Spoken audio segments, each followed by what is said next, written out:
of stock car supremacy. For 51 years, men like these have been measured by their titles in NASCAR's most prestigious series. Today, this goal is finally within reach for Bobby Labonte. After a decade of effort, his first series title is his to lose. Focused on overtaking him, defending champion Dale Jarrett. The determined Virginian, Jeff Burton.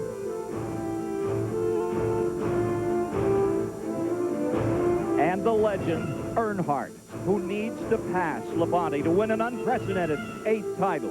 Today at Charlotte, it's a major step in their quest.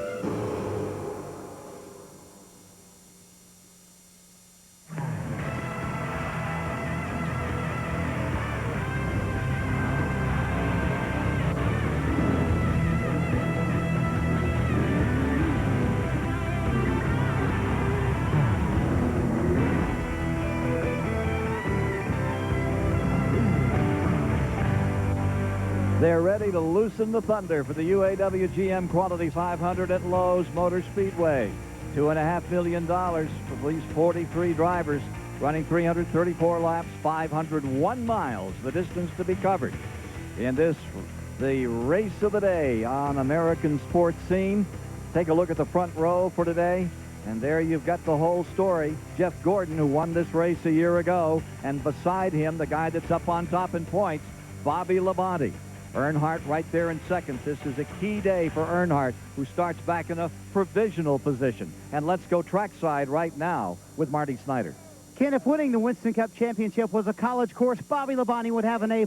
So far, he's passed every test. He's even aced a few pop quizzes along the way. The mood in the Labonte camp today, very relaxed, very confident. After all, Charlotte's one of Bobby's best tracks. And with a 213-point lead and 6 races to go, the pressure on this team is not to win the Winston Cup title, but the pressure on these guys is not to lose it. To Mike Hogwood. Well, for Dale Earnhardt and Jeff Burton, the next 2 competitors in the points chase, well, it hasn't been a good week so far. They had to take provisional starts, 37 and 38.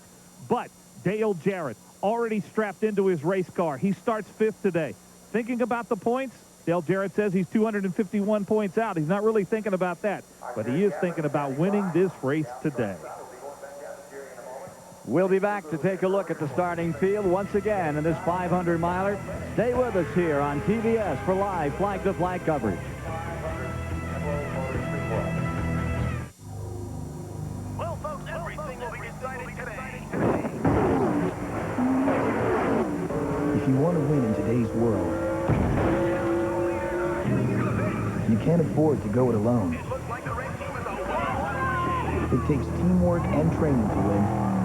Just like the winning team that builds quality cars and trucks on the assembly line.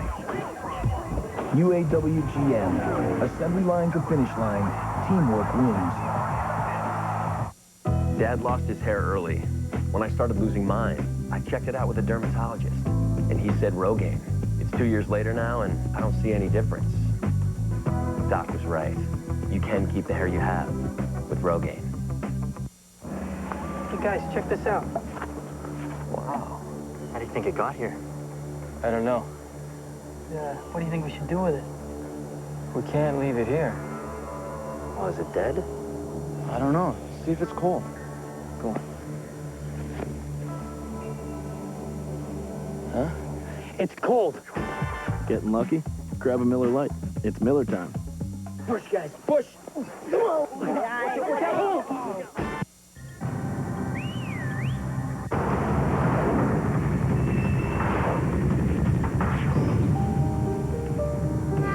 Take command of the road with Hanguk. Ground control. Hanguk tires. If you ever plan to motor west, take the highway that's the best. From Chicago to LA, 2,000 miles all the way. Hear your kicks on Route 66. Route 66. With so many outfits to put together, just because you're out of gas doesn't mean you'll be out of style. On Route 66. Route 66 jeans and clothes, available at Big Kmart. The UAW GM Quality 500 on the Superstation is brought to you by UAW GM. Assembly line to finish line. Teamwork wins. By Budweiser. With the crisp, clean, refreshing taste you'll find in no other beer. This Bud's for you. By NapaOnline.com, where everything great about Napa is now available online. And by Citgo. You love racing. We love racing. Approximately 20 seconds to ignition, and we launch this 41st running of the Fall Classic in Charlotte, North Carolina. The UAW GM Quality 500 for the 43 best stock car drivers in America. Let's go trackside for the call. Welcome our co-marshals representing UAW GM Motorsports today, Henderson Slaughter and Larry Knox. Gentlemen, start your engine.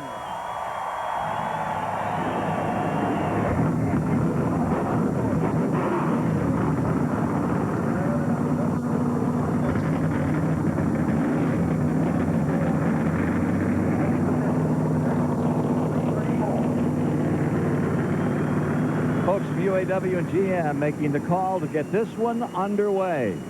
And once it's underway, to give you all the play-by-play of today's action, let's go to Alan Bestwick. Ken, thank you. Good afternoon, everyone from Charlotte. Looking forward to bringing you an exciting race today, and looking forward to bringing you more of it than we've ever been able to before. Something new you may have read about earlier in the week, featured in our TBS coverage today. We're calling it No Brakes Racing. Through the cooperation of many of our sponsors, we're going to be able to show you continuous racing action during most of the commercial breaks in today's race. Now, about 20% of the breaks will still be shown to you in the traditional manner, but during 80% of the commercials today, you'll see the commercial in the upper two-thirds of the screen, along with the soundtrack for the commercial, but in the lower part of the screen, continuous live action from the racetrack, along with our scoring and data box on the left side of the lower part of the screen. Hope you enjoy it. It's TBS No Brakes Racing, and we're looking forward to bringing it to you this afternoon. Now let's dive into a couple of final stories before the start of today's race. Buddy Baker works with me on the call today, a four-time Winston Cup winner here at Charlotte. We've talked about the championship contenders. Their final thoughts now before they roll off in this race. It's kind of a shaky thing. They know they have to go 500 miles flawlessly to catch it, Bobby Labonte, and it's going to be tough because Bobby Labonte's had nothing but great luck. Luck is kind of like love. You can't see it, but you know it's there. When you have great luck like Bobby Labonte's had, he wrecked in Martinsville last week, recovered, and had a great finish. When you have that kind of luck, it's going to be tough to get him, but, you know, they're hoping he'll stumble somewhere along the way. Earnhardt and Burton and Jarrett need a Labonte stumble. Labonte wants his good luck to continue. Weather will be a story today. Look at the temperature. It is cool. It is cloudy. This Charlotte racetrack known as being exceptionally moody as far as the weather conditions compared to the handling of the cars. The executive editor of Speedway Illustrated magazine, Dick Bergman, works with me on the call of today's race as well. Dick, weather and its effect on the cars and the race. Well, the weather here at Charlotte certainly affects the race cars more than any other speedway where they compete. When the sun goes in and out from behind the clouds, the cars tighten up. They loosen up. But today, the story is the cold. Engine builders told me this morning they expect that they're going to see 35 more horsepower out of the engines as a result of the 30-degree differential in temperature from what we have today compared to what we ordinarily would have. Chassis builders say that the tires are going to grip the racetrack better today by far than they ordinarily would. Weather, you bet, it's going to be a factor. So we'll see how it plays out here over the course of the next few hours. The car's getting ready to roll off. Back with the start of the race in Charlotte next. Yesterday, if you saw a bathroom style you liked, nope. Well, good luck finding it at your typical home improvement store. But today, there's Lowe's, where upgrading your bathroom has never been more fashionable. Choose from Delta, Kohler, Moen, Jacuzzi, American Standard, and hundreds of other great brands. The latest styles at a guaranteed low price.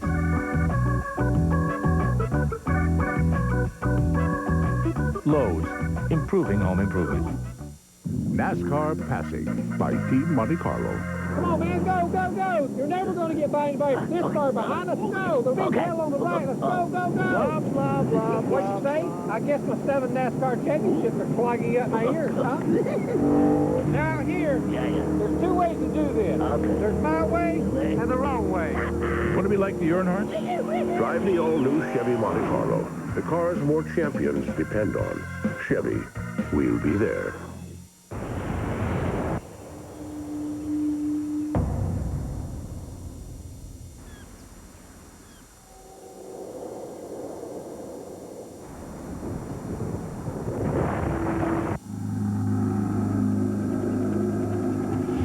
Introducing the Polaris Sportsman 500 HO with a new high-output engine and 20% more power.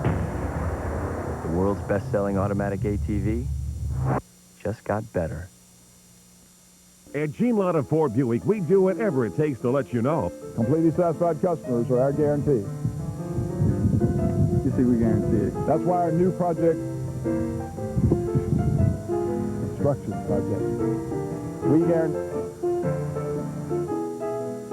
our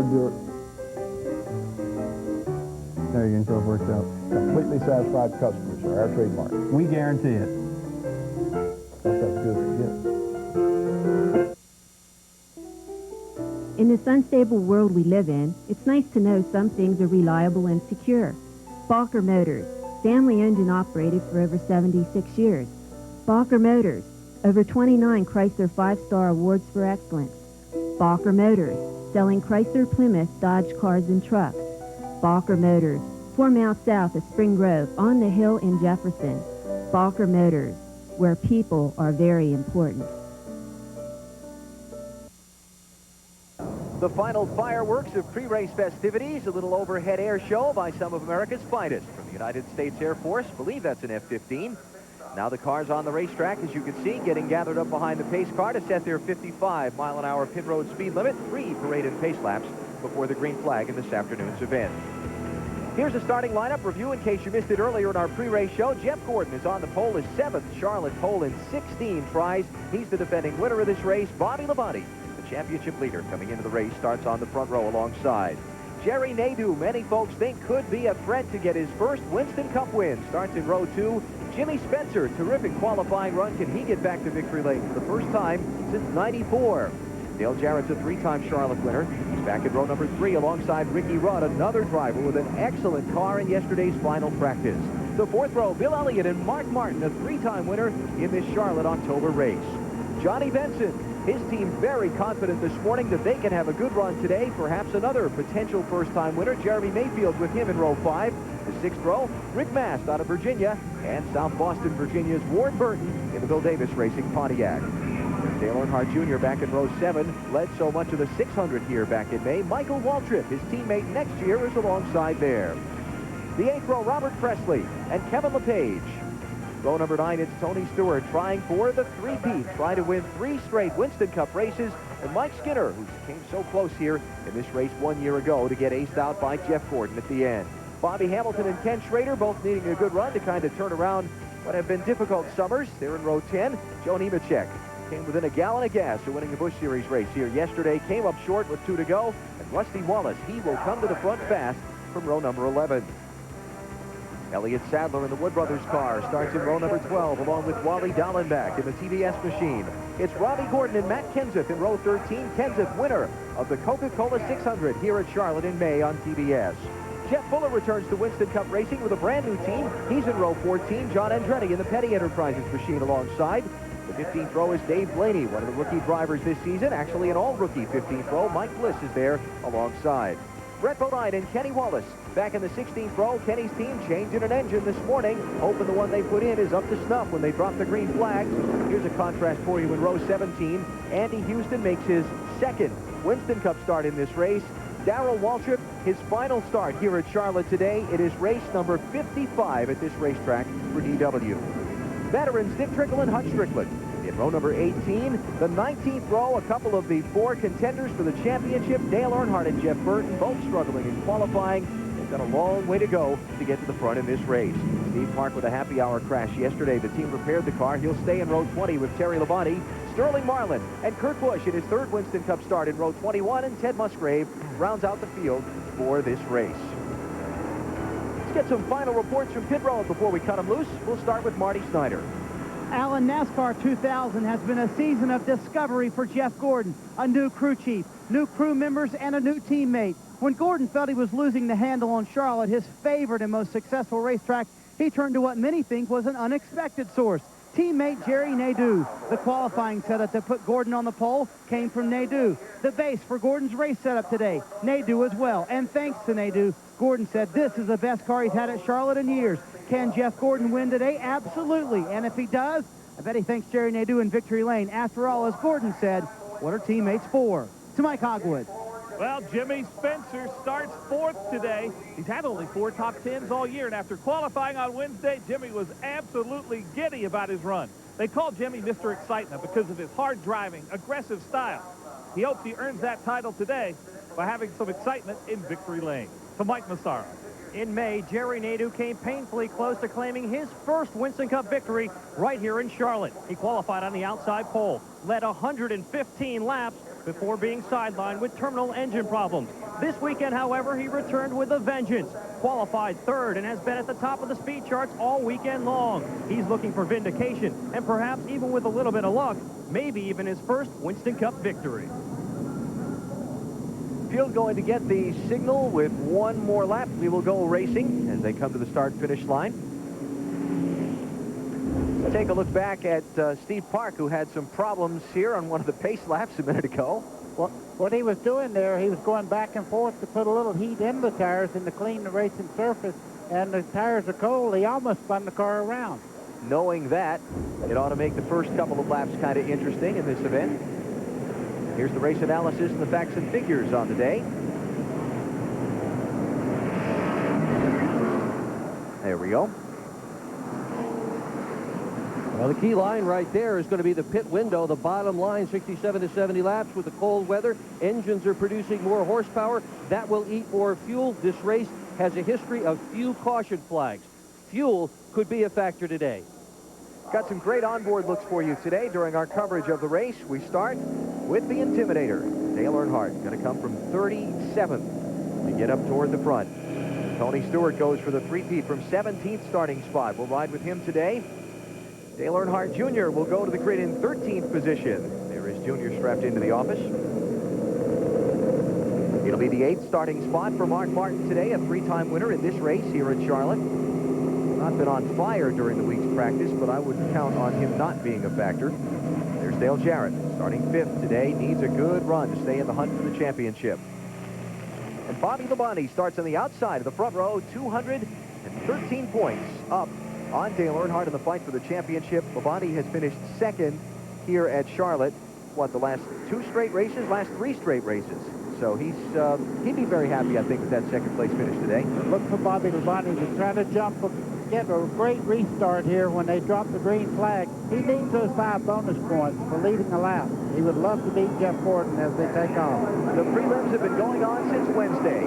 They're over now. The seatbelts are tight. The helmets are on. The fans are on their feet. It's time to start the UAW GM Quality 500 at Charlotte.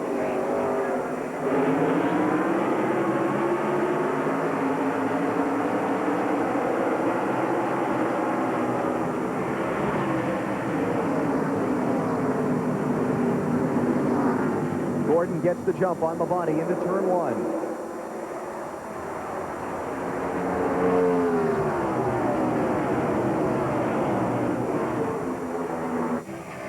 Here comes Bobby up the outside, going to go for those 5 bonus championship points in a hurry. And he's going to get it. He's got a great run off turn 4 there. 5 points for Bobby Labonte. And that's the 12th race in a row he has led here at Lowe's Motor Speedway. No other driver has led that many consecutive Winston Cup races. Labonte leads. Gordon is 2nd. Nadeau is 3rd. That's Rudd in 4th. Dale Jarrett is settled in line 5th. Jimmy Spencer 6th. Martin, Elliott, Mayfield, and Benson in the first 10 spots. Jeff Gordon coming on the inside. There's Jerry Nadeau in the 25. And, you know, that might have been a prearranged move that they let Bobby Labonte by there. Jeff Gordon was in 10th place in points. They may have talked about that because they sure got by him pretty easily when they had to make the move. Nadeau in the 25, not feeling well today. He's under the weather with the cold. He's going to have to be behind the wheel working hard for a long, long time. We'll see how that cold affects him. Yeah, I'll bet he's feeling okay now. Yeah. He's not feeling the ill effects, but I'm sure that he's going to not pay attention to it much. Look at Earnhardt moving up. Outside line around Dick Trickle.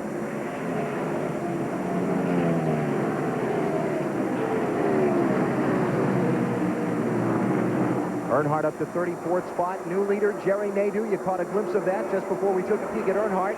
Nadeau to the point. 3rd different leader already. in just 3 laps of this race. Boy, and Ricky Rudd making a power move on the inside. That black car trying to take over third spot from Jeff Gordon. He's been strong all week long. Didn't even hardly practice in happy hour yesterday. Said the car's the best he's ever had at Charlotte. We're over the cold tires thing now, right? 4 laps in. Yeah, and you can tell they're racing very hard side by side. And Bobby Labonte right now seems to have a car up for the challenge today, not losing any ground to our leader, Jerry Nadeau. We peeked in on Dale Earnhardt. Let's peek in on Jeff Burton and check his progress. Burton's only moved up 1 spot so far. Started 38th, he's up to 37th, but it's early. Talked to his crew chief Frank Stoddard this morning. He feels they've got a horse they can ride all the way to the front into the top 5.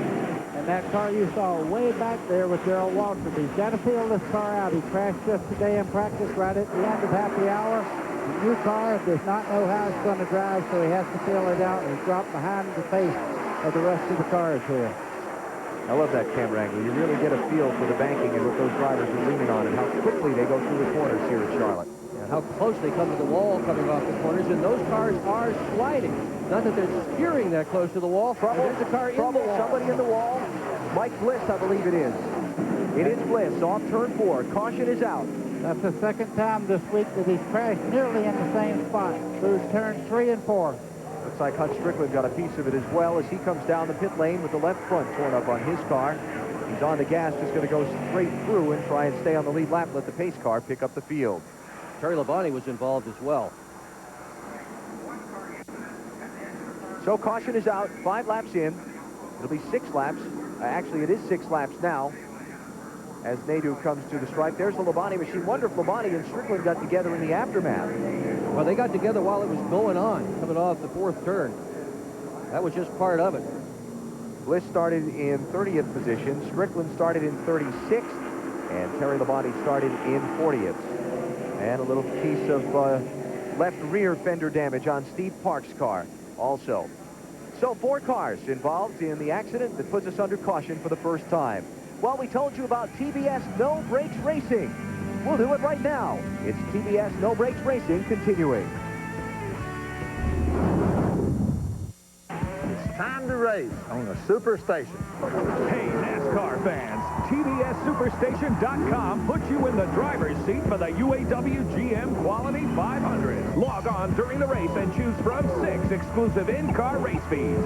Check out the high-speed racing games and go behind the scenes of Team TBS at number 75, Wally Dallenbach.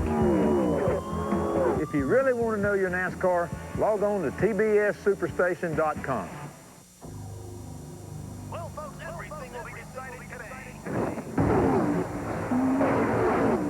If you want to win in today's world,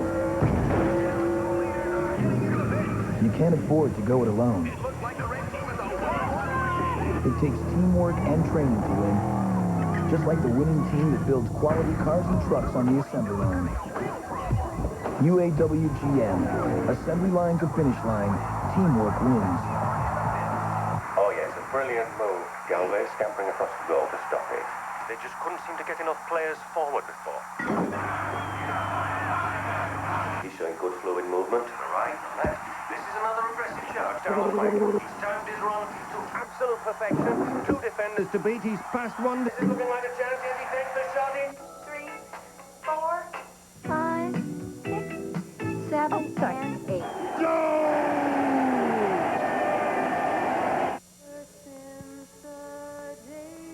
Bob. Claire. Bob. Claire. Michael. Michael. Huh? Bob? Claire? Want your own monster truck? You can win one during Napa's Monster Truck Giveaway, or win one of over 5,000 mini monster trucks. Plus, save on hundreds of items. Enter at a participating Napa Auto Parts store today. Back at Charlotte. TBS No Brakes Racing continues under caution for the first time. 8 laps now into the 334 in today's UAW GM Quality 500. Take another look at what happened, or take a look at what happened to put us under the caution from Dale Earnhardt's in-car camera. Okay, right here, that's Andy Houston, and he gets into the back of Bliss there. As they start off the corner, he goes up the racetrack into the outside wall, spins around, and some other cars were collected as he came down the racetrack. Terry Labonte and Steve Park, the other two involved. Now the aftermath. Watch Park there, just on the right of your screen. It's just out of the frame. Everybody's locking the brakes up, and it was a chain reaction. Several cars got together. Not even major damage to them, but some damage. There's Andy Houston making his second Winston Cup start. Just got a Charlotte lesson. Some pit stops. You see Brett Bodine, Kenny Wallace, Darrell Waltrip, Kurt Busch on. Pit lane, Matt Kenseth has also been in under this caution flag. Jerry Nadeau is the early leader at Charlotte.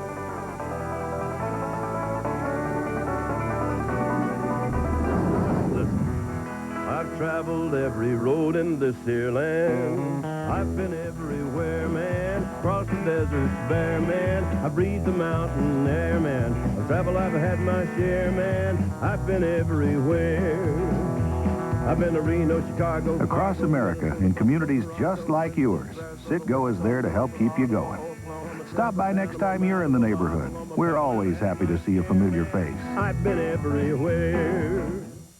Well, it's nice to see you all. It really, really is. Isn't it, honey? Oh, yes. We must do this more often. Uh-huh. Uh-huh. Thanks for coming. Where will you find the money to pay for long-term care? Conseco Long-Term Care Insurance protects you so you don't lose your nest egg. Conseco, step up. So that's your new car, the Aaron's Dream Machine. Oh, yeah, ain't she a beauty? Of course, she don't compare to the wife, though. Really, these are the true Aaron's Dream Machines, the products we all dream about owning. And at Aaron's, everyone's automatically pre-approved with no credit required? Yeah, and you get the guaranteed lowest price, too. Even on these impressive GE stainless steel appliances, you can afford this state-of-the-art range and beautiful matching side-by-side refrigerator. And I'm really pre-approved? That's right. Let Aaron's drive your dreams home today. I was head coach in the NFL, and for whatever reason was able to win a Super Bowl my second year. I've been in this 9 years in motorsports, and we've not won a championship. I think the finish of our season is very much like the playoffs in the NFL. Those last 3 or 4 weeks, you're still in it, and you get more intense, and every week you could take a big step forward, or you could lose it all. The NASCAR Winston Cup Championship. The race is on. So is it hard? I think I'm living testimony to say it's pretty daggum hard. Back at Charlotte, still under caution after the 4-car accident off of turn 4 at lap number 7 involving Mike Bliss, Hut Strickland, Terry Labonte, and Steve Park. Hey, Tuesday night, October 31st at 7 p.m., it's the NBA on TBS. Doubleheader action kicks off with the Sixers heading to New York to take on the Knicks. Then it's the Trailblazers hosting the defending champion Lakers. It all starts with NBA Tip-Off 2000, October 31st on TBS. Bobby Labonte, the championship leader, running second under the caution as we're 1 lap away from the restart. Marty Snyder. Well, and Buddy Baker hit it right on the head. That was a prearranged deal on the first lap for Jeff Gordon and Jerry Nadeau to pull over, let Bobby Labonte take the lead for at least 1 lap. Labonte did lead that lap and got us 5 bonus points. Now, Labonte said about the cold weather, the only effect is that the air pressures in the tires, they start on low air pressures, aren't building up as fast as they normally would, so he's a little bit looser than he would like, but that's the only effect right now of the cold temperatures. It takes a while for the air pressure in the tires to build up. All right, 1 for Baker.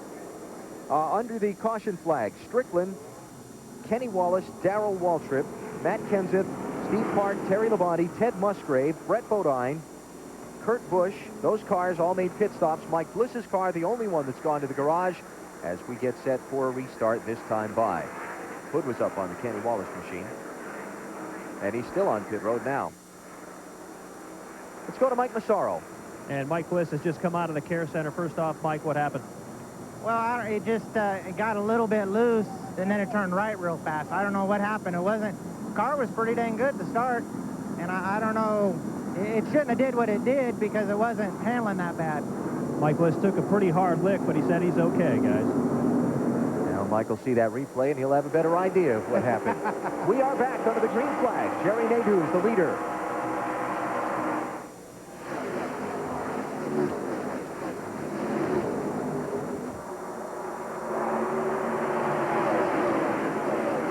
You know, one thing we didn't talk about in that wreck is that was right in the vicinity of where Dale Earnhardt was running. Didn't see him have to thrash particularly hard to get through it, but, you know, it happened. We looked at the replay from his in-car, so championship luck, buddy. You talked about at the top of the show. He was lucky there. Yes, you have to have it, and he went low. I watched him come through there. He went to the low side, bliss went up, and by the time he got by, everything was clear where he was at. Earnhardt can smell that kind of stuff, though. He is incredibly good at staying out of trouble. That's one way a fella can become a 7-time Winston Cup champion. Don't wreck the car. Try to put a little space on fourth place Ricky Rudd. Don't go there. I was just watching them go through there, and just for a second, the 28 car looked like it was a little bit loose off the corner, but he held it right back. Watching Jerry Nadeau on the lead here.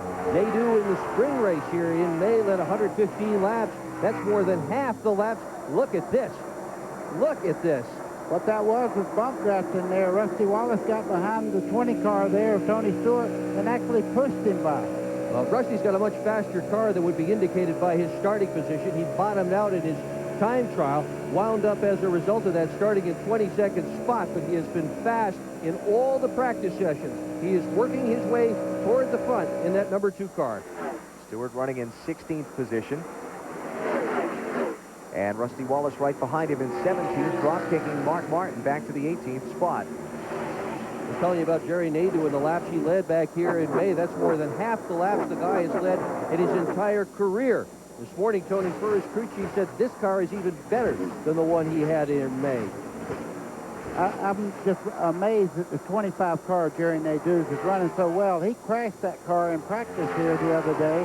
They had to work their day off, which was Saturday, half a day on the car before they could get on the racetrack to straighten the right side, get everything going. They changed several running parts of the car, and he's out here leading the race. That just tells you they can repair these cars and put them back out there, because the right side was completely flat on that car. And aerodynamics are so important on these machines these days. They must have done a terrific job to get it back in line. Here's Jimmy Spencer running in 5th position now. Spencer, here's another driver that really needs something good to happen for him. Dale Jarrett, Jeremy Mayfield closing in. This is the ride with Jarrett. Good shot to let you know how close you get to the turn wall as you come off. You see him getting passed by Jerry Mayfield as they head down into turn 1. Mayfield's moving up quick. Jeremy's car was completely apart in the garage this morning. They had the upper A-frame, lower A-frame, all the steering arms were off that thing. Said in the very last practice session yesterday, he felt that something in the front end wasn't quite right, maybe something loose, so they took everything off this morning, replaced it just to be sure that he'd have no reliability problems. Here comes Johnny Benson, and there is Kenny Wallace back on the speedway. He is 1 lap down to the race leader in 41st position. Mike Massaro can add for us. Well, Alan, Dick Berggren just talked about reliability problems. One team that has had a problem there has been the 55 car of Kenny Wallace. Yesterday during happy hour, they replaced an engine after only 6 laps of practice. More engine problems already this afternoon. They reported that the engine was missing. They pitted twice under that last caution.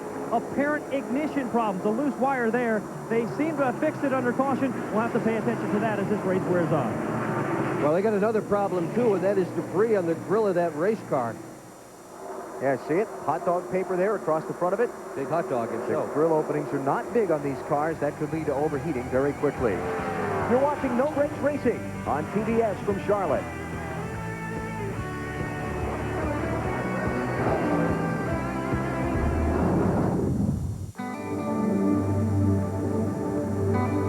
There's something special about the folks who work at AutoZone. The fact that they know more than a thing or two about looking up parts and solving problems. Their willingness to go the extra mile.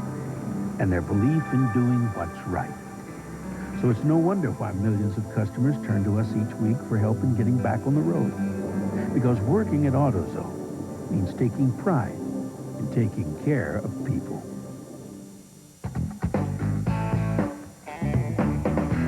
You want it? You got it. You want it?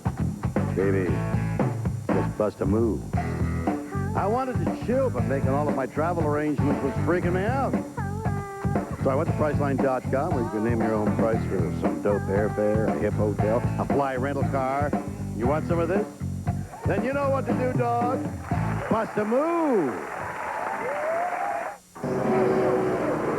His car is green, right? No, blue.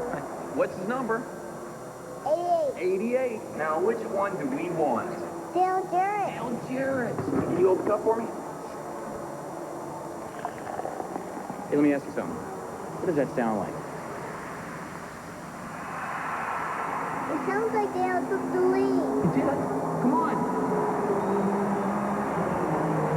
Hey, do you know his dad's name? Next Sunday. What's going on, Alex? I need you down on the floor now. The best agent in the Secret Service is back in action. I don't intend to lose a president on my watch. From the makers of First Daughter comes a new mission, a new threat, and a new level of danger. You don't think it's over, do you? No, I don't. Daryl Hannah, Doug Savant, and Gregory Harrison in a Superstation original movie. First Target, 8 Eastern next Sunday, only on the Superstation. Special thanks to most of our sponsors who have allowed us to cover today's race with our TBS No Brakes coverage. And you can log on to TBS Superstation or call us at 1-888-722-1635 and let us know your opinion of our TBS No Brakes coverage. 25 of 334 laps are complete. Jerry Nadeau is the leader. Third different leader of the event. Bobby Labonte led lap 1, Jeff Gordon lap 2, Nadeau from lap 3 to where we are now. Here's Dale Earnhardt really on the charge. Up to 22nd position from 37th starting spot. And he's taken just a little bit different line than he started out. He was running around the bottom part of the racetrack in the corners. Now he's letting the car move up the racetrack a little bit. And that's the one thing Dale Earnhardt will do. He'll search for a place that he can make the best time around the racetrack. Mark Martin in front of him, it seems to be dropping back quite a bit, though. Mark started in 8th position. He's in 20th spot now. Ken Schrader there in that purple car also falling back some. He started, I shouldn't say falling back some. He's actually only just going to lose 1 position from where he started. But Schrader and company thought they were really good. Yeah, they happy did. hour yesterday. Yeah, they did. Sammy Johns this morning said this was one of the 2 best cars he's had all year long. And they're certainly surprised in Mark Martin's pit that he's running as poorly as he is. Rough ride last week in Virginia for Mark, finished in 18th spot. That is incredibly uncharacteristic, particularly uncharacteristic to see him run poorly here at Lowe's Motor Speedway. Take an engine DNF out in 94. His worst finish in this race in the last 8 years was 4th. Watching the leader, Jerry Nadeau. Moving up, sliding back. Jeff Burton up to 24th spot. Steve Park has picked up 7 positions. Rusty Wallace 6. And we documented Dale Earnhardt's rise through the pack. Sliding back. Jeff Fuller, Ken Schrader. Dale Jarrett has fallen to 12th spot, and Robbie Gordon. Got an onboard camera with Robert Presley in the Jasper machine today. We've also got some telemetry with him. Have a look at it as he blasts around this Charlotte mile and a half. The 8,800, 9,000 just before he dives into turn 1 there. That's asking a lot out of a racing motor. When you think of all the moving parts in there, asking it to turn 9,000 RPMs down the straightaway. Top speed probably somewhere around 190. I saw 193 just before he got out the throttle on the back straightaway. Front straightaway a little quicker. Look at Robert Presley at work right now. He'll be back in this same ride again next year. Been a good year for Robert Presley and Ryan Pemberton, his crew chief. Progress, not as fast as they'd like it to be, but progress. Well, they want to win immediately, but by the same token, it takes little steps to make that kind of progress. And Presley running in the 14th position, about to take 13th away from Bobby Hamilton. There's the leader, Jerry Nadeau. Pretty good race going on behind him for 3rd, 4th, and 5th. Ricky Rudd in 3rd, Jeff Gordon in 4th, and Jeremy Mayfield, the man on the move in that group, started 10th. He is 5th now and trying to get more. There's Mayfield. Dave Blaney with an unscheduled pit stop. Lap 31. And the leaders have overtaken Darrell Waltrip to put him a lap down. Kenny Wallace has been overtaken and put a lap down as well.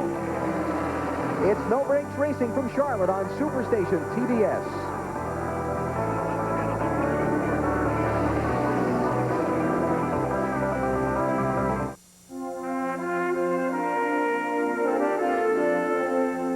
family has always put in the forefront to protect the quality and the standards set by Adolphus Bush.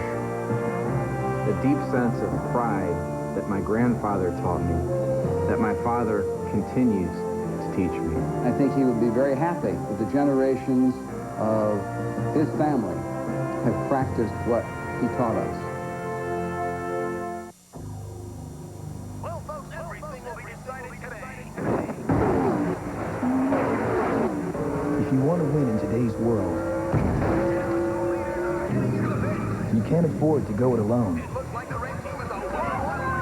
It takes teamwork and training to win, just like the winning team that builds quality cars and trucks on the assembly line.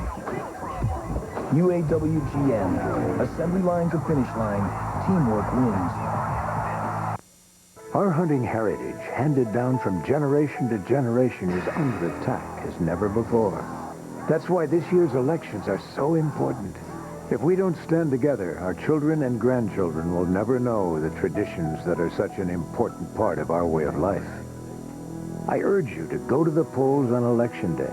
Take a friend. Our great outdoor heritage depends on it. Vote freedom first. Vote Rick Santorum for Senate.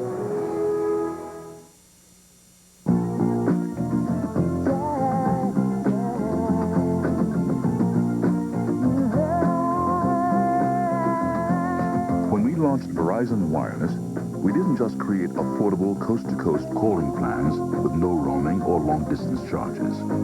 We created an entirely new kind of wireless communications company.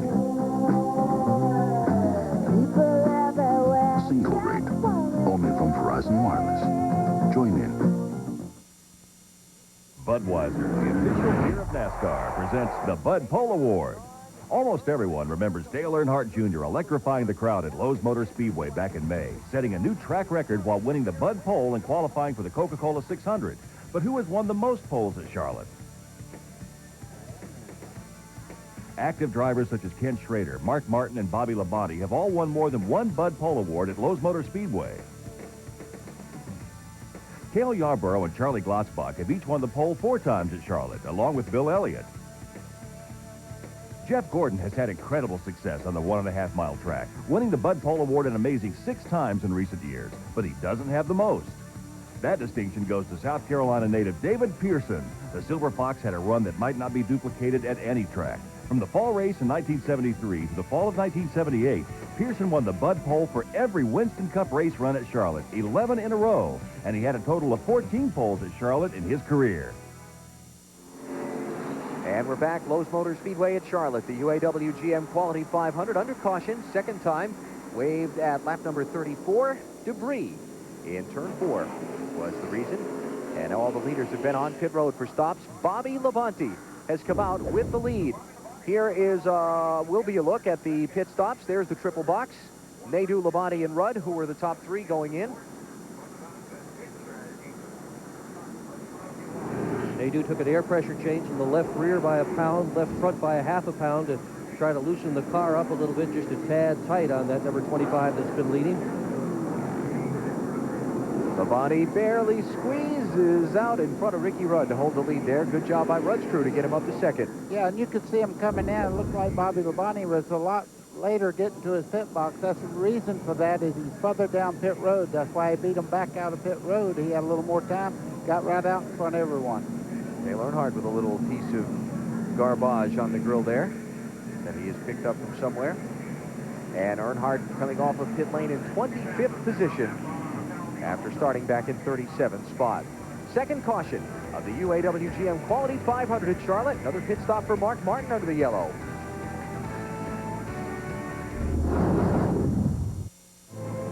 For the first time on the Superstation. I've got a murder at 1600 Pennsylvania Avenue. A murder in the White House, a matter of national security. The president is about to become an official suspect. What are you going to do? Put the president in a lineup? Wesley Snipes. Where are you going with this? These people can make us disappear.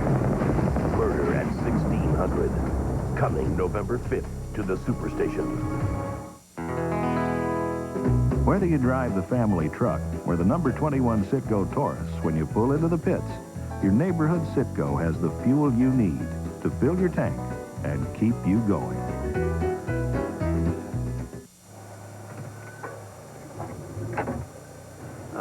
Briefcase. Need new tires? Our 35,000-mile tires are 4 for just 99 bucks. Pep Boys, one more reason cars like us, people love us. Oh, Becky, look.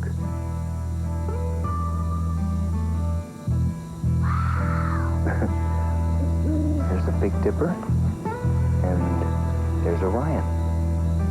Daddy, Uh-huh. who turns off the stars at night? Nobody. They're on all night. So how come we never see them from home? Discover the world through a new set of eyes. Go RVing. Visit an RV dealer or call for a free video.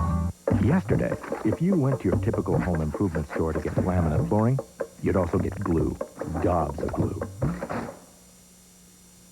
Today, with Lowe's selection of Armstrong Swiftlock, laminate flooring is a snap.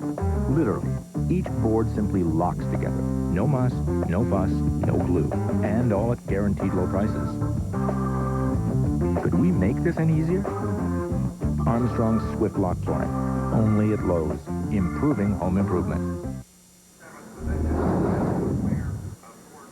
Back at Charlotte, less than half a lap away from the restart in the UAW GM Quality 500. Some updates. Mark Martin with an extra pit stop. We showed you there as we went to the break. Here is Johnny Benson, who's now at the back of the field. He was running in 10th position off of pit road, speeding, leaving the pit lane. He goes to the back of the line. Jimmy Spencer, ditto for him, penalized for speeding, exiting pit road. He goes to the back of the line for the restart. Mark Martin, after that extra pit stop, back in 35th position. Bobby Labonte's crew gets him off pit road first. We're back racing again once more.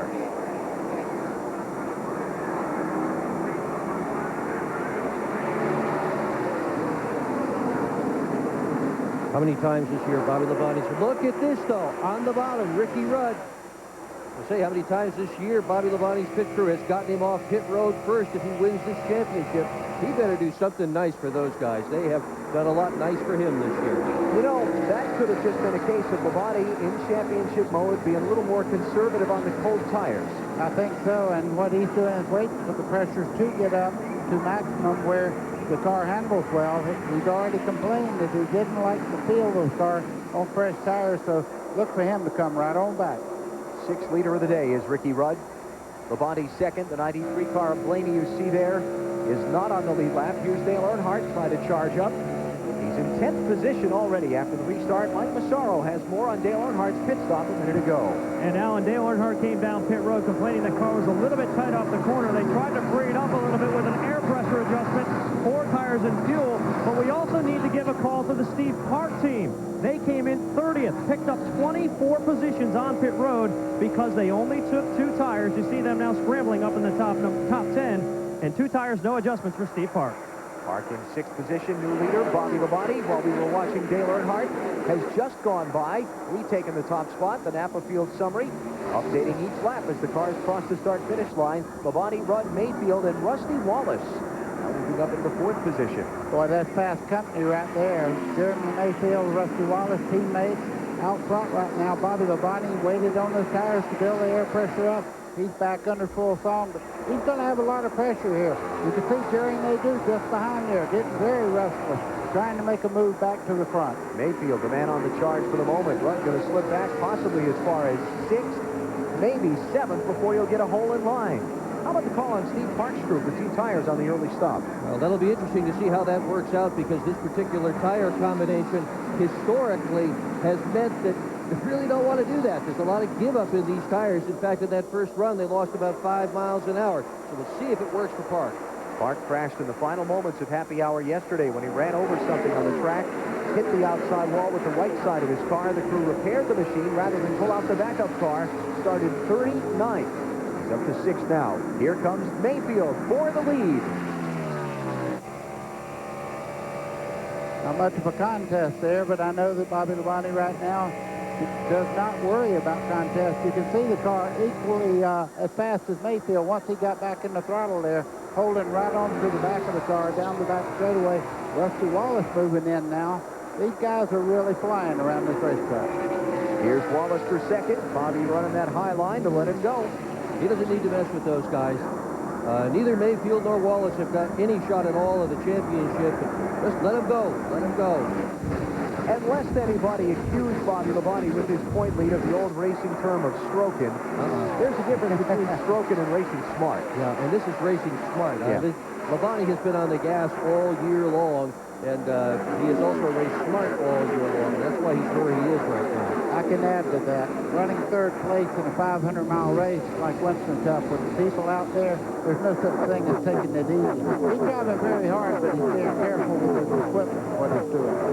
Still got 289 laps to go. No sense pressing hard. Lead change. Rusty Wallace around Mayfield in turn one. Told you he was going to be fast today.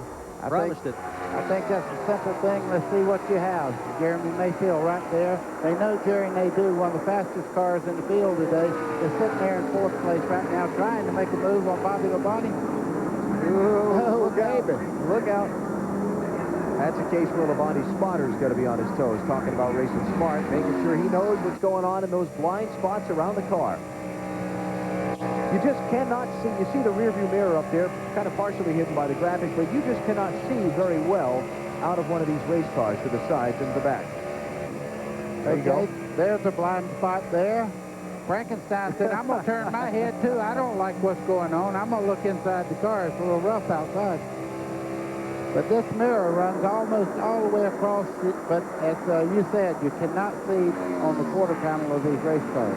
Lead change again. Mayfield back by Wallace. Maybe not for long. Now Rusty's going to have to tuck in.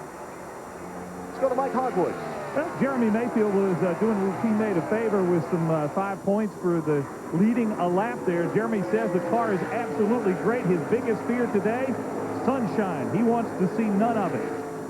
Here comes Nadeau on the charge, back toward the front. Well, I know one thing he's going to see. If he wants sunshine, he's going to see it pretty quick here. That 25 car is shining right now as far as the way he gets around the racetrack and able to make a move on the outside. I can't tell you how difficult that is here at Charlotte. You can see, though, that he hasn't made the pass yet because Rusty is in the fastest line, the bottom part of the racetrack. They do the power side, though, on the outside. What was he doing moving over like that? Was he just trying to pinch Rusty's line off going into 3? See when they came down the back Either that or he's just plain running that hard. I mean, Nadeau is hard on the gas right now. And he probably knows if he waits around too long, that 12 car, Jeremy Mayfield, was quickest yesterday in happy hour. He needs to put some heat on it. Here comes Gordon and Earnhardt. Earnhardt up to 8th spot now. Charging from the back. Left rear corner there on Steve Park's car was hurt a little earlier. He got loose there. 3 wide. That is big loose. Yeah. Run by. And Earnhardt now up to 6th position from 37th starting spot. By the way, Jeff Burton, the other title contender that was starting in the back, is up to 12th spot now, so he's having a good one. And here goes Nadeau, still fighting with Wallace for the runner-up spot. He's running very high on the racetrack. Had that car dialed in low a while ago, and they do now fighting that car a little bit and moving up the racetrack. And that usually indicates that the Hamlin's going away just a little bit. Jeremy Mayfield leads, 51 laps complete, 283 to go. No Brakes Racing from Charlotte continues on TBS.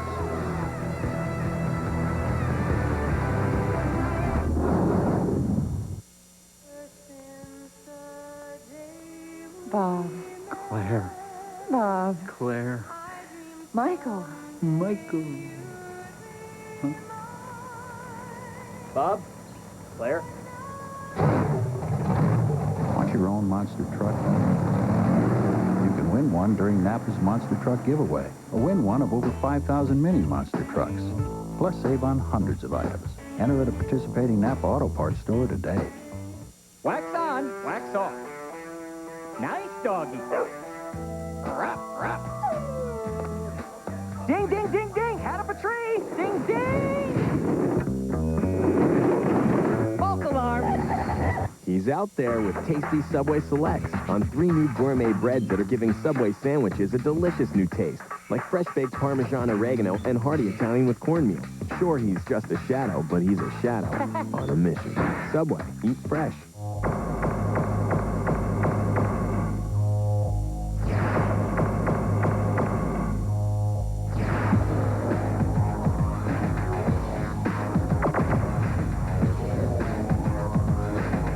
Still getting dandruff flakes? Maybe the problem is your dandruff shampoo. Try Neutrogena T-Gel Intensive Anti-Flake Shampoo. Fights flakes 3 ways. It may not be your first dandruff shampoo. It will be your last. Neutrogena T-Gel, it works.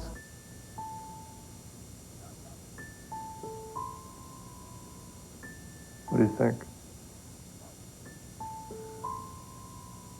Not what you expected? Try Glidden Idea Cards. Use them for color combinations, design tips, and inspiration. Mix in a little advice from the Home Depot, and soon you'll be paying with confidence. Glidden in the Home Depot. What a great idea.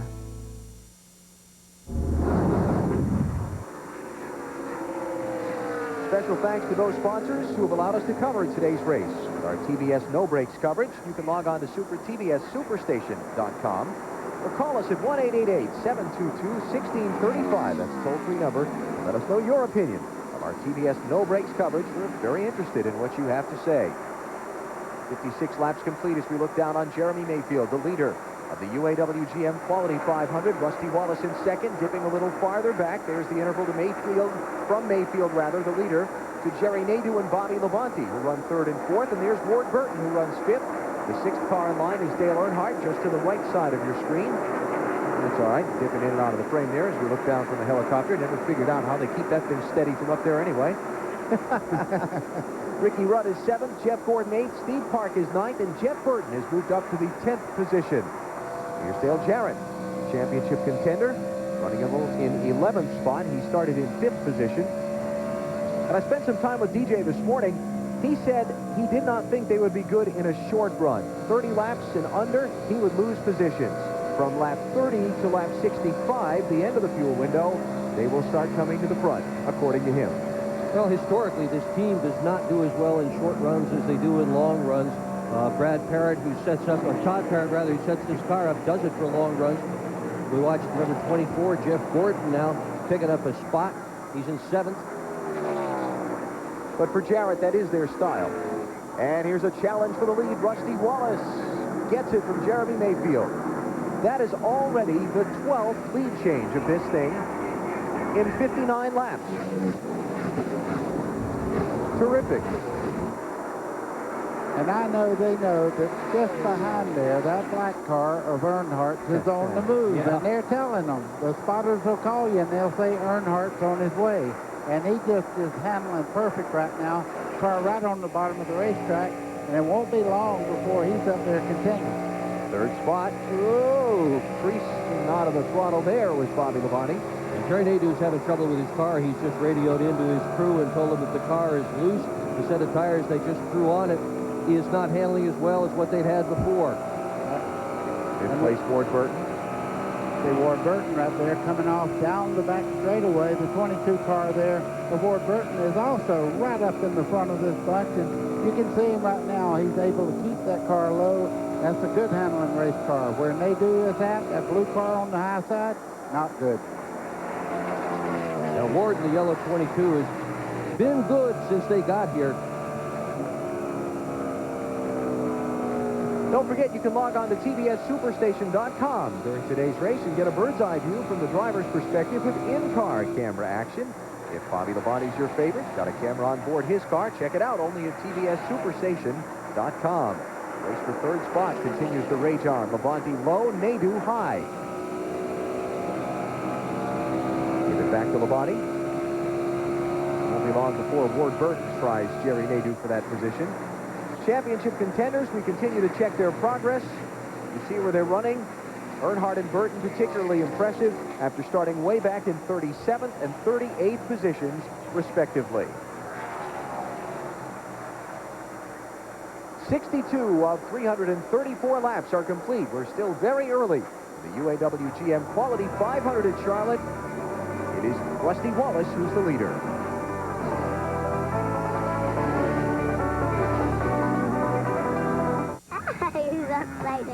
This one has to go like that. Some children imagine that their father is the most powerful man in the world. Wonder where they got that idea.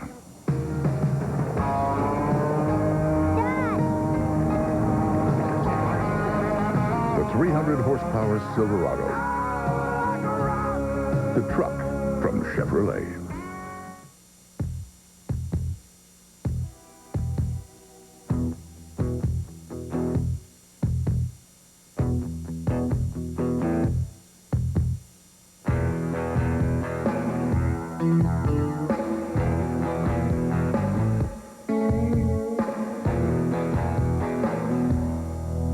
Discover your inner Lewis and Clark.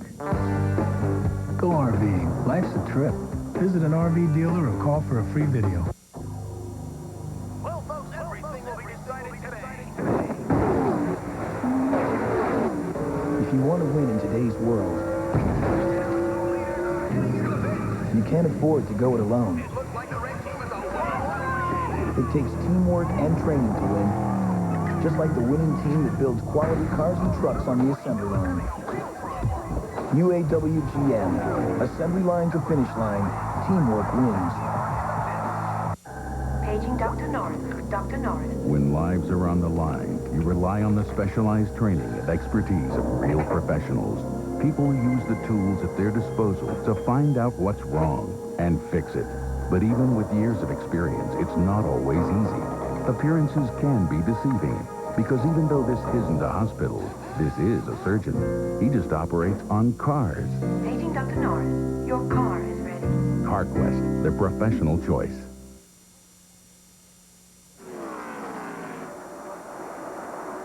12 lead changes already in the first 100 miles of the UAW GM Quality 500. Rusty Wallace, the most recent driver out in front, took the lead from Jeremy Mayfield at lap 59. Check this out. 2 laps ago while we were away in the break, Earnhardt 3 wide on Ward Burton and Nadeau for the 4th spot. What you've just seen was impossible, believe me. How do you think? I'm on a charge here. You want to ride with him and see what it's like? Watch this. Check this out. And that's from a guy in 2nd place in the national point standing, but just in front of this group, Bobby Labonte, and he's after him. I don't ever want to hear anyone suggest, after watching that at 49 years old, Dale Earnhardt has lost his nerve. No, he's just as good and just as brave as when he was 25.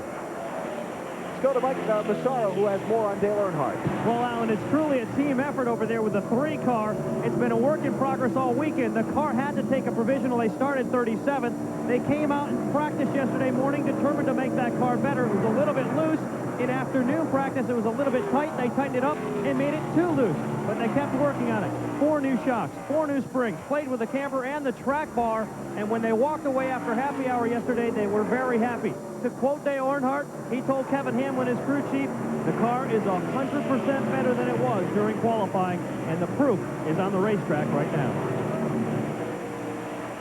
Bobby Labonte, Dale Earnhardt, Jeff Burton, and Dale Jarrett all in the top 10 for contenders for the NASCAR Winston Cup Championship. We saw Brett Bodine being overtaken by Labonte there. Bodine in 37th spot, now a lap down.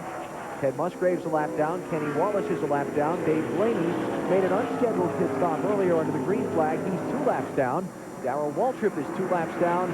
Hunt Strickland is 14 laps down after repairs from the crash damage earlier. Mike Bliss is in the garage and out after completing just 5 laps. Rusty Wallace leads. 71 laps complete, 263 to go. We'll come back to Charlotte with more in just a moment here on TBS.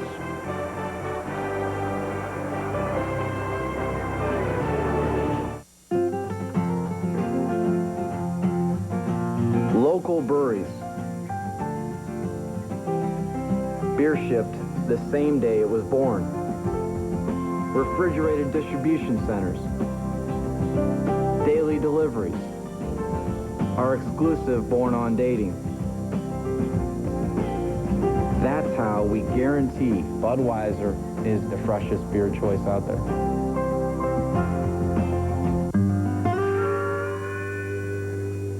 Nice looking jacket. special edition? Leather. Name your price, man. Your hat. Some people will give anything, hey Jack, to own the special edition NASCAR 2000 jacket. But it's yours for just $169 when you buy any Exide Select battery. And you'll be helping the kids at Duke Children's Hospital. Hey, Jack. Where's your hat? Look for details wherever Exide Select is sold. Nice hat. Thanks. Endless Summer RVs, the only family-owned and operated RV dealership in the area, invites you to visit our expanded showroom. Come in and see our enormous selection of new and used RVs. While you're here, take a walk through our newly remodeled parts and accessory store. We've also added service and free delivery bays for you, our customers. So stop by and visit with our friendly staff. Ask them questions. Many of them enjoy the outdoors just like you. We're located just 5 miles north of Frederick on Route 15. Camping families, serving families that camp. In England, Canada, and Australia, gun owners have been stripped of their rights. It's not about safety. It's about disarmament. It's coming. We've got the test waters here in Canada to prove it, and you're next on the list. Think it can't happen here? The gig is up. We want all guns registered, all gun owners to have a license. Al Gore supports this radical agenda. This year, vote freedom first. Vote Rick Santorum for Senate. The UAW GM Quality 500 on the Superstation is brought to you by Chevrolet Trucks, the most dependable, longest-lasting trucks on the road. By Circuit City, the official electronics and appliance store of NASCAR. By Haviland Extended Life Antifreeze. Add more life to your car. And by Aaron's Sells and Lease Ownership for Less. Racing to save you money.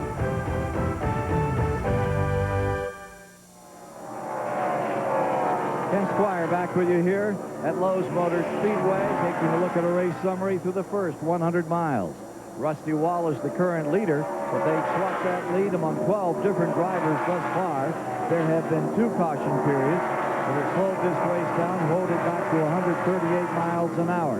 And we've only had 1 car drop out over the first 100 miles of competition. Rusty Wallace continuing at the front. Winner back in the 80s, trying to do it again. And right behind him, that guy that's #1 in the Winston Cup points, Bobby Labonte, giving it his all in his 500-mile test on TBS. And here comes Wallace on the pit road. Let's go to Alan Vestrick for the call. This would certainly be unscheduled. Lap 77, the leader is in. He was just in at lap 35. So something's gone wrong for Rusty Wallace while he was in the race lead. Marty Snyder. And they think it is the right front tire, Alan. All Wallace said is, I have a vibration. Then he said, I'm coming down pit road. Get ready. And they came in very quickly. So this was totally unscheduled for Rusty Wallace, who was in the lead. They're going to go to the right side, and they're going to change the left side tires as well. They're not sure which tire it is. Rusty speculated on the radio, but he thought it might be the right front. And there he's down and away.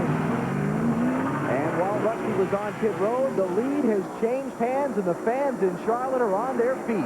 Dale Earnhardt has taken the top spot just over 100 miles in the race after starting in 37th position.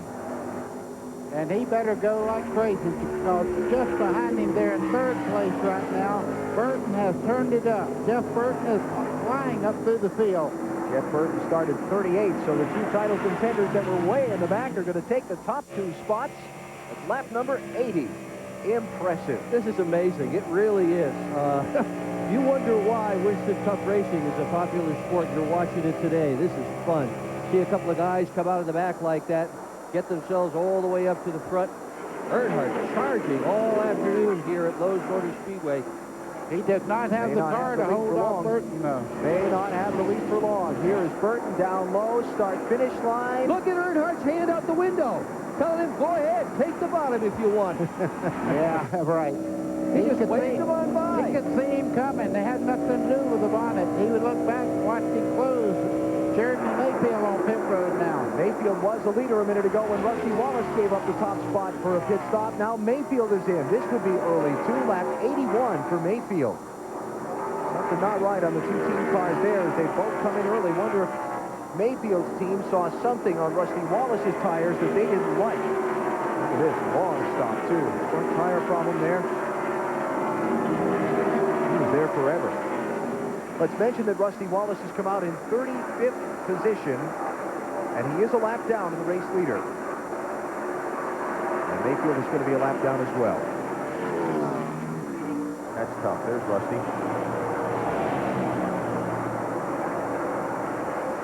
So Jeff Burton has come to the point from 38th starting spot.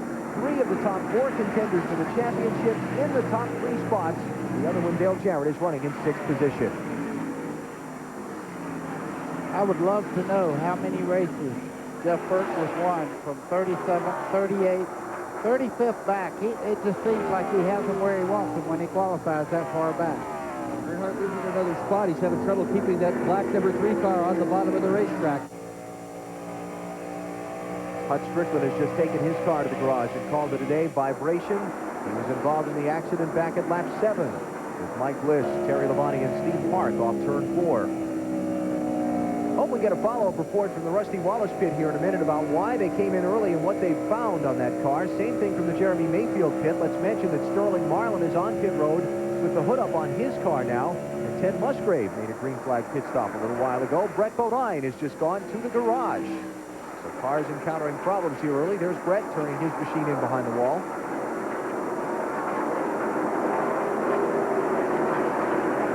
What are they after there? Big lead for Jeff Burton. Yeah, you see that car right on that white line, and he does that. He never worries about qualifying. He sets his car up all week long for the big event. And if he has to start a provisional, he never worries about it. Rusty Wallace, after the unscheduled pit stop a minute ago, 34th position, 1 lap down. Let's get that follow-up report from Marty. The problem was the left rear tire. The reason Rusty thought it was the right front, the left rear and right front show the same characteristics. There is the little hole. It was a cut in Rusty Wallace's left front that caused him to lose the lead. When they came in and checked the pressure, it was down to 12 pounds. Normally, at this point in the run, it would be up to 35 pounds, and we have caution on the racetrack. Kenny Wallace in trouble in turn 3. He has just popped the outside wall.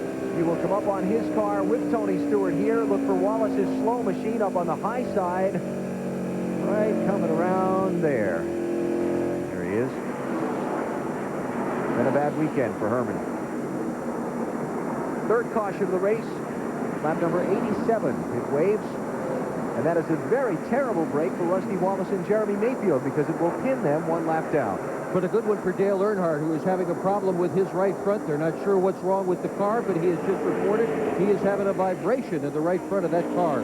Looking at that on Kenny Wallace's car, he is hit hard with the right front. I wonder if he had something go down. Well, let's flash back here. A couple of races ago to Dover, Delaware, we had a situation where cars started losing right front tires. We just saw Rusty Wallace, although that was a left rear, right, on Rusty's car. Yeah, and it was definitely cut too, though. Yeah, hadn't got the follow-up on the Jeremy Mayfield problem yet, but he came down pit road shortly thereafter. Now Dale Earnhardt reporting a problem, so I wonder if somebody was out there just dropping stuff.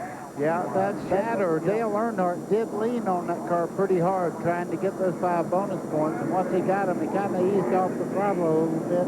The characteristics in the car will change really drastic when you get off the throttle a little. Don't know. Hard to say if they're all connected in any way or not. Might just be some random things happening all at the same time. Pit stops. Lap 88. Mike Massaro. Well, Dick Berggren hit it right on the head. Dale Earnhardt had radioed in just a lap before the caution came out that there's a vibration in the car. A right front tire perhaps going down. The team already over the wall, making a 4-tire change, putting in 2 cans of 76 racing fuel, no adjustments. Earnhardt now down and away after they changed the tire, but a huge break is what this caution was for the 3-car to Marty Snyder. Bobby Labonte is in. He was running second when he came down pit road. He said, I don't know what to do to the car. It's good, but I'm losing time. I just don't know where I'm losing time. He will lose the race off pit road after 4 tires and no adjustments. Earnhardt gets out first. Listen to the crowd. If you've never been to a race here at Charlotte before, this is Dale Earnhardt country. He is a local hero. He grew up in Kannapolis, which is the next town north. This is his country. These are his people. This is a Dale Earnhardt home crowd. Look at that. I tell you what, everybody in this grandstand, one way or another, is an Earnhardt fan. Won this race 14 years ago, won it 20 years ago in 1980. And I can't wait to see that right front later on. Earnhardt leads off pit road have the restart for you when we come back to Charlotte after this on TBS.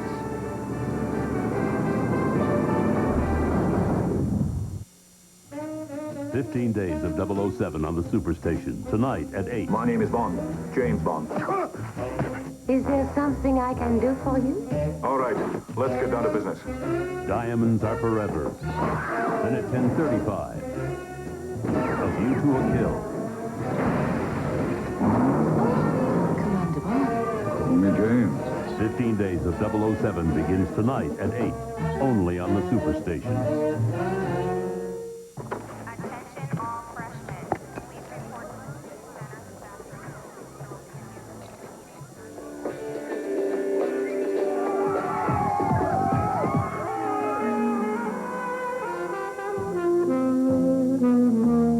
He finished in 4. The bulb? It's on the 5-year plan. The Philips Marathon bulb. Good for 5 years. Guaranteed. Philips. Light bulbs that last. So that's your new car, the Aaron's Dream Machine. Oh, yeah, ain't she a beauty? Of course, she don't compare to the wife, though. Really, these are the true Aaron's Dream Machines, the products we all dream about owning. And at Aaron's, everyone's automatically pre-approved with no credit required? Yeah, and you get the guaranteed lowest price, too. So you can afford the amazing Maytag Neptune washer and dryer, the best in the world. It saves you time, energy, and it actually removes tough stains. And I'm really pre-approved? That's right. So let Aaron's drive your dreams home today. Labor of love took on a whole new meaning when Kyle was born. 12 hours of labor. One of life's most joyful moments can also be one of its most painful. But take comfort, as so many women have, in Tylenol, the pain reliever doctors and hospitals choose most. Come meet your little brother.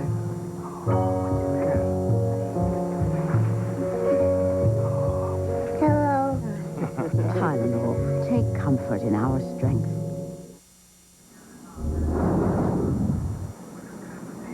We are back, Lowe's Motor Speedway, Charlotte. The UAW GM Quality 500 at lap 90 of 334. Dale Earnhardt wins the race off of pit road. Jerry Nadeau has been a contender for the entirety of this race, but he got caught for speeding leaving pit road. On the stops, he has to go to the back of the line, so he's come back down pit road for a little further attention to his crew while he drops toward the end of the field. Now, just before the caution, we reported the radio traffic between Dale Earnhardt and pit road that he thought he had a problem with his car. Mike Massaro has a follow-up for us. And Alan, it was a tire concern. A right front tire going down on the 3 car was actually shredded towards the sidewall. So much concern down here on pit road that Andy Petrie came down and was conferring with Richard Childress. We've got him now. Richard, what's your interpretation of what happened? Well, we don't know if the air pressure was a little low. We went up a little on the air pressure, and we're going to see. We just had a little vibration with that right front tire. What was Andy saying, Andy Petrie? Well, I think they had the same problem with theirs. That's what happened to the 55 car. So there is some concern down here on pit road, guys. Air pressure is a critical variable here. Goodyear has told the teams not to run less than 44 pounds to start. Now realize these tires pick up an extraordinary amount of pressure as they heat up, as much as 20 pounds over what they start at. And a little less air pressure at the building at the beginning of a tire run can help a car run better through the run. This caution brought out when Kenny Wallace hit the wall in turn 3. He has taken his car to the garage. There's a story developing on Darrell Waltrip as well. That when we come back in a minute.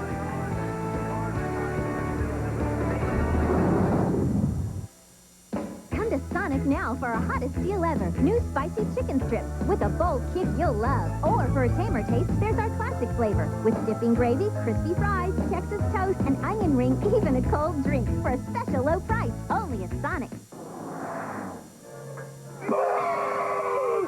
Hey, did you get them brakes at Pep Boys? Yeah, I did. I appreciate it. Now get up to $40 back on premium Revestis brake service. Pep Boys, one more reason cars like us, people love us. Here at Cooper Tires Test Track, they're developing some pretty impressive tires.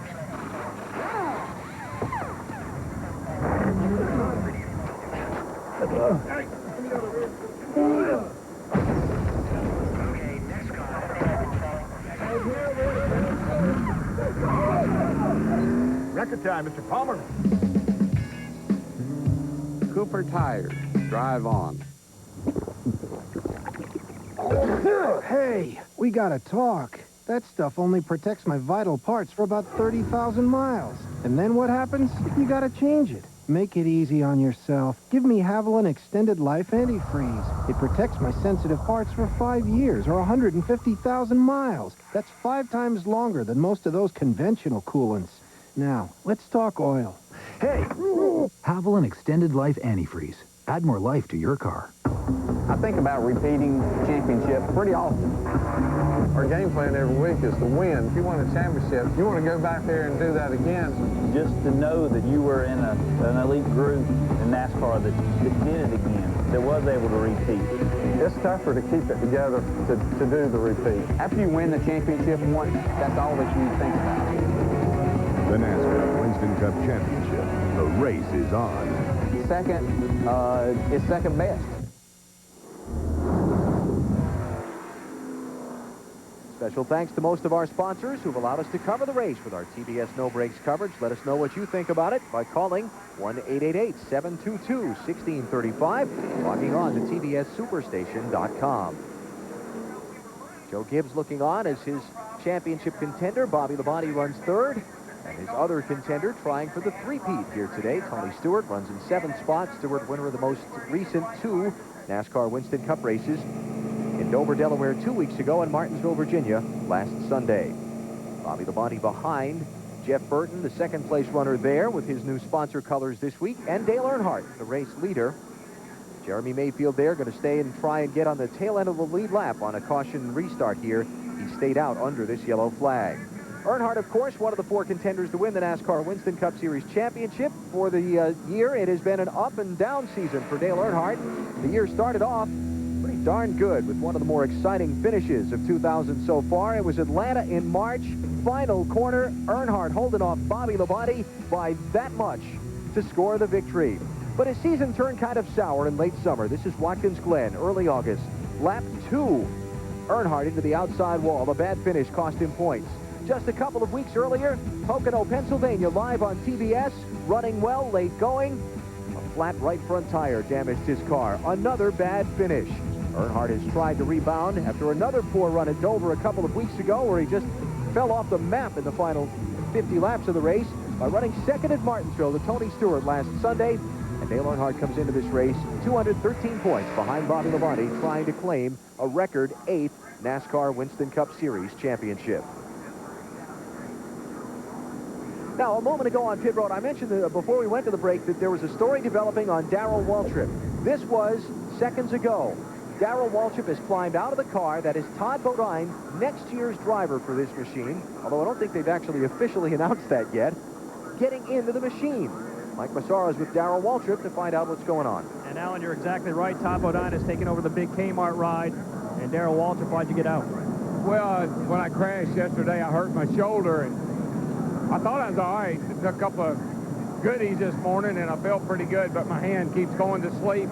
And I wasn't comfortable in the car, and this was a good opportunity to get out and let Todd get in. So I felt like I better take advantage of that now, not maybe do it under green or something. The way it turned out, he didn't fit in there very well. So that hour yesterday just turned my whole weekend upside down. Nothing's been right since, and it's unfortunate, but it's the way it is. And certainly not the way DW would like to end his career here in Charlotte. To Mike Hogwood. And we're with Kenny Wallace back in the garage. Kenny, what put you back here? Well, you know, just simply put, we've got a problem with our tires here. Obviously, you can see, you know, everybody's pitting. I didn't get lucky. I blew mine going into the corner and, you know, put the car in the wall. Can you tell us what was said in the drivers' meeting by Goodyear? Well, Goodyear's been great through all this. You know, they know they've got a problem, and we got the president of Goodyear here. And NASCAR and them had a great meeting this morning. Just told us we were going to work through this problem. And, hey, you know, I'm right behind them. Goodyear's an awesome tire company. We're having some problems. I'm real happy I didn't get hurt. I went into it head on. Kenny Wallace, Alan. Getting ready for the restart. The 2 cars in front of Dale Earnhardt are on the tail end of the lead lap. Jeremy Mayfield running back in 34th position. Rusty Wallace in 35th. They were both running in the top 2 spots earlier when they pitted under the green with tires going down. Green flag. Now what these 2 guys need is to stay in front of Earnhardt and catch a caution here quickly somewhere to get back on the lead lap and back in the hunt.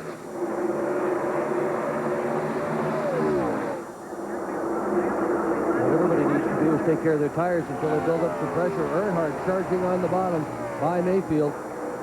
Yeah, he's real worried about the right price. As he goes by Mayfield right on the bottom of the racetrack there. And I would say right now they probably went up on the air pressure a little bit there, trying to avoid maybe the tire being a little deflated there and getting too much grip right at the first. Well, looking on from Bill Elliott's car. Boy, that's a great shot. Look at the race cars right there in the rearview mirror. Let's take a look at the field summary here. Lap 96, you see the running order in the upper left of your screen. The big story there, Earnhardt and Burton charging from 37 to 38 starting spots. From the first and third positions. Ricky Rudd led earlier, Jeff Gordon led earlier, Dale Jarrett has not. Tony Stewart, solid run, looking for the three-peat. Don't think we've called Junior's name all day. Steve Park took 2 tires on his first pit stop back at lap 35 to gain some track position after starting 39th in a car that was crashed in happy hour yesterday. Ward Burton was in the top 6 earlier. Johnny Benson penalized for speeding, leaving pit road. Back on the second set of stops in the race. Second or first? First set of stops for Benson. Mark Martin fell back early and sinked his way back toward the front. Matt Kenseth made an early stop back at lap number 8 under the first caution. You know, it's pretty easy to know when Dale Earnhardt's leading in the race. Just looking at the grandstands, and everybody was standing up for the first 5 laps after the restart. Farther back in the field, as we get toward the tail end of our rundown, you'll see some cars that have had problems. You've got Brett Bodine back on the racetrack in 39th spot after being in the garage for a short while. He's 9 laps down. Sterling Marlin's had the hood up on his car on pit road. He's 12 laps down. Kenny Wallace, Hud Strickland, and Mike Bliss are in the garage and apparently done for the day. Here's Elliott Sadler in 28th position. Jerry Nadeau got caught speeding on pit road this past caution flag stop. He's trying to pick his way back up through the traffic. He led earlier.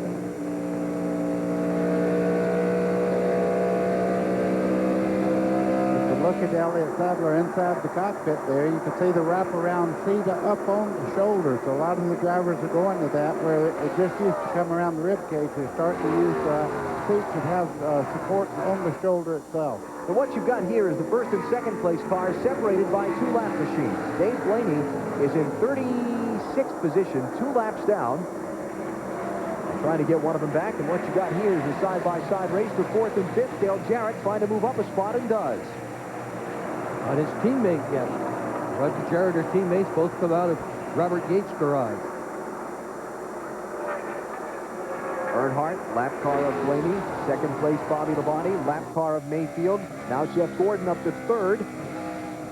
Mayfield had gotten by Earnhardt. In fact, he had a pretty decent amount of space between himself and Earnhardt, and then Earnhardt just got a mind to it and passed him. Say, Blaney's got a fast car here. Yeah, he does. Had a good run yesterday in the Busch Series race as well. He was 3rd yesterday. We were just looking on board with him. Watch his right hand. We noticed this yesterday during the Busch Series race. It was the Busch Series race or happy hour. We got talking about this, buddy. Okay. Yeah, and he just moves his hand around. He's at much ease there. Bill Davis has always had a good car here. Dave Blaney does a great job in it. Unlike some drivers, like you've seen Mark Martin, if you've seen a lot of his in-car cameras, where he steers the car with his right hand, an elbow, basically. Blaney's right hand, he just pulls the steering wheel through it with his left hand. Watch it. Yeah, and down the straightaway, he actually laid it over on the leg restraint there, and he didn't use his right arm at all. Yeah, Blaney's actually totally steering that car with his left hand. Just left-handed. Wonder if that's a sprint car thing. Yeah, don't try it on I-95. Jeff Gordon being challenged for 3rd by Jarrett and Rudd. Gordon going to lose 2 spots here as they come off the corner. Jeff Burton has slipped back to 6th position. Dale Earnhardt is the leader. Just past the 1/3 point of our UAW GM Quality 500 at Charlotte.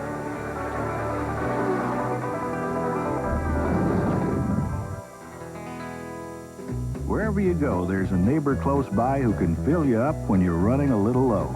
Just look for the sign. Gas, food, and conversation. Citgo. See you around. Still getting dandruff flakes? Maybe the problem is your dandruff shampoo. Try Neutrogena T-Gel Intensive Anti-Flake Shampoo. Fights flakes 3 ways. It may not be your first dandruff shampoo, it will be your last. Neutrogena T-Gel, it works. While there are a lot of places where people buy parts for their car, the fact is more people choose AutoZone than any other. It's because we're the largest auto parts retailer in America, and they save money with our everyday low price. It's because more often than not, we have the part they need in stock. And it's because we're the place where they'll find a battery that's backed by a 3-year free replacement guarantee. Which is why we say there's just no place better than AutoZone.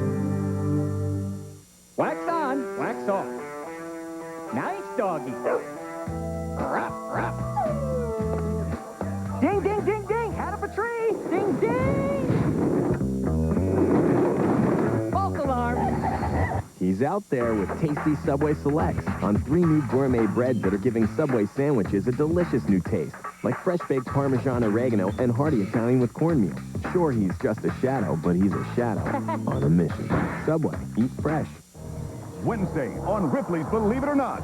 The smile of a kid, the body of a man. Little Hercules wants to pump you up. I was blown away. What secret weapon's hiding in this woman's bra? Does this real-life wolf family have the cure for baldness? And can you stump the canine calculator? 2 times 2. All new stories that shock and amaze. Hosted by Dean Cain. Ripley's Believe It or Not. Wednesday at 8:05 Eastern on TBS Superstation. Believe it.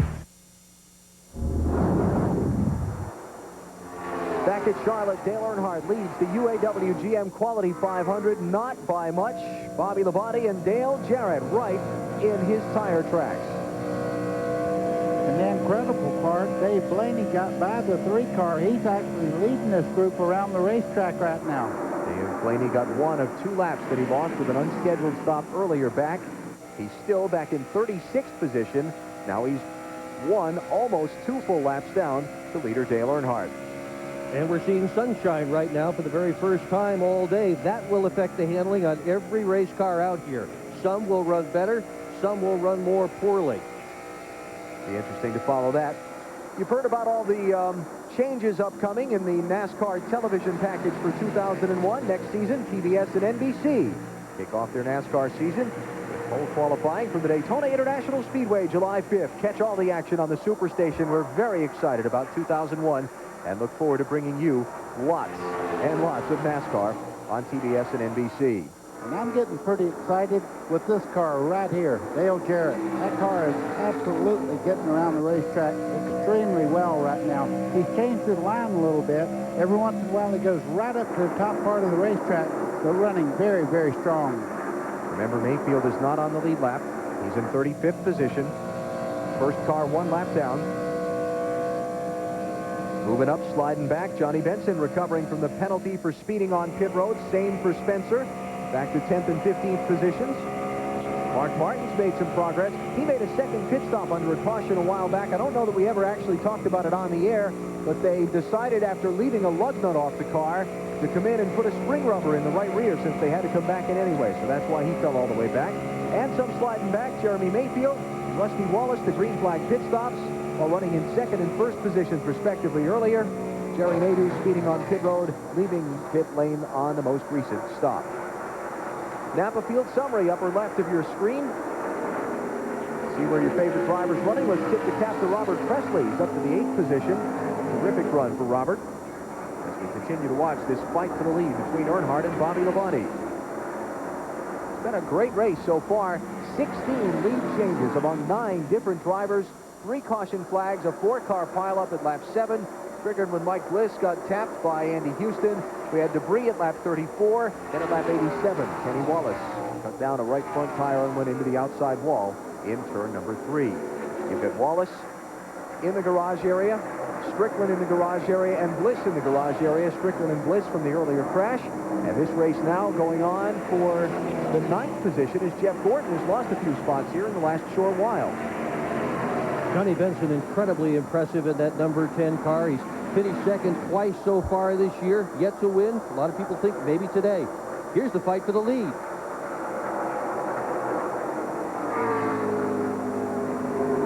You were saying something about Bobby Labonte stroking? I don't think so.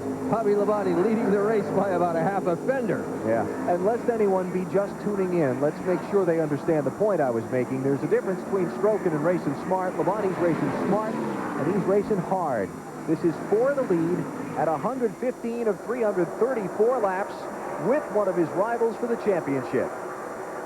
In the car just behind him there, Jeremy Mayfield trying to make up a lap. But Dale Jarrett moved right in on him round. That's first, right here, second, and third right back in there. It is a cold day here in Charlotte. Temperature was 48 degrees at green flag time. Every one of these fans that's in the house today is on their feet, and they're not thinking a little bit about the cold right now. It's been a terrific show so far. It's adrenaline. You know, you were talking about racing smart, Alan. There's just two guys in the top 40 who have finished every race so far this year, and they are Dale Earnhardt and Bobby Labonte in the 18, and that's smart. When you can run that fast and finish every race, you're running fast and smart. That's the Jeff Fuller car. The leaders just went by, slow on the apron of turn 3. No power reported on that machine. Maybe lost the oil pressure. Labonte and Earnhardt trading the lead back and forth between them now for 3 straight laps. There's Jeff Fuller in. First race for the new McPherson Motorsports team. Hope to be a full-time effort next season. Yeah, and the hood was going up on it. He pulled off over, coming off turn 2 just a lap before this, and really just coasted in, so he's got a major problem with the motor. Let's talk about Earnhardt here for a second. His mode of operating lately has been, when he bolts on a fresh set of tires, he runs like a jackrabbit for a while, and then the farther into the set of tires he goes, he fades just a little bit. So the last time they pitted, all the leaders was at lap 88. We're at 118 now. 30 laps in, starting to see him slide around a little more than those first few laps. And I think the other thing, they had to make some kind of adjustment because they did have a problem there with the right front. So the car is not exactly like it was when he came from the back of the field all the way to the front. I think right now they're probably talking to the crew chief. Right now, just follow Bobby Labonte. You're running very well. We'll make adjustments all the way through and hope we're right when it comes time. What a pace. That's always so good that you can do that. He's got a great car because he is able to keep up with the pace that Bobby Labonte set it.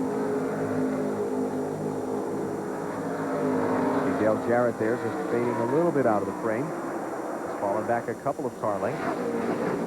There's Jarrett. BJ's won this race twice as well. Dale Jr. slipping a little bit, back to 23rd position. Started in 13th. He's lost some ground here in these last few laps.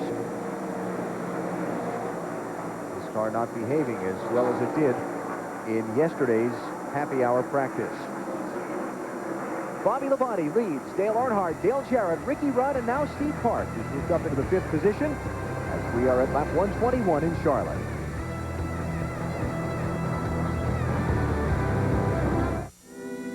So, I hope you like lobster.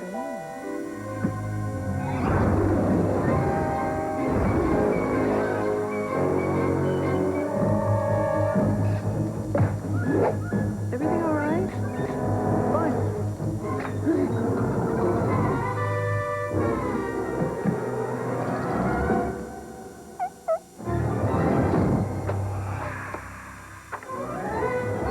I'm sorry. Nice looking jacket. Special edition. Leather. Name your price, man. Your hat. Some people will give anything, hey Jack, to own the special edition NASCAR 2000 jacket. But it's yours for just $169 when you buy any Exide Select battery. And you'll be helping the kids at Duke Children's Hospital. Hey, Jack, where's your hat? Look for details wherever Exide Select is sold. Nice hat. Thanks.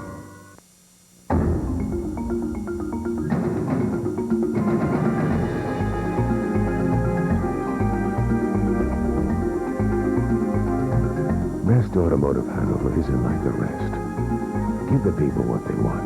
Low prices, lower payments, highest trade-in value, and superior service after the sale. That's what makes us best. So come to Best Automotive Hanover for your horse of a different color. New Nutrisystem.com means no more excuses. Just log on and lose weight. There's private online counseling, no embarrassing weigh-ins, and no center visits. Simply jump online to receive your free membership, free personal profile, and free personalized meal plan. Then select your favorite foods to be delivered direct to your door. It's proven weight loss success. Nutrisystem.com. Log on. Log on today and get free shipping on a 4-week order. Racing Radios, the leader in racing communications worldwide. Call us today at 1-800-669-1522 for all your two-way needs for race teams and scanners and headsets for the fans. Mack Trucks are furnished by Clement Chevy Mack Sales. For all your truck and tractor needs, call Clement at 1-800-369-MACK. Featherlight, the official trailer of NASCAR, CART, IRL, NHRA, ASA, and World of Outlaws. Remember to call Featherlight for all your trailer and motor coach needs at 800-800-1230. Winnebago Industries. For information on Winnebago Industries products or the Winnebago Motorsports team, call 1-800-643-4892. Back at Charlotte, Bobby Labonte continues to lead the UAW GM Quality 500. There are the lead trio, Labonte, Earnhardt, and Dale Jarrett, who is closing in on the front two now as we get farther in on this set of tires. Ooh, look at that. Earnhardt almost hit the got wall. the wall. Did he get it? He may have touched it. There was a black mark there. Can't quite see as the car flashes through the flame. If he did, he didn't tell the crew because I'm listening to his radio and he never said a word. No, his tires look okay. Yeah, paint's not nicked up. He came awful close. He tried awful hard. Wow. He may have hit the wall. Let's take a look. Middle car on the screen is Earnhardt. Let's see if he got into the wall off 4. Watch the white paint. See if there are any black marks on it when he leaves. Whoa. Oh, he grazed it. He grazed it. He grazed it. Wow. Somebody had grazed it just before him as well. There was a black mark when it started, but it was a bigger one when Earnhardt left. Okay, and the Goodyear's yellow on the tires, and that was a white wall that went by here, so he definitely hit the wall with the right rear corner. Behind these drivers, Andy Houston is wiggling his car around like he's got a problem. He was up high in the groove off turn 4. Coming to the Superstation next Sunday night, when politics become personal and the line between ally and enemy disappears, the fate of a nation comes down to who you trust. Daryl Hannah, Doug Savant star in the Superstation original movie First Target. Next Sunday night, 8 Eastern, only on the Superstation. What was that I was saying about Andy Houston wiggling his car off 4? Boy, you talk about a tire blowing out. Look at that. The rubber just flapping on all over the right front there. Caution's out, buddy. Debris on the racetrack. From the Andy Houston car, caution is out for the 4th time in the race.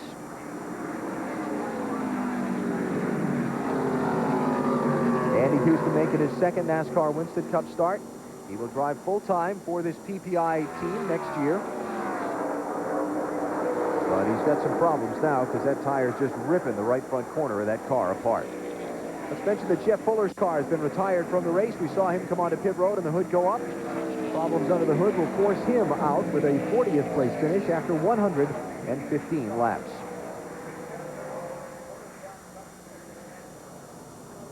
Let's go to Mike Massaro, who has more on the communication between Dale Earnhardt and his pit after that little brush with the outside concrete. Mike? Well, Alan, in typical Dale Earnhardt fashion, he seemed unfazed by it. Actually, took a little while before he even acknowledged that it happened, but once he did, very cool, calm, and collected, radioed into crew chief Kevin Hamlin and said, that was pretty close. I think I touched the wall with the right side. I spoke with Kevin Hamlin. He said that it's only slight damage to the right side, sheet metal damage. Right now, the Goodwrench team up on the wall, awaiting the 3-car to pit. He didn't catch much of it, but he caught it. And anytime you catch it with these cars, the aerodynamics are so finely tuned, it can be a factor. Leaders will pit at lap 131. Earnhardt first to his stall because of being pitted all the way up at the turn 4 end of the pit lane. Bobby Labonte right in the center section. Triple box, top 3 in the race. Labonte, Earnhardt, and Dale Jarrett. Earnhardt's crew will get done first. They didn't have to do very much work to Earnhardt's car. He's back underway. What a stop! 12.8 seconds for Earnhardt. Wow. Is that a world record or what? Troubles there on the rear tire for Dale Jarrett's car. Labonte's away. Earnhardt's going to get out first. Is that Rudd second? Yeah, it sure is. Ricky Steve Rudd Park. second. Look at Park. He might get out third. That's going to be Labonte third. Park, great job by his crew to get him out fourth. And listen to the roar again as Earnhardt comes off the pit lane with the race lead. A 12-8. Unbelievable. Well, they're in the zone today. Earnhardt and his crew are in the zone. When you can hit the wall, come off without any damage, and then pull off a pit stop like that, you're good. Under caution for debris on the racetrack from Andy Houston's car. We're at lap 131, 203 to go in the UAW GM Quality 500. I'm here to play football for the Irish.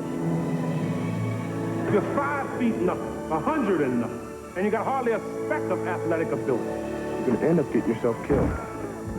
Get out! I knew it, Coach! For the first time on the Superstation. I'm going to be on the sideline, in uniform. Ready, champ? I'm ready for this my whole life. The true story of Rudy, coming October 28th to the Superstation. I can tell by looking whether a vehicle's been driven hard or not. This guy's one of my regular customers. Scorched brake rotors, beat up oil pan, probably never takes his foot off the gas.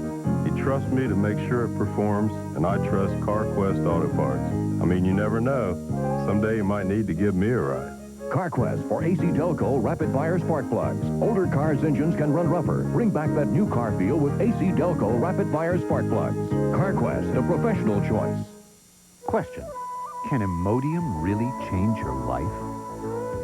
Well, you might still find yourself trapped in the bathroom, pulling into every rest stop, stuck on the sidelines, or having one of those days when you just can't leave the house. Isn't it time to feel like you again?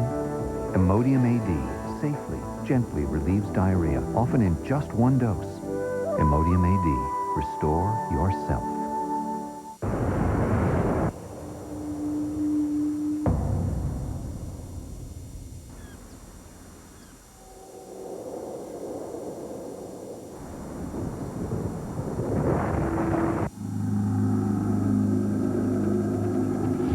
Introducing the Polaris Sportsman 500 HO with a new high-output engine and 20% more power.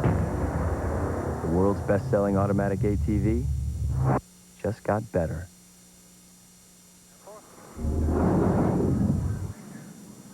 Back at Charlotte under caution at lap 133 of the UAW GM Quality 500. Dale Earnhardt winning the race off of pit road with a blistering stop by his crew. Now, years ago, the team was known as the Flying Aces. They don't use that nickname anymore, but they sure acted like the Flying Aces of old right here. As good a pit stop as you're ever going to see.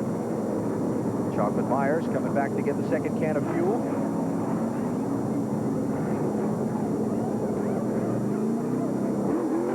Down and away. Our timing, which is unofficial, of course, 12.8. Mike Massaro. And I'm with crew chief Kevin Hamlin. And Kevin, 12.8 seconds, an absolutely incredible pit stop. What did you do to get this team pumped up today? They've been pumped up all season. You know, we don't have to do anything to these guys. When Dale runs good, which he does most every week, GM Goodner and Service Plus crews right on the money. And every once in a while we'll have a hiccup, but they work out hard and they practice hard at the shop for the pit stops. And, you know, when we start in the back like we did today, you know, they knew it was on them to get us a lot of track position right away early in the race. And obviously they've done their job, and Dale's done a really good job with the car. It's working fairly good right now.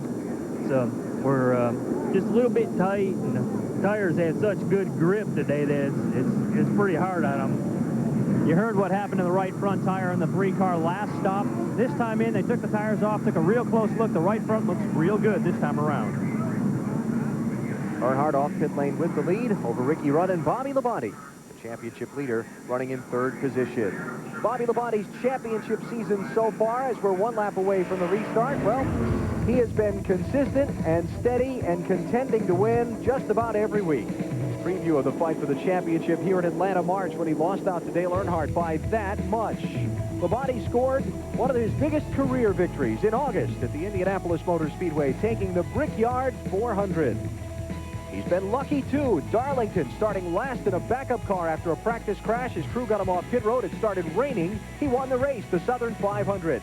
They've come back from adversity as well. This is Richmond, a power steering problem. Came back to finish 15th. Martinsville last week, caught in a pit road jam, falls from 5th all the way back to 26th, comes back up through the traffic after repairs to 9th, then gets knocked around and spun off turn 4. Watch this, a flying 360, grabs a gear. He only lost 1 spot and finished 10th in the race. Bobby Labonte has come back from problems to protect his point lead in the last couple of weeks. Let's get an update on pit road from Mike Hogwood. And Ricky Rudd's team also had a great pit stop. Now, crew chief Michael McSwain told Ricky, he said, Ricky, don't go crazy. Remember, we're great on long runs. That's been the story with both the 28 and the 88 of Dale Jarrett today. Jeremy Mayfield and Dave Blaney going to try and get laps back as we go back racing. Let's mention that Mark Martin made a second pit stop under the caution. He's fallen from 11th to 29th position. We'll try and follow up on what the problem was with the extra stop for the Martin car in a moment. You can see Ricky Rudd on the restart there. He started in second gear. He broke traction and really got a pretty lousy start there back on under the green. Dropped back about 15 car lengths from the leader. Second, third, and fourth as Mayfield tries to get his lap back from Earnhardt once again. He'll do it this time. On the caution for debris a minute ago, Rusty Wallace did get back on the lead lap. He's in 27th position, but more importantly, he is back in the hunt for a good finish. And has a very fast car. He had made up about a half a lap under the green, and then the caution came out. He's back in the fight, I'll guarantee you. Tony Stewart racing Steve Park for 4th after taking 5th from Dale Jarrett. Park having a great run today despite incredible adversity. Hit the wall last night in the final minutes of happy hour. Crew worked late last night, came in early this morning, patched the car up. They certainly could have gone to a backup without any loss of real starting position. They said this car is so good it's worth fixing. They did, involved in an early crash. You see the results of that in the left rear corner of the car. Park running in 4th spot despite all that. Park 4th, Stewart 5th, Jarrett 6th, Gordon 7th, Dave Blaney in the 93 is 2 laps down in 35th position. Thank you, Dave, for allowing me by.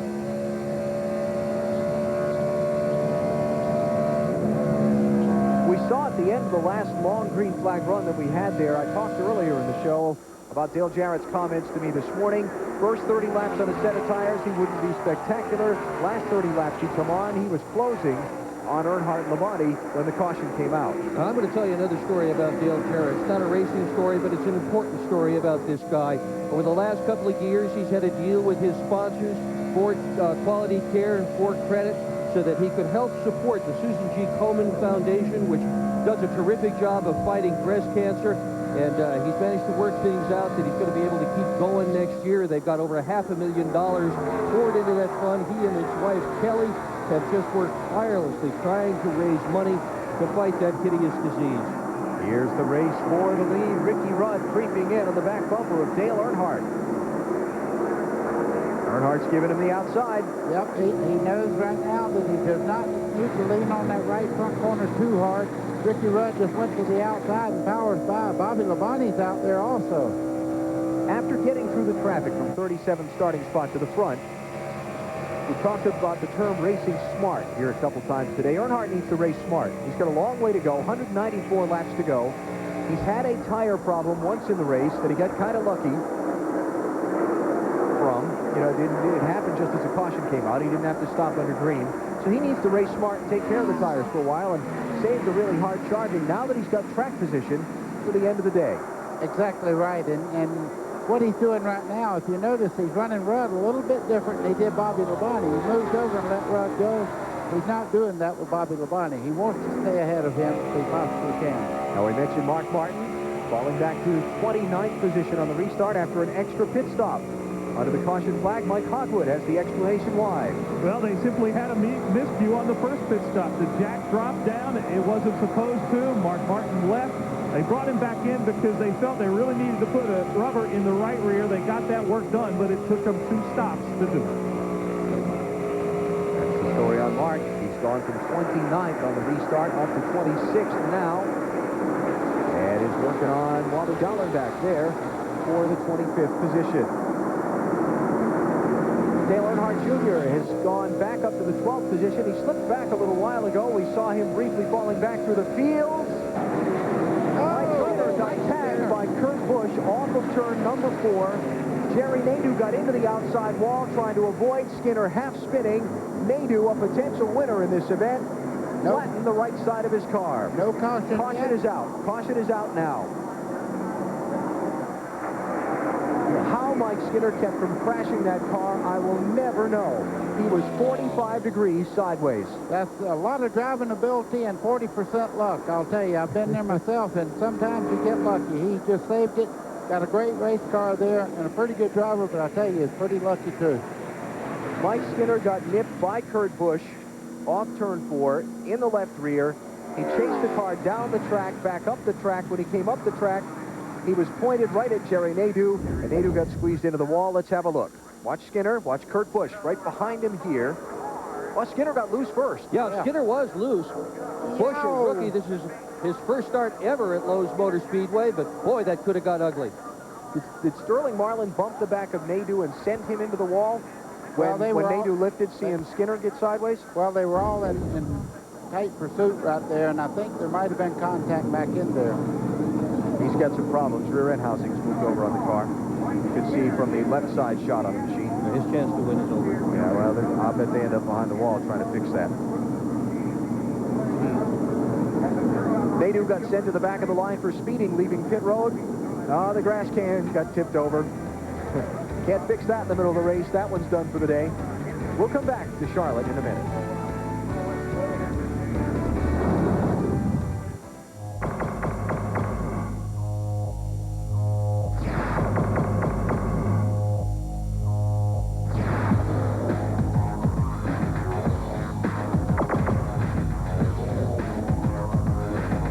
Still getting dandruff flakes?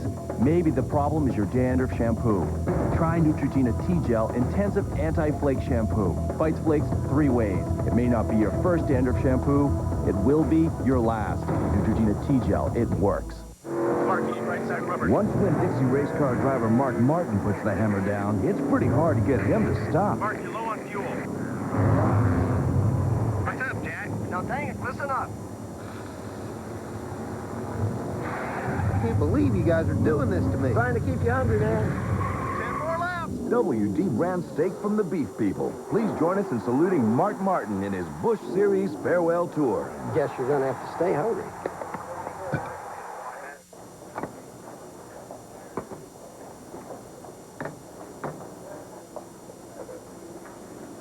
I'll take this one.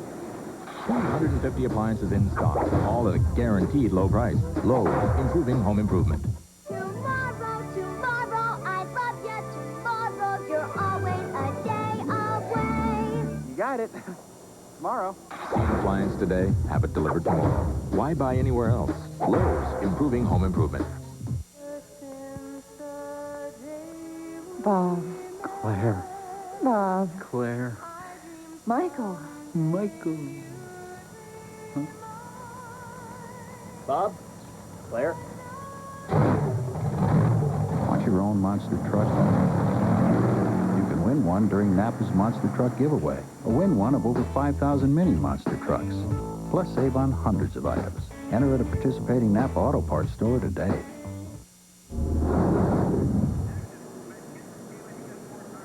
Back with you once again. Take a look at this incident that just occurred. Lap 145, 217 miles in, and look at a serious TV incident right there. Thank you, Mike Skinner. Goodbye, camera. Now, take a look at the race summary right now as we get up to 200 miles. Ricky Rudd, now the leader. That's at 220 miles, actually. We've had 5 cautions. Lead has changed 21 times. Record for this race would be 47. Drivers leading, 9 to date, 17 is the record.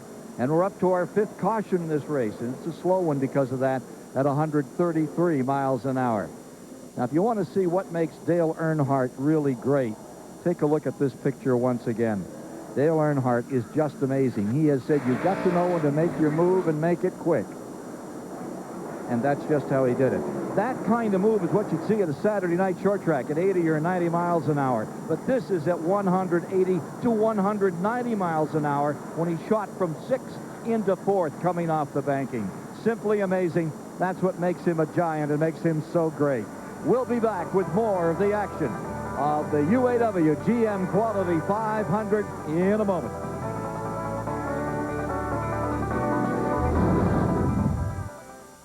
Looking for a little more excitement this season? Enjoy the most football with DirecTV and NFL Sunday Ticket at Circuit City. You'll get up to 13 games every Sunday, and right now you can save up to $400. Get your DirecTV system at Circuit City, subscribe to Total Choice Platinum Programming and NFL Sunday Ticket, and get 3 free months of Total Choice Platinum. Plus, save $100 on standard professional installation and up to $40 on powered antennas. Now at Circuit City. Bob, can you make sure Carol gets these? Oh, thanks, Bob. Have a good night. Hey, Bob. Hi, Karen. Husband's still in there working late again. What a trooper.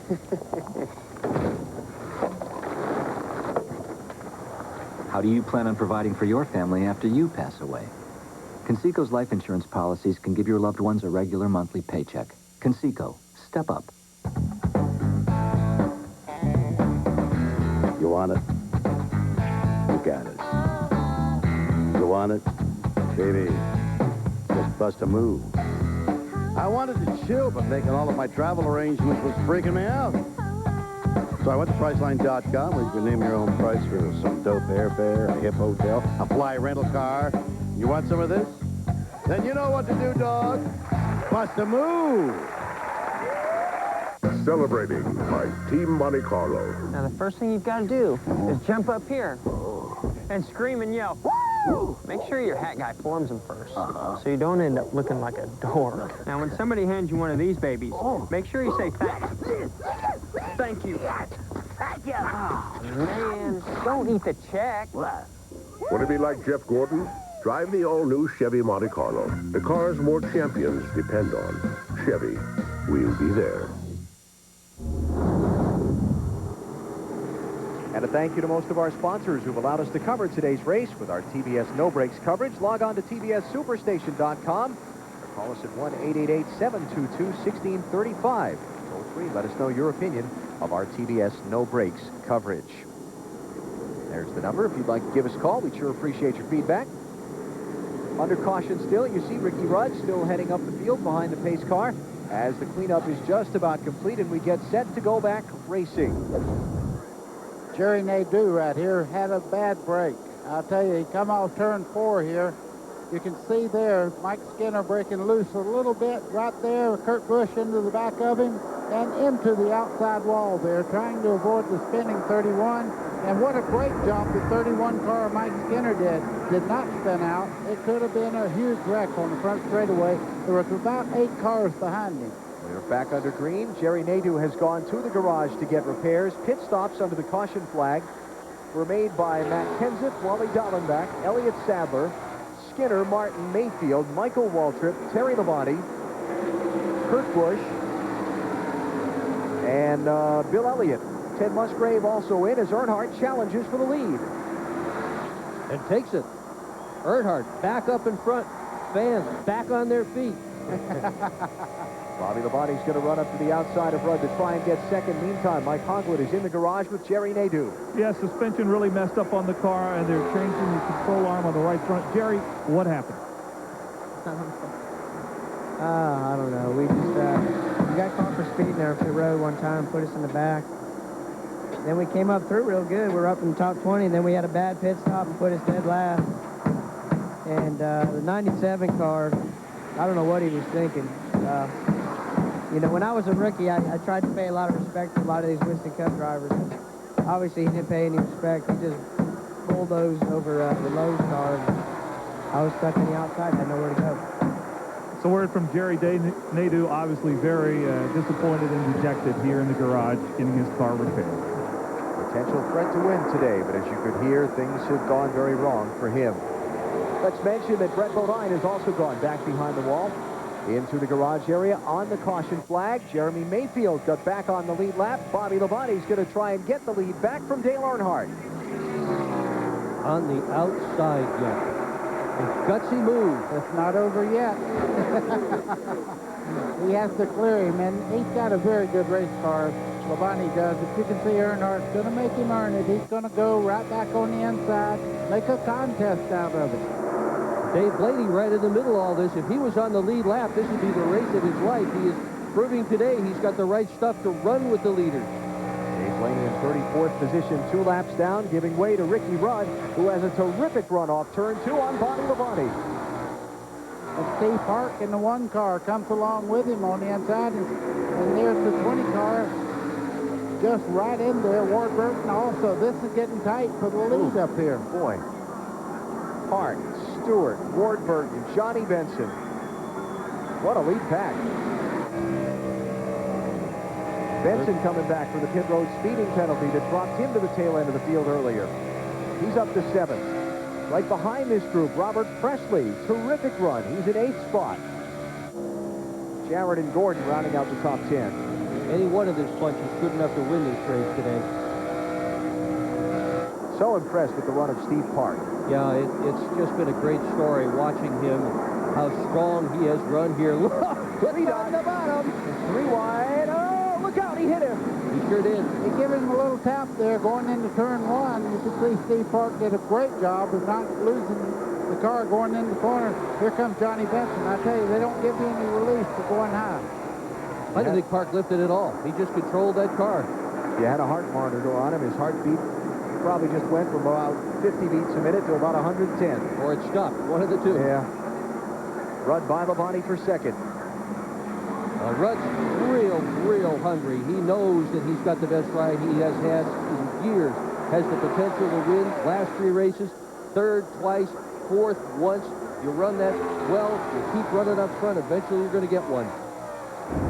Here's another look. Park and Stewart racing off into turn 1 for 4th spot. Stewart has nowhere to go. He would have to spin out getting in the corner. He's right on the bottom. Flat part of the racetrack. You don't go to it 190. How did Steve Park keep from dumping that car into the wall? How did he do it? Well, I'll tell you the first thing he did. When he started up high, he eased out the throttle there and got the car settled down before he tried to turn it. Had he jerked the steering wheel around, it would have gone. So Park has fallen back to 7th, right behind Benson in the 10 car there, who's running 6th. You got a quick look at Robert Presley. He's just ahead of Dale Jarrett in the 8th and 9th positions, those 2 drivers. Ready to go. And look at this for the lead. Still 3 cars, the lap car of Blaney, and then 4th place Stewart. Sunday, Jeff Burton's day.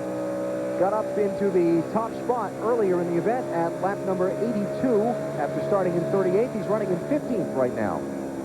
There's Jeff racing with Jeff Gordon for the 14th spot. Rick Mast is also in the hunt for position. Oh, Rusty Wallace, Dale Jarrett. Jarrett is in the wreck. Turn 4. Gordon is in the wreck. Gordon. Hard hit for Dale Jarrett. Look at the left side of his car. That's the only good part of this, watching him move around inside that car. Jeff Gordon's car is done, too. They'll have to really do a lot of work to even get him back out there for any point. Championship contender, Dale Jarrett. Needed a good run here at Charlotte today. He is going to wind up in the garage. That car very heavily damaged. Caution is out at lap 159. Rusty Wallace was involved in that. Rusty had moved all the way back up to 10th position. After getting a lap down earlier, Rusty's on pit road early here. Look at the back corner of his car. The Gordon machine all torn up. Gordon tried to slow up there, just had nowhere to go. Went all the way up against the outside wall. Gordon won the pole for this race.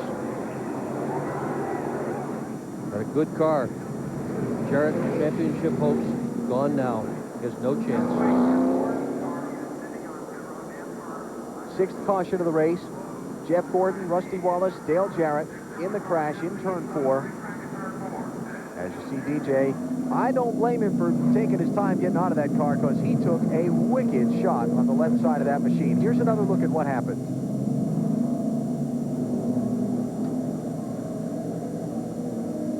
Dale extricate himself from the machine. And the ovation from the fans as he gets out. And rightfully so. Hard shot over there for DJ. All right, let's get another look at what happened over there on the racetrack. Oh, Robert Presley. Oh, what a bad break. He was in the top 10. All right, another look at it here as Presley tries to make the turn into the garage. There's Presley, Wallace, and Jarrett just ahead. Rusty got in the left rear corner there just enough to turn Jarrett. Certainly didn't mean to, but the contact was made. You see Robert Presley on the high side there, going by on the outside. Contact by Gordon. Bad break. On board Jarrett's car. This is going to be a wild ride. Hang on. Goes down in turn 3. Everything is normal there. Boom. It gets touched right there.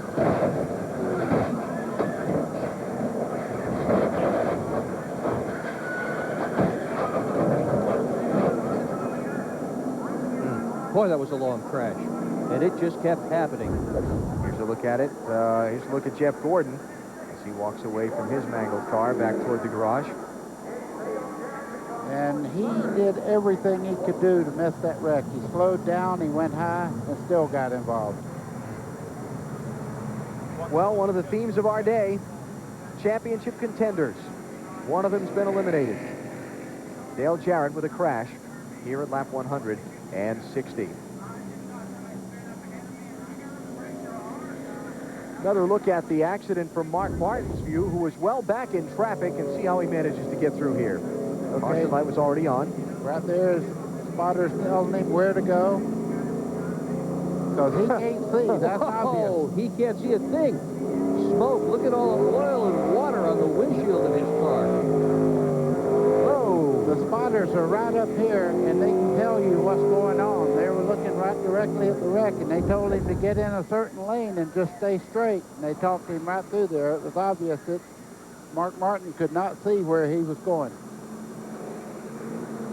Rusty Wallace was thundering up through the field. And that's all the spotters up there. One more look at it from, I believe, Dale Jr.'s onboard camera. Here we go. Oh, look at this. Wallace and Presley right around him.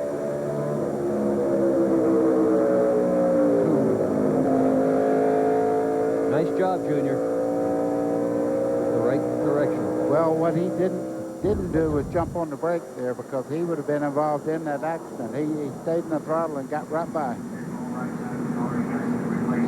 Under caution after a crash that has eliminated Dale Jarrett from the UAW GM Quality 500 at Charlotte.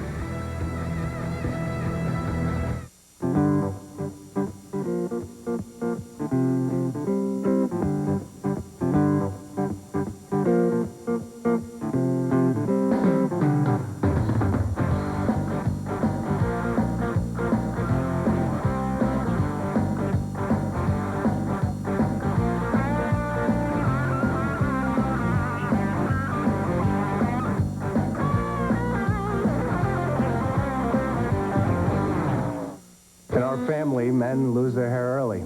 Thank you. So I've been using Rogaine for about 2 years now, and I don't see any difference. And that's the idea. You keep the hair you have. Look, I love my dad. I'm just not in a rush to look like him. Rogaine, it's stronger than heredity.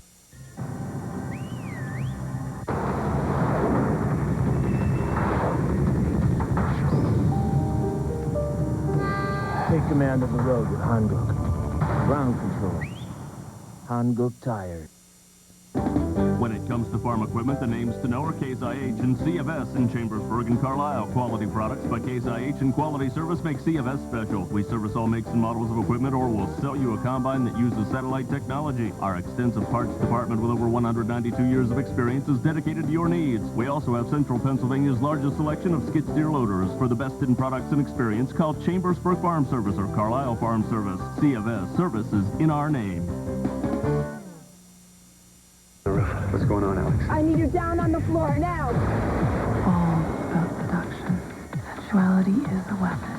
You understand? What'd you do? Job well done. We all have our addictions, don't we? You don't think it's over, do you? No, I don't. Tomorrow is our day. Step away from the president. Daryl Hannah. Doug Savant, and Gregory Harrison. First target, 8 Eastern next Sunday, only on the Superstation.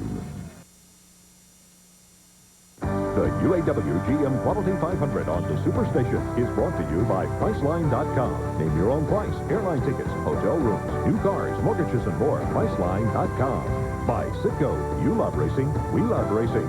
By NapaOnline.com, where everything great about Napa is now available online. And by UAW GM, assembly line to finish line. Teamwork wins. Back at Charlotte, pit road was just opened a moment ago after the cleanup and the cars removed from the entrance of pit road in turn 4, where they came to rest after the crash involving Dale Jarrett, Jeff Gordon, and Robert Presley. Here are the pit stops that happened just a minute ago. Triple box, Dale Earnhardt, Ricky Rudd, and Bobby Labonte, the top 3 drivers coming into the stops. Rudd is pitting at the very far end of pit road. So he'll be the first one to finish no matter what, but he's got to drive all the way down pit road once he gets done with his work. You see him pull out now. Incredible stops there by Dale Earnhardt. 15 seconds flat. Wow. 13.9 for Rudd's team. He'll come out just behind Earnhardt. Watch the box now on the right side. Labonte pops out of his pit, but look at in front of him. Here comes Tony Stewart up into 3rd. Junior with a good stop. Mark Martin with a good stop. So the order will be Dale Earnhardt, Ricky Rudd, Tony Stewart, Bobby Labonte, and Mark Martin, followed by Dale Earnhardt Jr., Steve Park, Johnny Benson, Joe Nemechek, and Jimmy Spencer. Cleanup continues here in Charlotte under the caution flag. We'll take a break and come back with more in just a minute.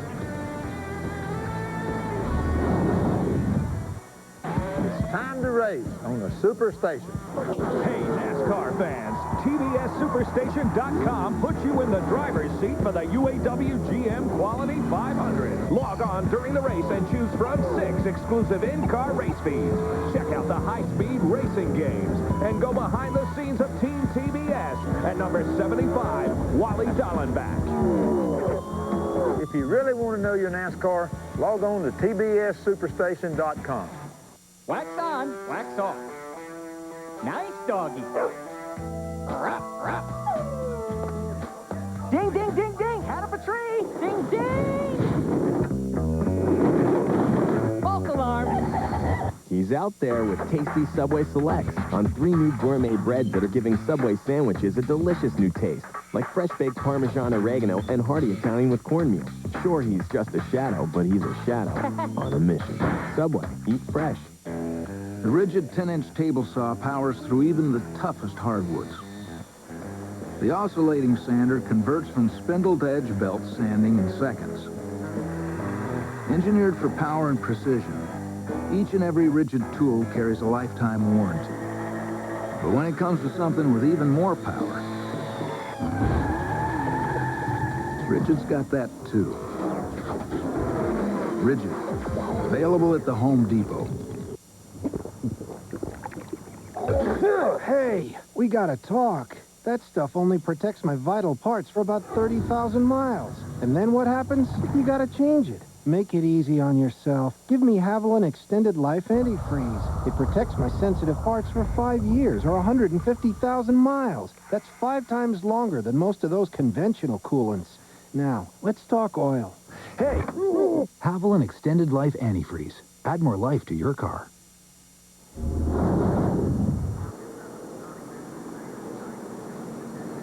Dale Earnhardt is the leader of the UAW GM Quality 500 at Charlotte, winning the race off pit road once again. He's done it time after time today, the pit crew getting him out first. Next Sunday night, when politics become personal and the line between ally and enemy disappears, the fate of a nation comes down to who you trust. Daryl Hannah and Doug Savant star in the Superstation original movie, First Target. Next Sunday at 8 Eastern, only on the Superstation. Dale Jarrett's car back in the garage, covered up. Jeff Gordon's car also back there. Mike Hogwood is with him. Jeff, on the pole, I know you didn't expect this. What happened? Well, we were having a little bit of a tough time with it, but I think, you know, it would have come around by the end of the race. We were a little bit loose there on one end, a little tight at the other end, and we're just kind of, you know, trying to bide our time and be patient and keep working on it. But looked like somebody or a couple guys got together and got loose and spun out right in the middle of 3 and 4, and I had plenty of time to slow down. I slowed down, but there was so much smoke, I was hoping they were going to go to the bottom, and they didn't. I noticed your crew working hard on this car. Can they get it fixed? We might. They lost a lot of oil, and I didn't drive it very far, so I'm sure they can get it back out there. But what fun is that going to be? I'll have me a ball here at Charlotte riding around. Not the way he wants to drive at Charlotte, Allen. No, Jeff Gordon used to being up front, contending for a win here. Back in the garage, along with Dale Jarrett, Jerry Nadeau, Jeff Fuller, Kenny Wallace, Hud Strickland, and Mike Bliss. The attrition rate kind of high here, and we're just coming to halfway now. Get the restart at the midway point of the event, 250 miles down. Looking on from Tony Stewart's car, got off pit road in third after this set of stops behind Ricky Rudd. And Dale Earnhardt, who will head the field back to the green flag. Cross flags are up, green flag is out, halfway home in the UAW GM Quality 500.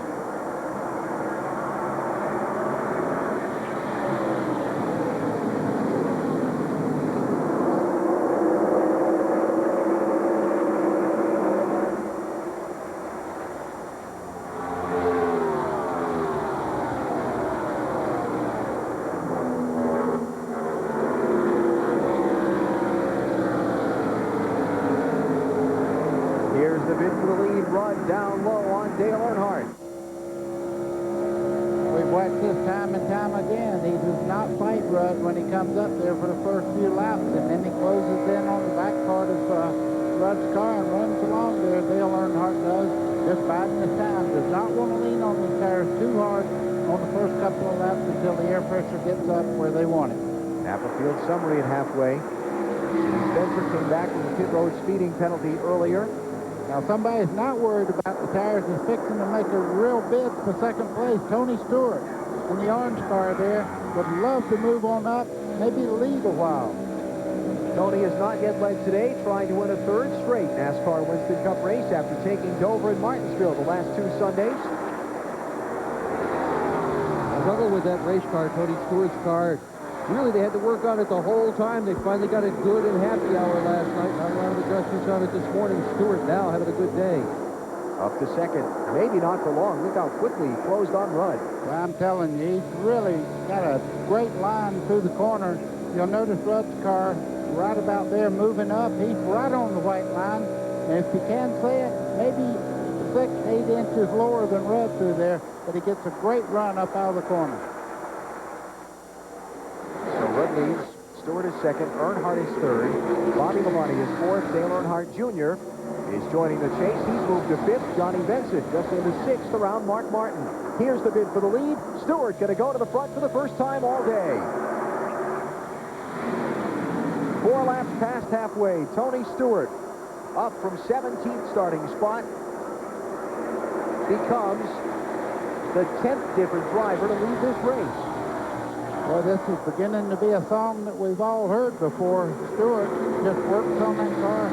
He and his crew chief, they speak that language, that perfect language, and just keep adjusting until Tony Stewart gets up front. And once he gets in the lead, he's hard to move out of there. 28th lead change of the day for Tony Stewart. Hey, you can join me and some of NASCAR's top drivers for a once-in-a-lifetime experience. How? Well, log on to TBSSuperstation.com and enter the NASCAR on TBS shootout. If you enter correctly, you'll need to remember that Dale Earnhardt is leading today's race at the midway point. 4 grand prize winners will receive a trip for 2 nights to Charlotte. They'll be teamed with a NASCAR driver, Dale Earnhardt Jr., Ward Burton, Kyle Petty, or Wally Dallenbach to compete in a sporting clay shooting competition on Kyle Petty's farm. And on the second day, you get the King's Experience here at the racetrack from the Richard Petty driving experience. Log on to TBSSuperstation.com and get in on all the fun. Robert Presley having a terrific run in the top 10 when he was swept up in the big crash moments ago. Let's hear from him. Well, disheartened after what was going to be a great day for him. Robert, what happened?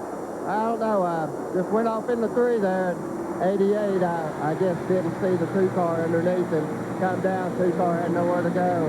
They come sliding back across the racetrack in front of us. I mean, disheartening. This Jasper engine Ford was, it was pretty good all day. Just sitting there, just riding, waiting on, this last 100 laps to go out there racing, but, wasn't to be. Well, Robert says this team is going to try to get this car back out, but he really feels they're on the verge of something big. 6th place car, Dale Earnhardt Jr., way off the pace, coming to pit road. Lap 175, not good under the green flag. He had worked his way all the way up into the 5th position a little bit ago. He's going to go down a lap here, most likely. Same driver, same car that led the most laps here in May, finished 4th, looked like a winner then. Not having any fun today. That was Jerry Nadeau sneaking onto pit road behind him. Nadeau had just come out of the garage a little bit ago. Marty Snyder. What a strange day for Dale Earnhardt Jr. He had fallen back as far as 25th. The situation here, they think they have a cut right front tire. Earlier when they fell back in the race, they did not get all the lug nuts tied on the right rear tire. He had come back up to 5th, and they're going to get a speeding penalty as well, as Dale Earnhardt Jr. will be held here in the pits for a penalty. 15 seconds, speeding coming on to pit road for Dale Jr. You see the official checking the stopwatch. From the time the work stops on the car, 15 seconds, now off he goes. That'll put him a second lap down as Tony Stewart comes by Jr. just exiting the pit road. So 2 laps down, 30th position for Dale Jr. and falling after things shake out here by the time he gets back up to speed. As you watch Tony Stewart on the lead here, realized that he went 10 races this year before he had even led a single event. They were all saying, sophomore slump. This guy's lost it. Going to have a terrible year. Look at Benson up to 4th. Around Bobby Labonte. Coming back, what was he, 35th earlier after the speeding penalty on the first pit stop? Into the top 5 and in position to contend for the win. I got to tell you, other than the points race all year long, Johnny Benson's been the guy that most people have talked about. He was riderless at one time there, joined the team that he's with now, went to Daytona, unsponsored, got a sponsor the night before the race there, and just like about 8 or 9 laps of pulling the Daytona 500 off. He's winless in Winston Cup, but I don't think it's going to last. Benson and this team really on a roll here of late in the 2000 season. Tony Stewart is the leader of the UAW GM Quality 500. No Brakes Racing continues on TBS.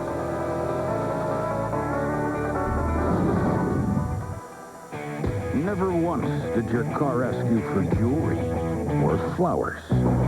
Never once did it ask you if it looks fat, or did it get mad at you for leaving the seat up. Your car always gives you exactly what you want. Doesn't it deserve something special in return?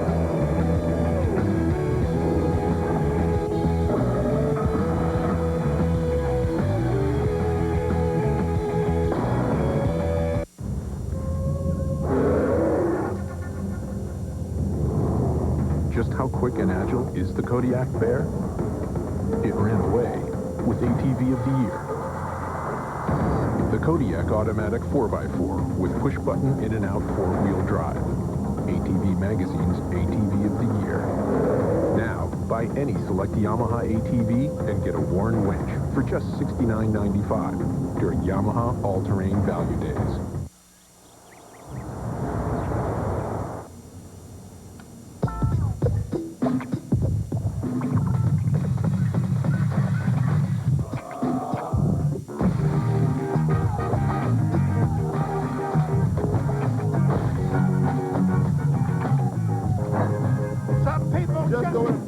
The earth-shattering sound you get when we install a 12-inch subwoofer in your car.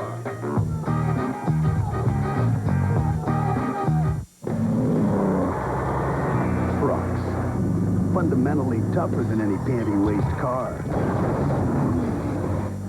Hey, no one ever wrote a song about his first hatchback. At Craftsman, we figured the only thing better than trucks is racing trucks. So we're the official tools of the NASCAR Craftsman Truck Series. Tough trucks, tougher drivers, and the toughest tools. Craftsman.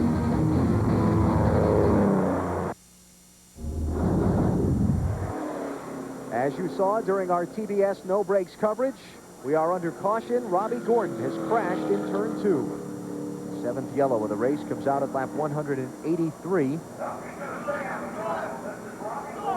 Gordon's got the Wolfman on the hood of his car. Yeah, they need to change the number of that race car. Whoa, look at this. Attaboy, Tony. Push the pace car along. No, don't be pushing him too hard. Hopefully he'll be sending you a bill for damage to the back bumper, Tony. Come on now. It's okay to push it a little bit. Yeah, it's fun. He just raised his visor up there and just wiped the sweat away from his eyes, and another Sunday ride for him. see if the leaders come to the pit lane here. Hey, we want to hear from you about our TBS No Brakes coverage. Log on to tbssuperstation.com or call us at 1-888-722-1635. Let us know what you think.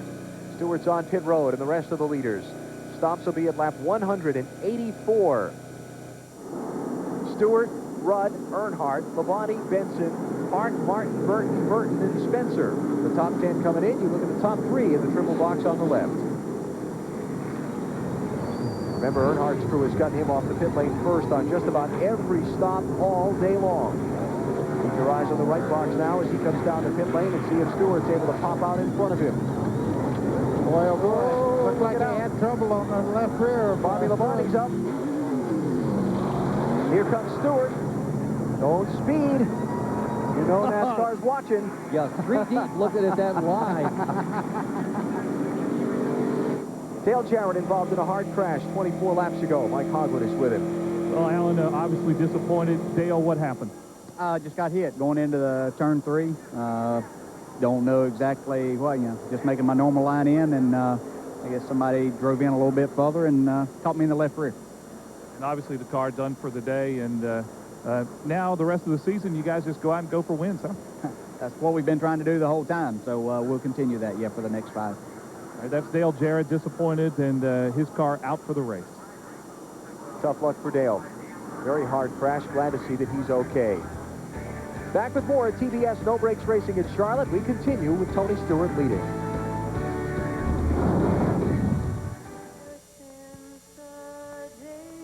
Bob. Claire. Bob. Claire. Michael. Michael. Huh?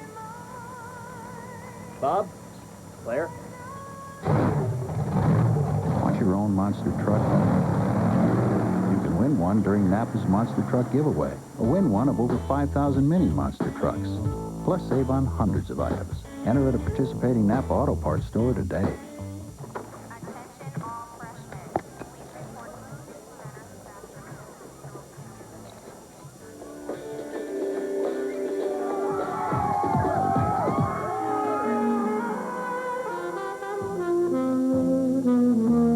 He finished in 4. The bulb? It's on the 5-year plan. The Philips Marathon bulb. Good for 5 years. Guaranteed. Philips. Light bulbs that last.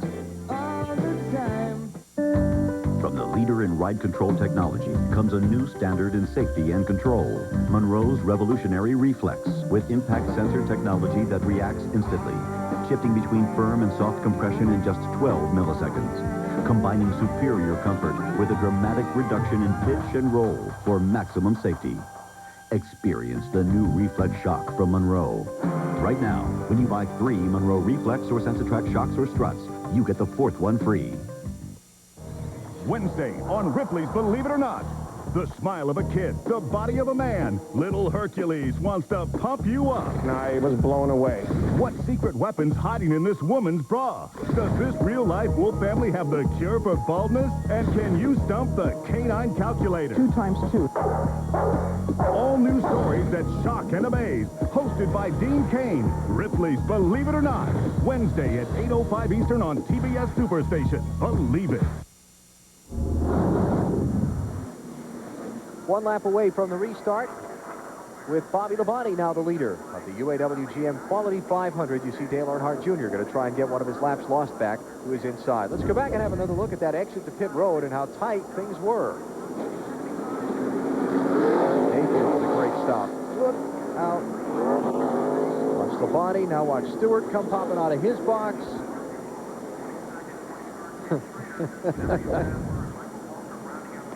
We mentioned Dale Earnhardt Jr. losing 2 laps earlier. Green flag unscheduled pit stop. Let's follow up on that now with Marty Snyder. Well, the problem again, Alan, was loose left rear lug nuts. That's twice today they've had that problem, and that's a bad problem to have when you come down pit road, and it's not what these guys need. They have not had a top 10 since Dover in June, 16 races ago, and the struggles continue for Dale Earnhardt Jr. He's going to try and get one of his 2 laps back here from Bobby Labonte as we get set to go racing off turn 4 this time. It's Labonte, Earnhardt, Stewart, Rudd, and Mayfield. Coming back from a lap down. Great pit stop by his crew. Gets him up into 5th spot.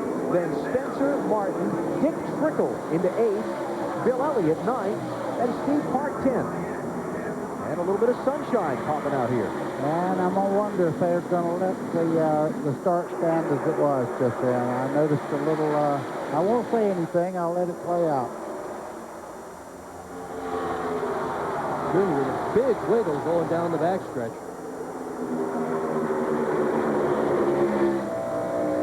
I haven't said anything on the NASCAR radio yet, buddy, about him jumping the restart. So. Well, what could have happened is Labonte may have started and then decided to back off a little bit. And, of course, Earnhardt Jr. needing to get that lap back. He got in the throttle pretty quick there.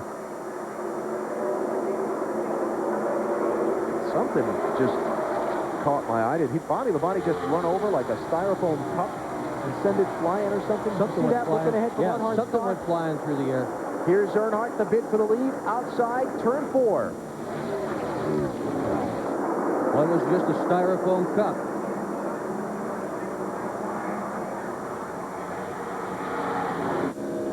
New leader.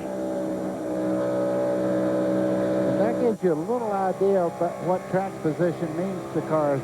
Up there, Earnhardt Jr. hadn't led a lap today. He's got that good position up there without having lap traffic or anything around him. He's up there running as fast as the leaders right at the moment. Ronnie's going to lose a couple of more spots down in that inside lane. Stewart, Rudd, now Mayfield going by. Mayfield was 15th before the caution flag. Crew got him up to 5th on the pit stop. He's doing the rest right now.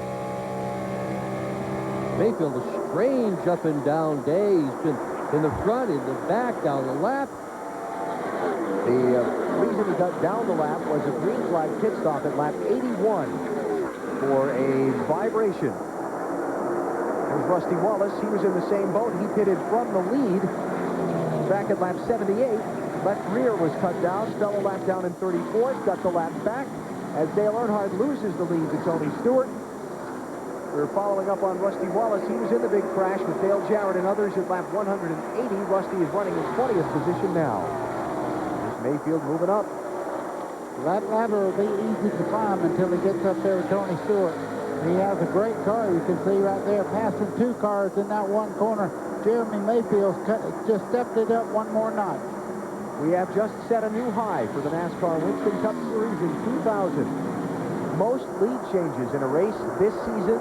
That was the 31st lead change of the day when Tony Stewart went by and took the top spot from Dale Earnhardt. What a race this has been. It really has. More stories, and I tell you, you got a lot of people to pull for here. It's too bad just one guy's going to win this thing because there have been so many teams that have excelled. So many drivers have done incredible jobs here this afternoon. And you couldn't pick a winner from the bunch. No, and the great part is, looking back at Earnhardt, even when he's not winning or leading the race, he and the 18 have had some great battles all day long, and Dale Earnhardt refuses to let Bobby Labonte lead him around this racetrack. He dropped back behind him, next corner, right back by him. We followed the story of the contenders for the NASCAR Winston Cup Championship from the beginning of our pre-race show right through the event. Earnhardt running in 4th, Bobby Labonte 5th, Jeff Burton just a couple of cars behind in 7th. There's Burton there, right behind Jimmy Spencer. There's Burton in the 99. Dale Jarrett, of course, the big loser today with a heavy crash at lap number 180.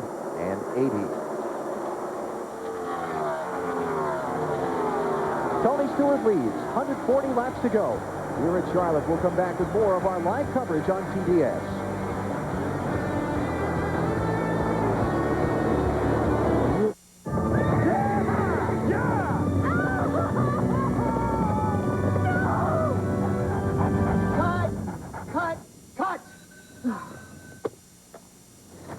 The dog is supposed to cry. So let's do one more. Are you finished? Rex, you're supposed to cry. Think back to your worst day. That's your motivation. Motivation.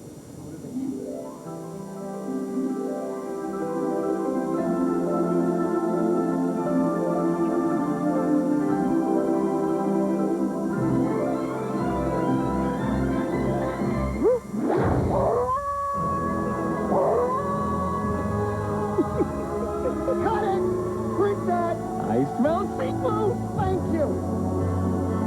Rack, about your next movie. Call me.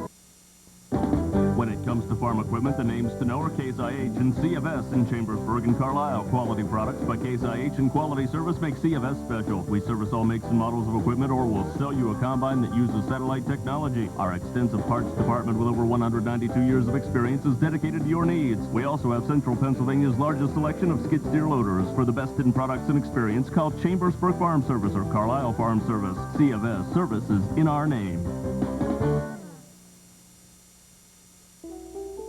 In this unstable world we live in, it's nice to know some things are reliable and secure. Balker Motors, family-owned and operated for over 76 years. Balker Motors, over 29 Chrysler 5-star awards for excellence. Balker Motors, selling Chrysler, Plymouth, Dodge cars and trucks. Balker Motors, 4 miles south of Spring Grove, on the hill in Jefferson. Balker Motors, where people are very important. Citgo presents Who Won It? The Coca-Cola 600, the annual Memorial Day Classic in Charlotte, is usually among the highlights of the NASCAR calendar. This year's edition was certainly that, with many great storylines. The Earnhardts put on a great show. Dale Jr. won the Bud Pole Award and led the most laps. He put on a memorable battle for the lead with his dad, the 7-time Winston Cup champion. They would finish 3rd and 4th, with father just ahead of son. Young Jerry Nadeau was a top contender. He qualified 2nd and led 115 laps in his Chevrolet before blowing his engine in the final 50 laps. But the battle for the checkered flag came down to Winston Cup points leader Bobby Labonte and rookie Matt Kenseth. So who won? In a huge surprise, it was Kenseth in just his 18th career start, passing Labonte with 25 laps to go, then holding him off for his first career victory. There's Elliott Sadler in the Citgo car, 25th position on the lead lap at this point. And we talked of Matt Kenseth. He runs in the 19th spot, also on the lead lap. Not really a spectacular day for Matt, certainly not of the quality he had back here in May in the 600. No, he hasn't even led a lap in Winston Cup competition since then.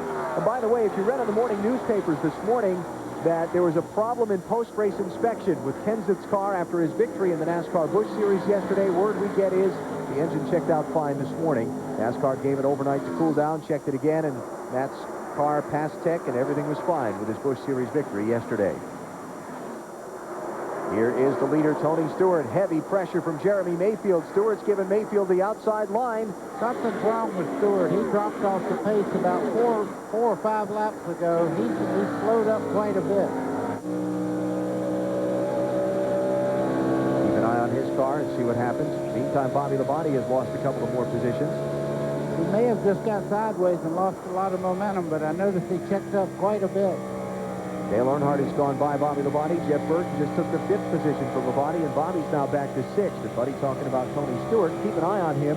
His last lap speed was some 3 miles an hour slower than Mayfield, but you can attribute a lot of that to him pulling over and waving Mayfield on by. Well, I think he just, what I said, I think he got sideways the lap before. He wanted to make sure he didn't have a tire going down or something like that. Now he's picked it right back up again. Did you see Burton? Remember when Earnhardt scrubbed the wall off turn 4 earlier? Burton almost just repeated the act on that last corner. Burton charging, running really hard on Earnhardt now.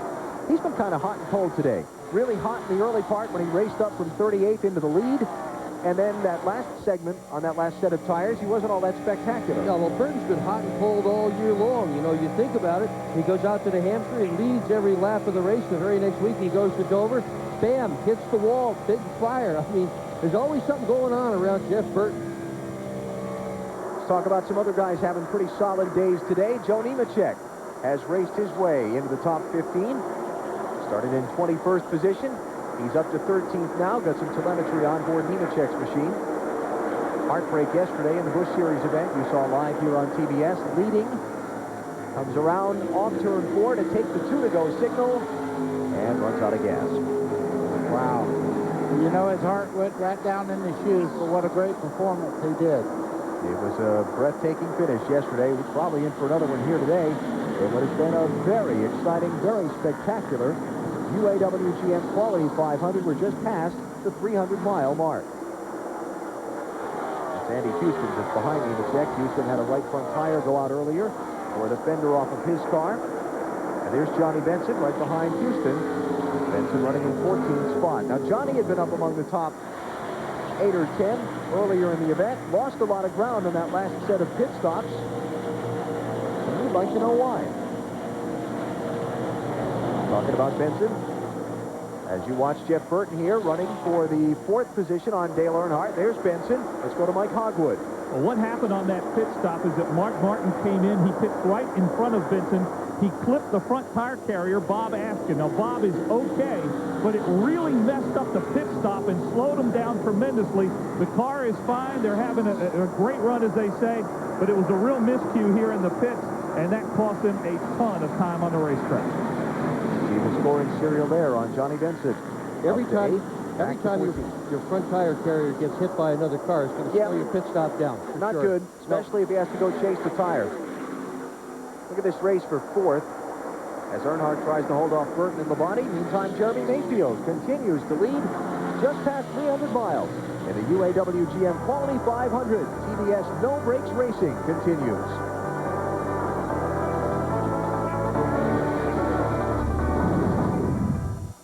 From the shadows comes a hero. Resurrected from darkness. Stay sharp, the night is young.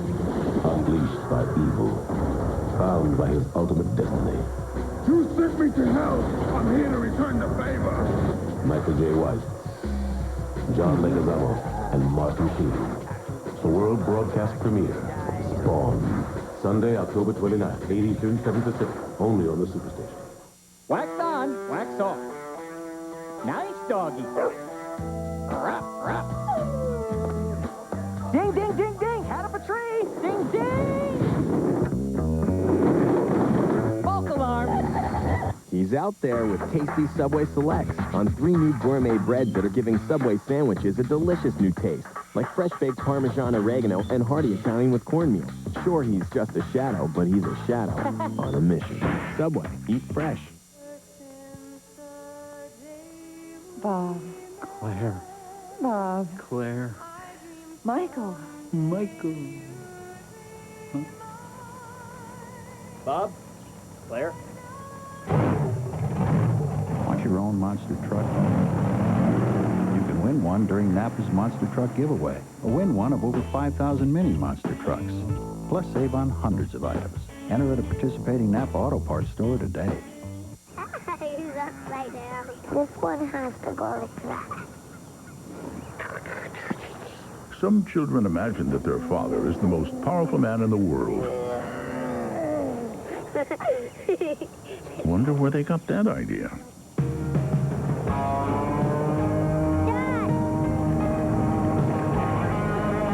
The 300 horsepower Silverado. The truck from Chevrolet.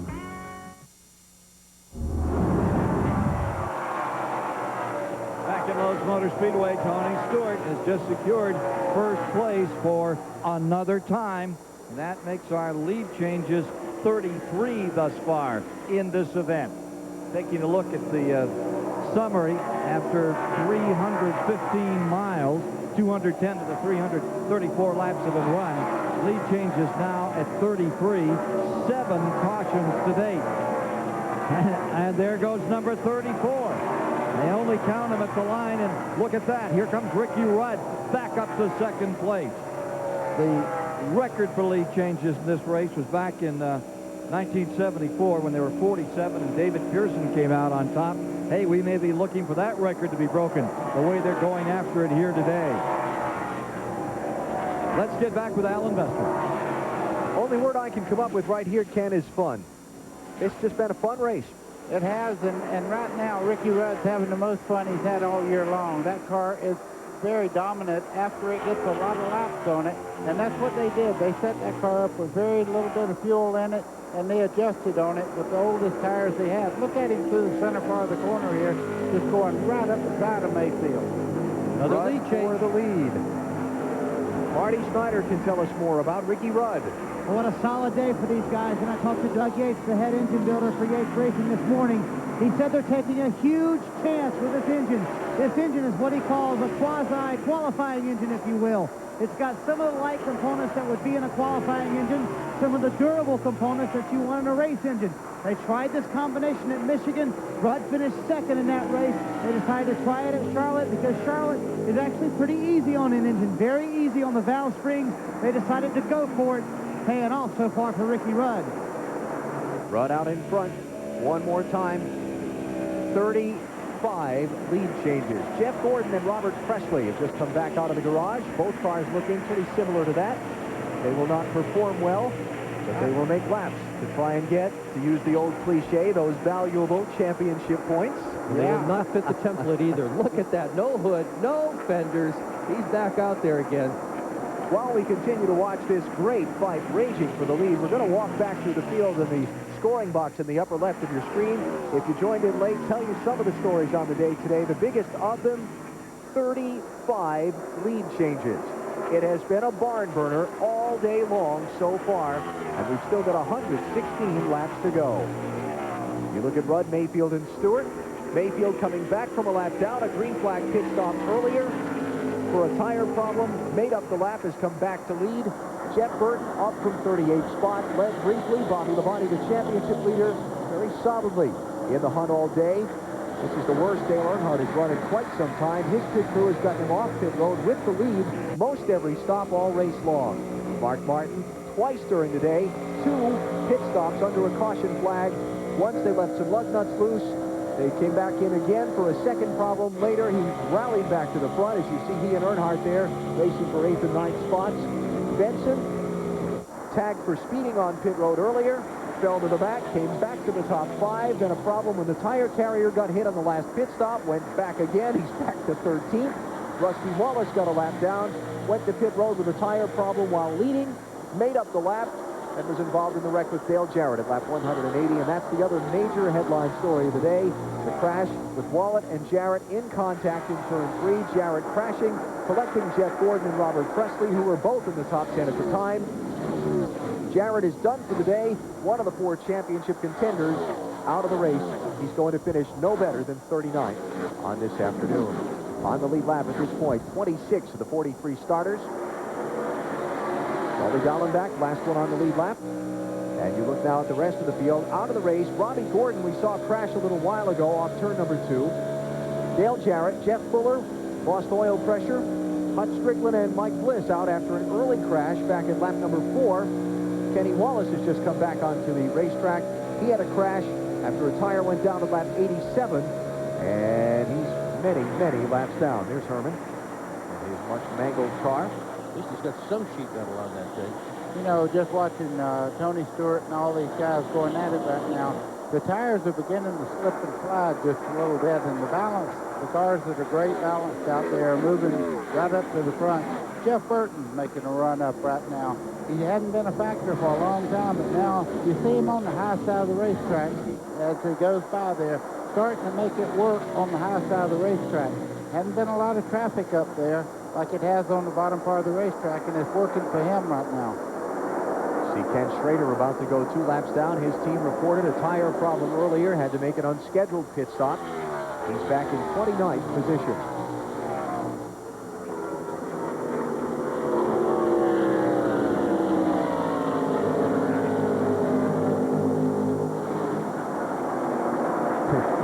Just thinking, looking at the leader here, this is about the biggest lead anyone's had all day right now. And he's up by 0.6 of a second. I mean, really, it's about the biggest lead anyone's had. Now, Earnhardt's sliding back some more. He's back to 12th position. Benson's about to take that from him. Let's get an update from the Earnhardt pit, Mike Massaro. And Kevin Hamlin-Dale appears to be falling back through the field. What's wrong?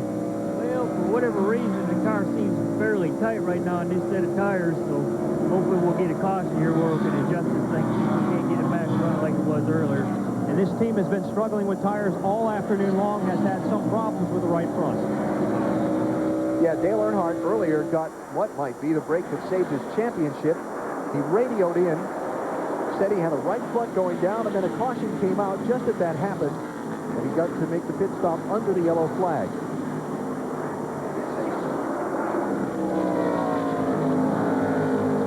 The leader is Ricky Rudd. He's 109 laps away from victory, but it is far from over yet. No Brakes Racing continues on CBS.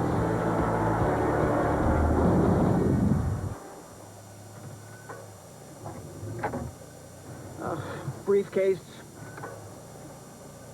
Need new tires? Our 35,000-mile tires are 4 for just 99 bucks. Pep Boys, one more reason cars like us, people love us. Still getting dandruff flakes? Maybe the problem is your dandruff shampoo. Try Neutrogena T-Gel Intensive Anti-Flake Shampoo. Fights flakes 3 ways. It may not be your first dandruff shampoo. It will be your last. Neutrogena T-Gel, it works. His car is green, right? No, blue. What's his number? 88. 88. Now, which one do we want? Dale Jarrett. Dale Jarrett. Can you open it up for me? Hey, let me ask you something. What does that sound like? It sounds like Dale took the lead. Come on. Hey, do you know his dad's name? Hey, we gotta talk. That stuff only protects my vital parts for about 30,000 miles. And then what happens? You gotta change it. Make it easy on yourself. Give me Haviland Extended Life Antifreeze. It protects my sensitive parts for 5 years or 150,000 miles. That's 5 times longer than most of those conventional coolants. Now, let's talk oil. Hey! Haviland Extended Life Antifreeze. Add more life to your car. Question. Can Imodium really change your life? Or you might still find yourself trapped in the bathroom, pulling into every rest stop, stuck on the sidelines, or having one of those days when you just can't leave the house. Isn't it time to feel like you again? Imodium AD safely, gently relieves diarrhea, often in just 1 dose. Imodium AD. Restore yourself.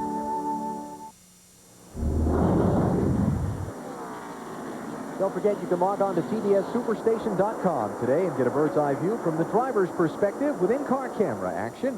That's only at TBSSuperstation.com. Ricky Rudd is the leader. 104 laps to go. Tony Stewart is second, new third-place runner. Jeff Burton has just gotten around Jeremy Mayfield to take that spot as Dale Jarrett's team heads for home.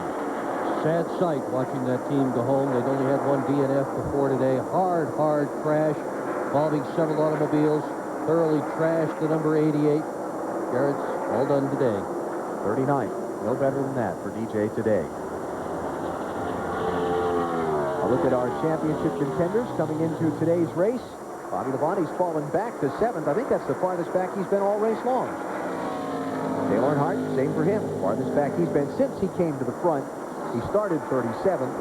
Jeff Burton, a solid 3rd. We mentioned a minute ago he just took that spot from Mayfield. There's Burton, and he's closing on the front few cars. Mayfield went through the frame. Now here's a good race for 5th. Ward Burton there. Bobby Labonte just taking the spot back from Steve Park. Park now running in 7th position. Other fellow who's had an incredibly strange day. Jeff Gordon running about a half a race car. Whole nose of that thing missing after he was involved with the Dale Jarrett wreck. Up front, Ricky Rudd, who has not won since the 2nd race at Martinsville, 98. Teammate to Dale Jarrett leading this event. 1977 Winston Cup Rookie of the Year. What a great run. This is probably the best run he has had all year long.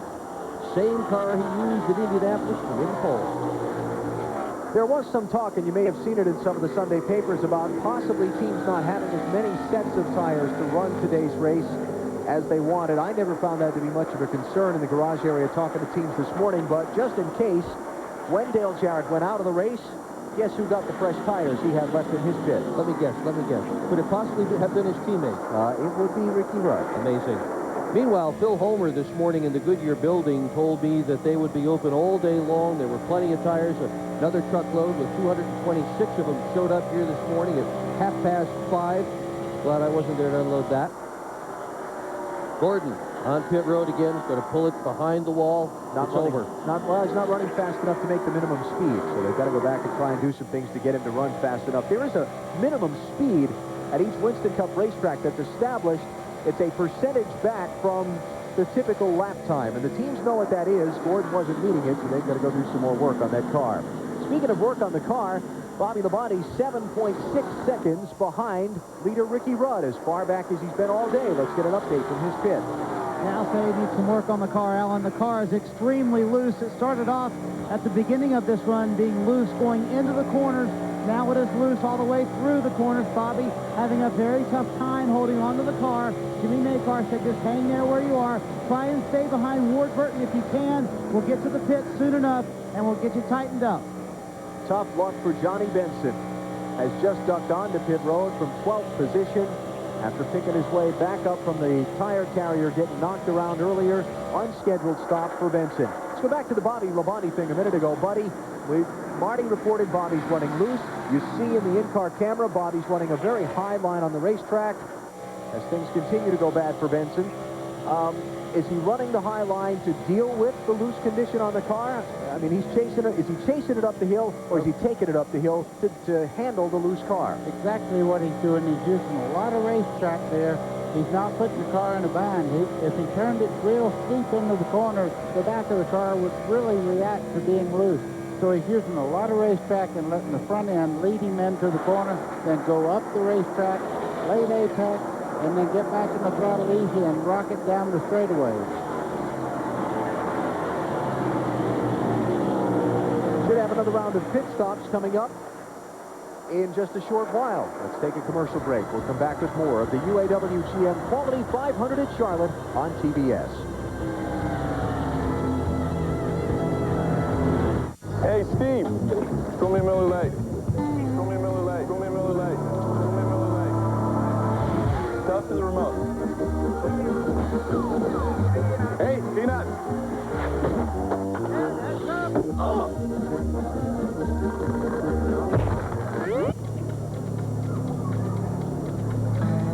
Grab the unbreakable plastic bottle from Miller Lite. I'm such a klutz. I'm Dan.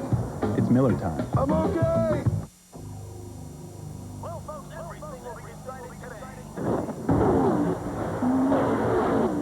If you want to win in today's world, you can't afford to go it alone. It takes teamwork and training to win, just like the winning team that builds quality cars and trucks on the assembly line. UAW GM, assembly line to finish line, teamwork wins. At Gene Latta Ford, it's easy to see that we're Southern PA and Northern Maryland's truck headquarters. If you want a sporty, easy-to-handle truck, we've got it. Or if you need something tough and rugged, you'll find it here, too. Choose from over 100 trucks in stock. No one sells trucks with bigger savings and better service than Gene Latta Ford Buick. Completely satisfied customers are our trademark. We guarantee it.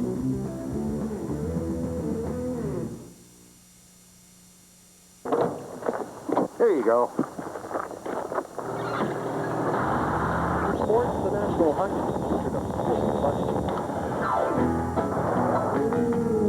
It's nice when someone puts the things you need all together. That's the idea behind Sprint Solutions. It combines local phone service, our best calling features, and 100 minutes of anytime long distance, all for one flat price, under $38 a month. Call 1-8771-SOLUTION and get it all together with Sprint Solutions. The UAW GM Quality 500 on the Superstation is brought to you by GoRVing.com. Visit GoRVing.com for a free video. By Circuit City, the official electronics and appliance store of NASCAR. By Haviland Extended Life Antifreeze. Add more life to your car. And by Chevrolet, the cars millions of people depend on every day. Chevy, we'll be there.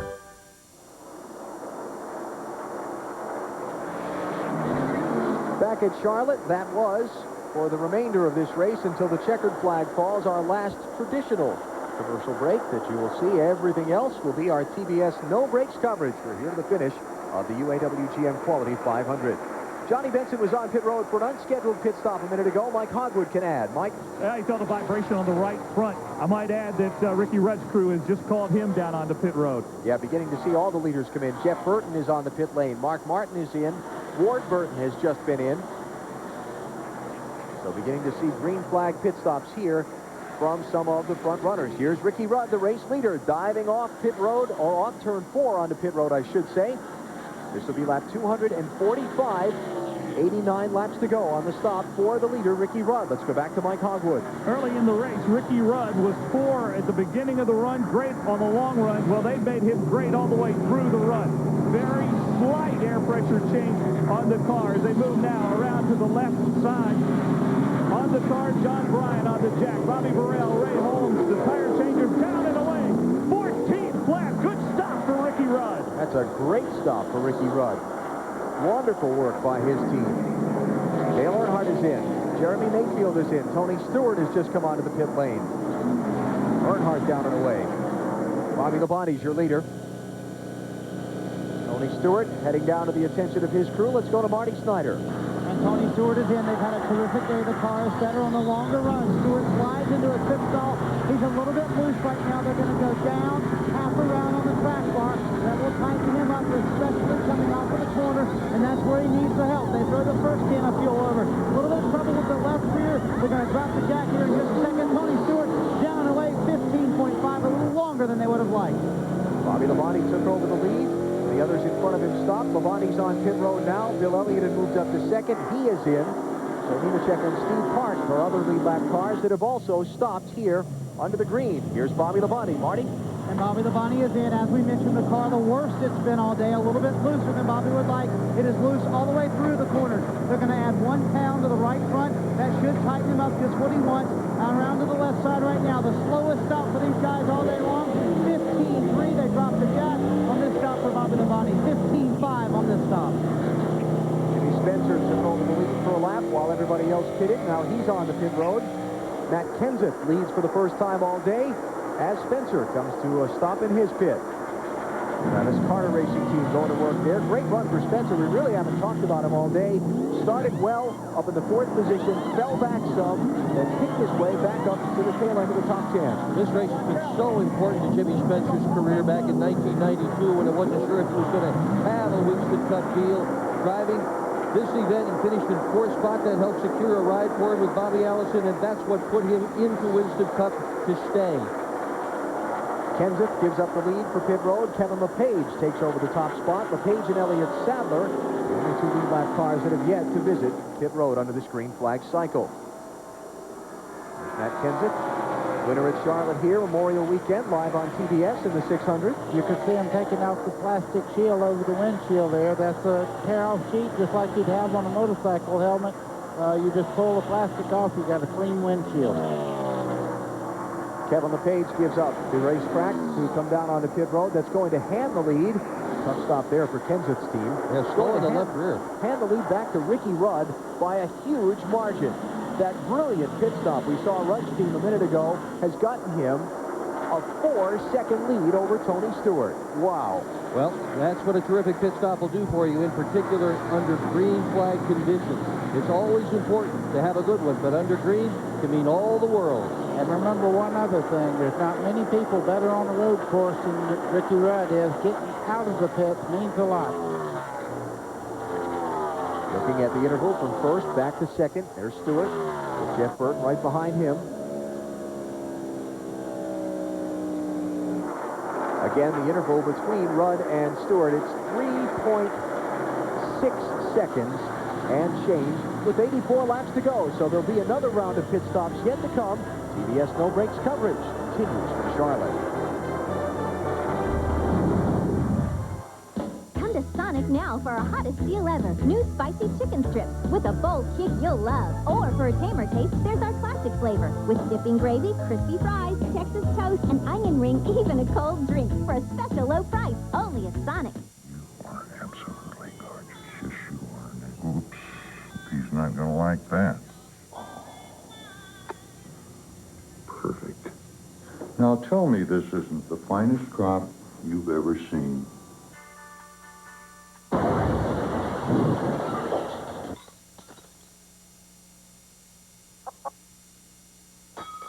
Why don't you go next? For the best flakes, we only accept the best corn. Kellogg's Corn Flakes. Listen, I've traveled every road in this here land. I've been everywhere, man. Across the deserts bare, man. I breathe the mountain air, man. Of travel I've had my share, man. I've been everywhere.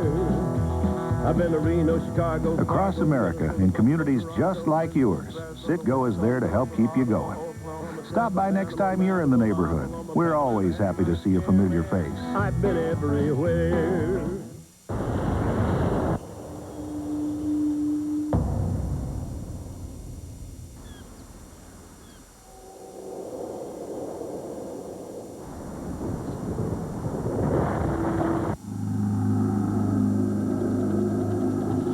Introducing the Polaris Sportsman 500 HO with a new high-output engine and 20% more power.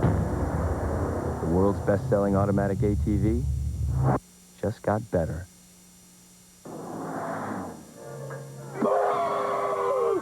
Hey, did you get them brakes at Pep Boys? Yeah, I did. I appreciate it. Now get up to $40 back on premium Revestis brake service. Pep Boys, one more reason cars like us, people love us. We'd like to know what you think about our TBS No Brakes coverage.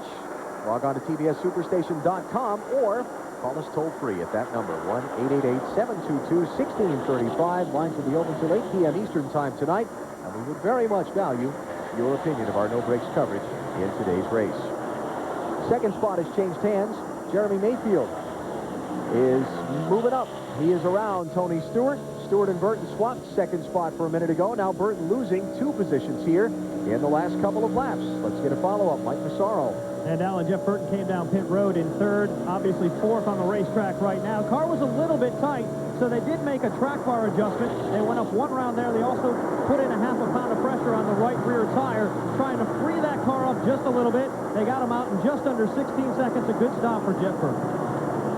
Unfortunately, he's lost 2 positions here since he came back onto the racetrack. Now there's Rusty Wallace, was running 10th, but had to come back down pit road after his stop. There is a rule about where your tires have to be when you're done working on the car, and one of Rusty's was not in the prescribed place. It had rolled away from the team while they were changing the tires, so he had to come back in for penalty, and it has dropped him all the way back to 25th position, a lap down. Worked so hard in the early part of the race to get the lap back. He lost with the tire that went down the left rear back at lap 64. Survived the damage from the wreck with Dale Jarrett at lap 180 that's mangled up the right rear so much. Still on the lead lap, still in position for a top 10. Not anymore. But it's a good rule. It's a really good rule. Oh, it's a great rule. NASCAR has taken control of what the crews do with tires on pit road more so this year than ever before, and it has made pit road a much safer place to work than it has ever been before. There's the leader, Ricky Rudd. His advantage over Jeremy Mayfield, who's now the second place car, 3.555 seconds, 75 laps to go. Haven't talked about Dale Earnhardt in the last while. He's all the way back in 12th position, almost a half a lap down to the race leader. Mike Massaro, what's up there? Well, one of the areas where the number 3 team of Earnhardt has capitalized all afternoon has been right here on pit road. And once again, they ripped off another spectacular stop, 13.6 seconds. Routine service, 4 tires and fuel, no adjustments. They had said just a while ago that the car was a little bit tight in the middle of the corner. Well, that problem has seemed to have gone away. Kevin Hamlin also had radioed over to his driver that the tires look very good. We've documented throughout the afternoon that that has been a concern down here. While you're talking, Mike. He's got more than that to be concerned with. Whoa! There's 3 guys up here in the booth holding their breath at Earnhardt, watching Spencer almost get caught up with a lap car, and then Spencer get loose while Earnhardt was trying to get to his outside off of 4. And we're just in the booth. 21st place, Michael Waltrip. Just now going a lap down. 73 laps to go. He's been on the lead lap for 261 circuits in this race. And he's finally going to have to give up the ghost to Ricky Rudd.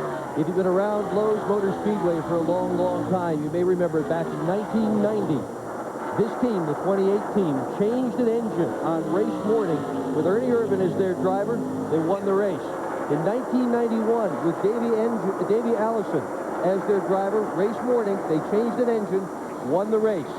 Guess what they did this morning? Changed an engine. Yeah, we watched them doing it and said, what are you doing? They said it's routine. Get ready to win the race. Taking on a little bit of a different tact at that team, and Bill Elliott unscheduled pit stop. Was running 9th. He just can't get a break. Oh. Every time, I know, every time he gets a fast car, he's got a problem of one kind or another. He was just in at lap 247. You see it's 262, 15 laps later. I'm going to suspect this is a wheel left loose. Marty Snyder, is it? Well, and they think it might be either a wheel left loose or a flat tire. And what a tough break for these guys. They were having a good run. They were getting ready to mention that he was just now into the top 10, and Bill's had a good week. He finally got on one crutch and no crutches from his accident earlier a couple weeks ago, and we'll find out if it was indeed a flat tire or loose lug nuts. All right, we'll get that follow-up report from Marty very shortly. Elliott's going to go at least one lap down, and the better part of 2 as leader Ricky Rudd comes up to overtake him as he leaves pit road. 70 laps to go in the UAW GM Quality 500 at Charlotte. TBS No Brakes Racing continues.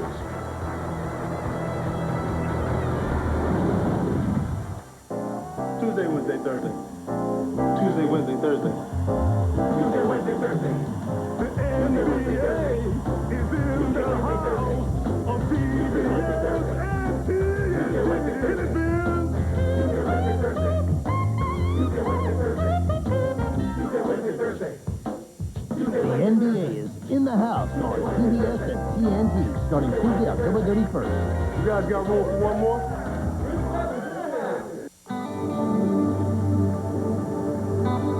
There's something special about the folks who work at AutoZone. The fact that they know more than a thing or two about looking up parts and solving problems. Their willingness to go the extra mile. And their belief in doing what's right. So it's no wonder why millions of customers turn to us each week for help in getting back on the road. Because working at AutoZone means taking pride in taking care of people.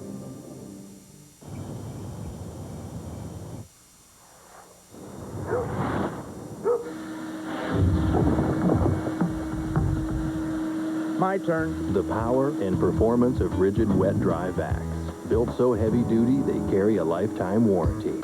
Like our 16-gallon vac that converts to a 210-mile-per-hour blower in seconds. And the Home Depot's got it for just $99 every day. Rigid. Buy it at the Home Depot. Out here, there are no guarantees.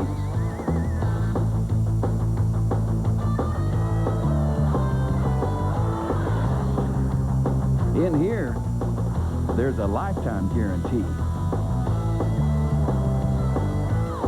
No wonder people in a hurry trust us. At select GM dealers, good wrench. It's for life.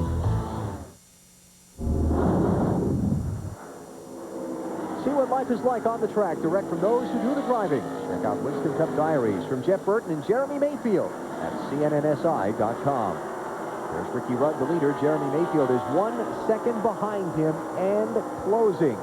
Mayfield running about a half a mile an hour faster each of the last few laps than Ricky Rudd, trying to chase him down and coming back to cap off what has been an interesting day.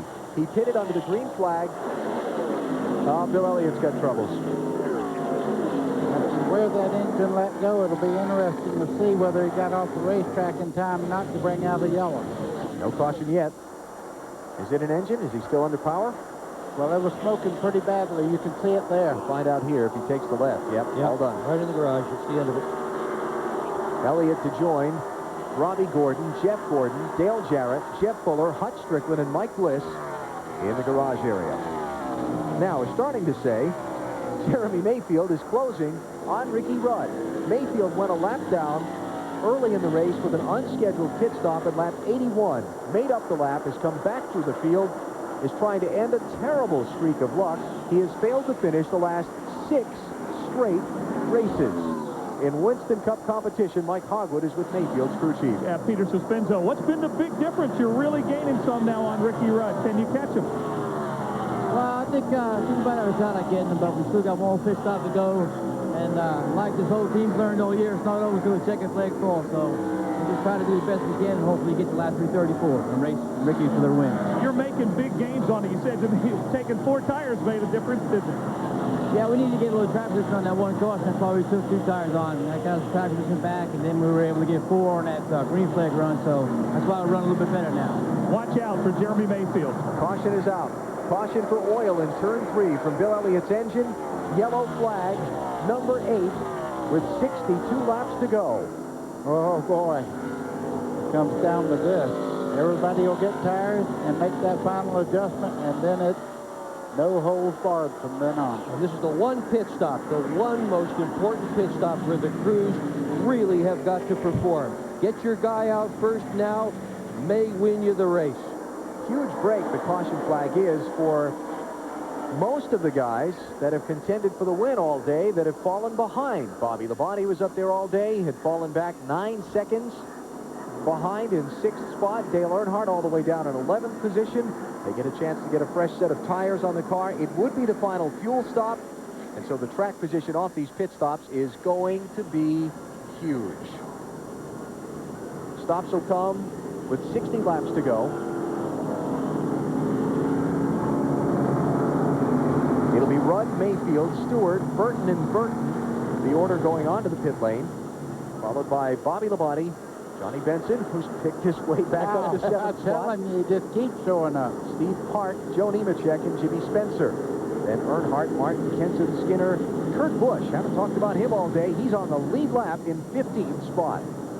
Incredible for a rookie to come to Charlotte and stay in the lead lap. He's the real thing. Yeah. The other 4 lead lap drivers are LePage, Sadler, Andretti, and Mast, 19 on the lead lap in all. Well, here we go. Head-to-head on pit road. 60 laps to go. The top 3 in the triple box. The general picture on your right. Rudd, Mayfield, and Stewart heading to their stalls.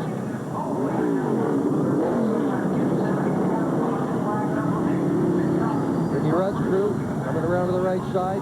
About even with the 12 car. They are pitting nose to tail on pit road. Little hang up there on the right rear on the 20 car, Tony Stewart. Rudd get out ahead of Mayfield. Watch for Stewart. See if he pops out here. Here's Stewart. It's going to be Rudd and Mayfield. Going to get out cleanly ahead of him. Well, they didn't lose anything. Even though they had the little problem, he still came out in 3rd. He went in 3rd and came out in 3rd. Tony Stewart. Nothing much changes up front off of the pit stops. Everybody gets a chance to regroup and go back after it when we get the restart momentarily. Cleanup underway. Bill Elliott apparently dropping oil out in turn 3. Yellow number 8. The UAW GM Quality 500 at Charlotte. Looking for a little more excitement this season? Enjoy the most football with DirecTV and NFL Sunday Ticket at Circuit City. You'll get up to 13 games every Sunday, and right now you can save up to $400. Get your DirecTV system at Circuit City, subscribe to Total Choice Platinum Programming and NFL Sunday Ticket, and get free 3 months of Total Choice Platinum. Plus, save $100 on standard professional installation and up to $40 on powered antennas. Now at Circuit City. She's a real beauty. And she never bugs you about spending so much time with the guys. She never complains about you watching football. She thinks a little gas is a good thing. Maybe she isn't a she after all. Here's to the perfect relationship. Here's how to keep it that way.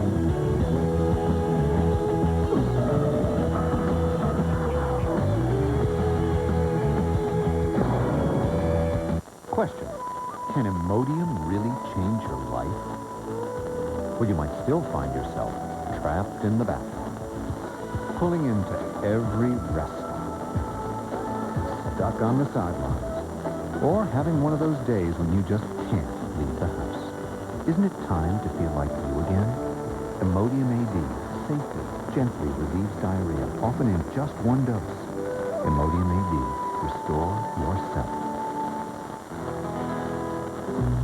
Whether you drive your family around the neighborhood or the number 21 Citgo Taurus around the NASCAR circuit, you make a lot of pit stops along the way. So from Darlington to Detroit, Bristol to Boston, and just about every place in between, you can count on your local Citgo to keep you going. Gas, food, and conversation. Just what you'd expect from a neighbor.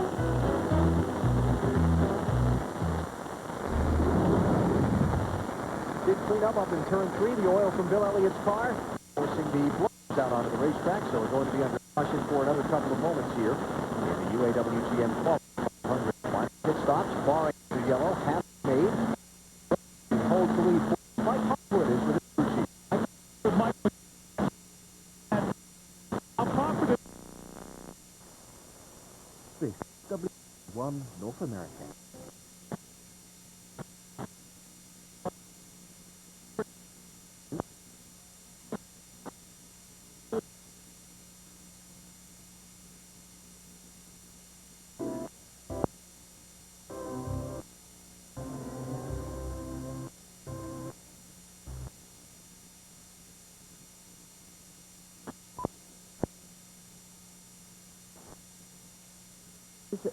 Colonial, the external service of Soul Radio broadcast voice from Schroeder, coming you to this transmission which opens the door for the news.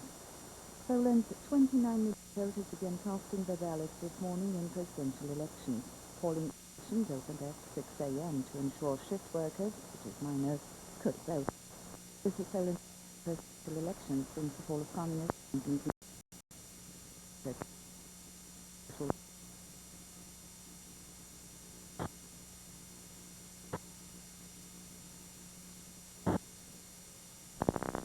To be elected only once. The Constitution provides that the winner is a candidate who receives more votes. If it does not take place in the election, then the runoff is excluded. But take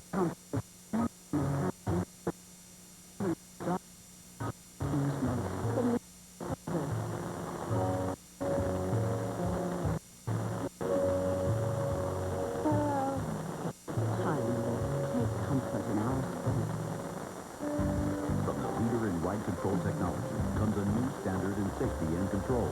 Monroe's revolutionary reflex with impact sensor technology that reacts instantly, shifting between firm and soft compression in just 12 milliseconds, combining superior comfort with a dramatic reduction in pitch and roll for maximum safety. Experience the new Reflex shock from Monroe. Right now, when you buy 3 Monroe Reflex or SensorTrack shocks or struts, you get the 4th one free.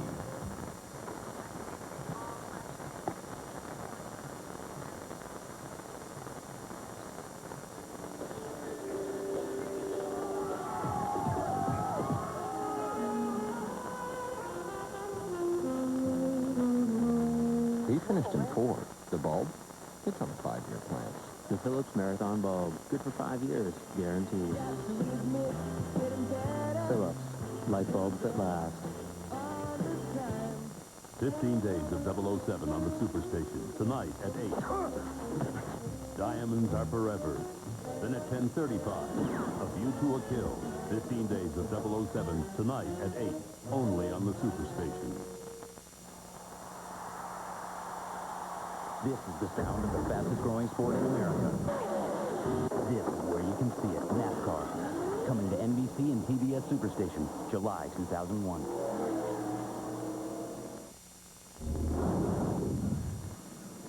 If you will log on to TBSSuperstation.com today, you can get a bird's eye view from the driver's perspective. The in-car camera looks like that one from Elliott Sadler's car. Should he happen to be your favorite driver, it's only at TBSSuperstation.com. We have had a whale of a race so far today. 43 lead changes, 13 different drivers. If you're just tuning in, I'm sorry, because it's been spectacular. You have missed something if you're just tuning in. This may well be the best race of the year so far, and the best part of it is yet to come. Been following the championship contenders for the NASCAR Winston Cup title. So far during our race today, here's Jeff Burton. You see he ran from 38 up to the lead, now is running 5th. His season, well, it's been a pretty solid one, though it's had hits, bumps along the way. This was one of the high spots, a win at Daytona, July 1st, in the 400 there. He went toe-to-toe with the rival for the title, Bobby Labonte. At New Hampshire in September, came out on top to score the victory, but it's had its down moments as well. This is March in Atlanta. Jeff Burton is leading the race, cuts a tire and slams the wall hard in turn 3. Escapes injury, but is quite peeved at his ill fortune. Then Dover, just a couple of weeks ago, lap 186, running second, slams the outside wall. It has left Jeff Burton 227 points behind Bobby Labonte coming into today's race with 6 to go in the season. Our look at the contenders and how they have fared today. Bobby Labonte, championship leader, running in 6th place right now. He's been in the top 3 or 4 all race long. This is about the worst he's run all day. Dale Earnhardt, ditto, led a lot of the race early, falling all the way back to 16th. Worst he's run all day. Burton up to 5th. Dale Jarrett with a big crash at lap 180, and he's out of the race. Let's go to the Bobby Labonte pit right now. Well, the biggest thing fighting Bobby Labonte for most of the last couple runs has been track position. Jimmy Maycar, you've struggled with the car, but now you finally got back up to where you can get to some guys. Well, that's true. We haven't been our typical selves at Charlotte here all day. We don't seem to have the speed. It's not that the car's not driving very well. We don't have the speed we need on early run. And the longer we run, the better the car is. If people give up, we actually maintain good speed. So we need the long run here at the end, obviously. But we got hung up in some traffic there trying to pass some guys that were a little tough to pass, this last run, and got us a little farther behind the leaders than we really need to be. But I think our car's a little better than where it's at right now. Hopefully we've made an adjustment here this time, and we get a long run and maybe have something for them. Track position was the killer for you. Now that you're at them, can you pass them and get to the front, though? That's a good question. I hope we can. Like I said, early in a run, I don't think we're going to have a lot for a couple of guys there, but hopefully this thing will go green, like I said, and as their tires go away, we can race them there at the end. All right, let's go to Mike Massaro. And Bill Elliott, it looked like it was such a solid afternoon. You had run in the top 10 all day, but when things fell apart, they fell apart in a hurry. What happened those last few laps? Well, I ended up trying to left her tire down, and I knew something was wrong, so I came in, we got that addressed, went back out. You know, we still felt like we'd be okay because everybody else was going to still have to make another stop if it went green. I was kind of in a little bit of trouble if it hadn't been, but, you know, all in all, you know, we started down the back straight away, the engine let go, and, you know, it's just, man, I tell you what, I don't know what it is, you know. It's a shame that, you know, going down to the end of owning my deal, and I wanted to run good and finish the year out real well, and I just can't have any luck. I mean, every time we turn around, we've had some sort of problem, something's going wrong, and just can't never make that break. And Bill Elliott mentioned the bad luck. It's particularly bad here in Charlotte for the second straight event. He finishes with engine problems back in the pack. 8th race this season, Bill Elliott has failed to finish. Check this stat out. The last NASCAR Winston Cup Series race with more than 40 lead changes. 1989, July, Talladega. Wow. We have had 43 of them so far here today, and we may not be done yet. No, I can guarantee it, because there is so many great race cars, not just the leaders you're looking at there. I just tell you, when they drop this green flag, we're going to find out who has the muscle, because all the strategy is behind us now. No more conserving fuel, worried about anything. Go for it. 53 to go. Green flag.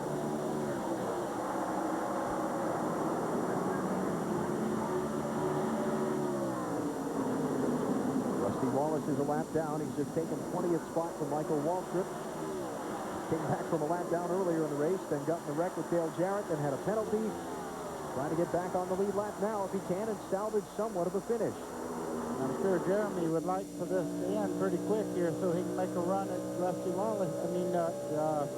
At Rudd. As they come down the front straightaway, you're riding with Tony Stewart, and he's looking them both over. He's trying to get up there because he knows he has a fast car at the start of the run. He also knows about a dozen cars left in this race that are fast enough to win it. So getting track position right now is a definite advantage. Jerry Nadeau's car has been retired from the race. Bill Elliott is out. 8 cars now behind the wall. And out of this one with 52 laps to go. Rusty going to take a peek to get that lap back on Rudd. If he gets that inside lane, you know Mayfield's going with him. He's going to try to get the inside groove going into turn 1, and that'll be interesting if he does. Whether his teammate will be able to follow him. Rudd closes the door and does not let him by. A little bit farther back in the pack, Dale Earnhardt trying to rally back. Just took 13th spot away from Jimmy Spencer, but Earnhardt in the top 3 for much of this race. Got a long way to go to catch back up, and not a lot of laps left to do it. There's Dale. Mayfield around Wallace, so Rusty gives up the chase after trying to get the lap back. Mayfield's able to make that car work on the high side, so don't be surprised if he takes the lead on the high side of the 28 of Ricky Rudd. 44-year-old Ricky Rudd leading this race, hasn't won in 2 years. Best chance to win a race right now, today, in his own backyard. Lowe's Motor Speedway in Charlotte. Been strong all day long, never more strong than he is right now. Finished third, and fourth the last 3 races. Yeah, you know, there's an old saying that says if you keep finishing in the top 5, you'll win.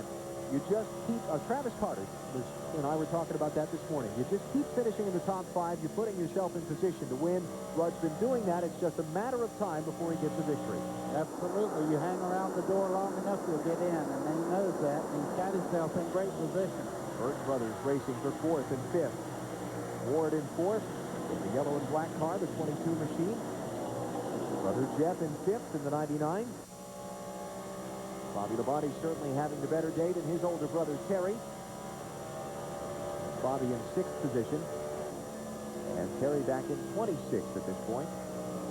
Well, Terry just had a terrible, terrible year this year. He just can't seem to get going every time he gets a decent car. That's what happens. He winds up at the back of the pack at the end.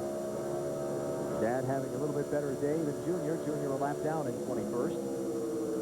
Although Dad's day's not going all that well right now. For a guy that had been up there wrestling for the win for a lot of this race, he's got the worst track position he's had all day. And it's time to decide it. He's losing points right now. Rusty Wallace there. Kenny Wallace involved in a crash. Back at lap number 87 when he cut a right front tire, hit the wall in turn 3. He's back on the racetrack, but he's about 150 laps down. Yeah, we may see a third Wallace in Winston Cup next year. Mike Wallace is one of the definite contenders for the number 7 ride. He is lobbying hard for that ride as well. So we have 3 Wallace brothers on the speedway. Well, and that's the Smith car, so he drives the custom truck for that same team. It would make sense that they would move him up into the Winston Cup track. That's just what he said yesterday to me. There you have it. Same thing. He thought it popping out here. Haven't seen much of the sun all day, getting a little bit of a shadow on some of those cars when they come off at turn 4. This will drive him nuts. We talked about at the very top of our show how moody this racetrack is, changing with weather conditions, the grip the car gets, what the car wants to drive optimally on the speedway changes with the weather. Most of the teams were hoping the overcast would stay all day because it would keep that moodiness out of things, but look at this in the final laps. Yeah, and Ricky Rudd just has a great car. Here's 2 brothers going at it down the front straightaway. Ward Burton in the 22, and on the outside there, Jeff Burton looks like he's taking that spot away. They're giving each other about 2 inches coming off the corner. That's all you need. Oh, yeah. At 185 miles an hour. 2 inches. As long as one of you doesn't slip the car. Yeah. Ward Burton on a resurgence right now. He had 3 top 5s in the first 6 races this year. None since. The team got together a couple of weeks ago. They had a big sit-down with each other and said, come on, guys, let's all get it back together again. And they are having a terrific run this afternoon in Charlotte. Marty Snyder can tell us more on Ward Burton's day. And the battling between the brothers is something they say is very tenuous, but something they have the most fun with on the racetrack. They worry a lot about wrecking each other, actually, and it's been a terrific day for Ward. They have run very solidly all day long. The car has been tight most of the day, but on that last run, it freed up just where Ward wanted it. On the last pit stop, no adjustments, and they are very happy with the car right now. They think they have something that can contend for a top 5, and considering these guys have 3 straight DNFs, top 5 would be pretty nice right now. Let's go to Mike Massaro. And the Citgo team of Jeff Burton has been thrashing all weekend long trying to get the car right. It appears to be working. Frank Stoddard, what's Jeff saying right now? Well, I'm just trying to get him to conserve tires a little bit. It's unfortunate. It looks like we've got a little bit of a tire problem here again today. Real disappointed with that. We're having to race the tires, not be able to race the competition right now.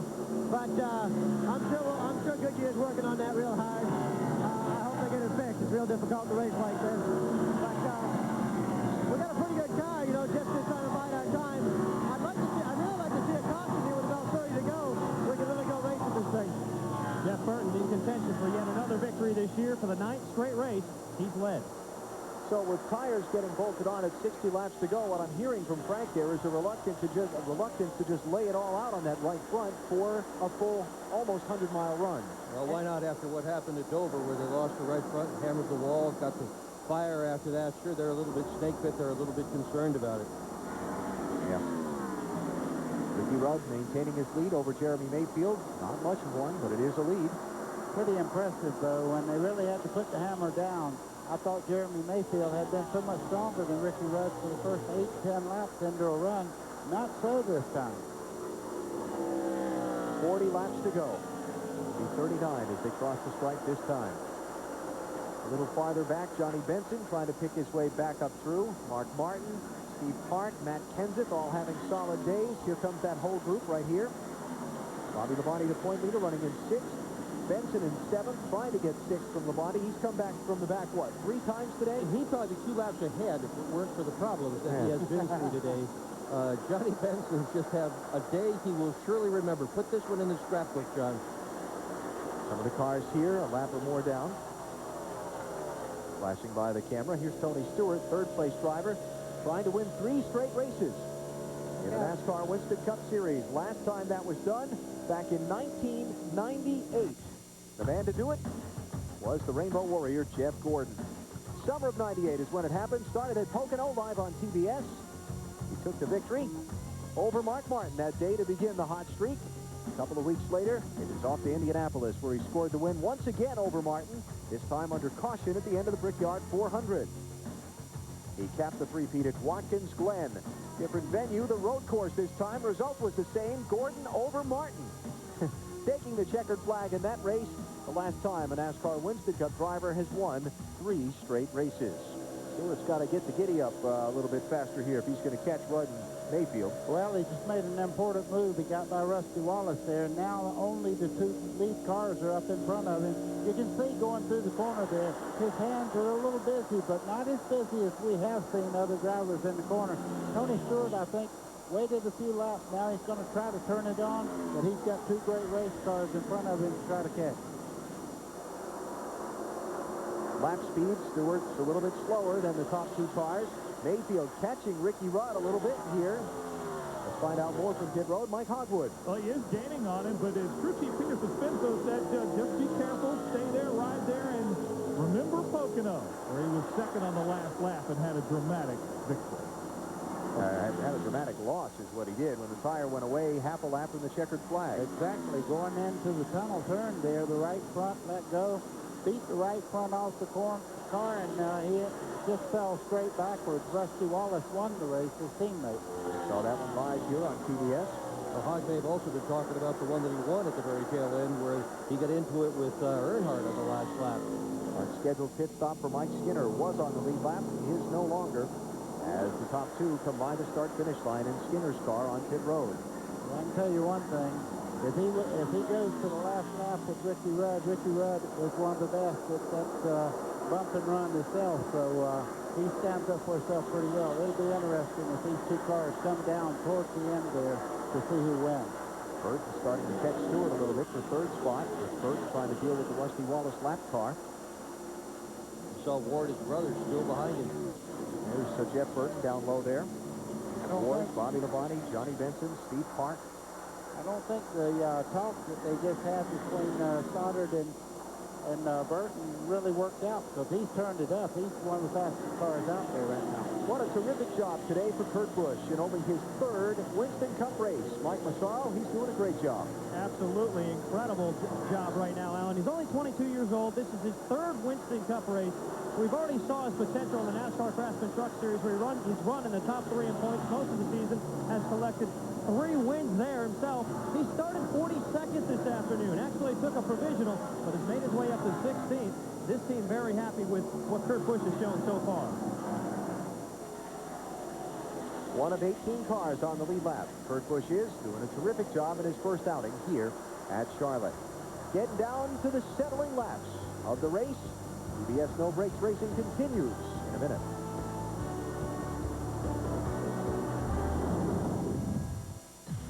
Next Sunday. What's going on, Al? I need you down on the floor now. The best agent in the Secret Service is back in action. I don't intend to lose a president on my watch. From the makers of First Daughter comes a new mission, a new threat, and a new level of danger. You don't think it's over, do you? No, I don't. Daryl Hannah, Doug Savant, and Gregory Harrison in a Superstation original movie. First Target, 8 Eastern next Sunday, only on the Superstation. Never once did your car ask you for jewelry or flowers. Never once did it ask you if it looks fat. Or did it get mad at you for leaving a seat up? Your car always gives you exactly what you want. Doesn't it deserve something special in return?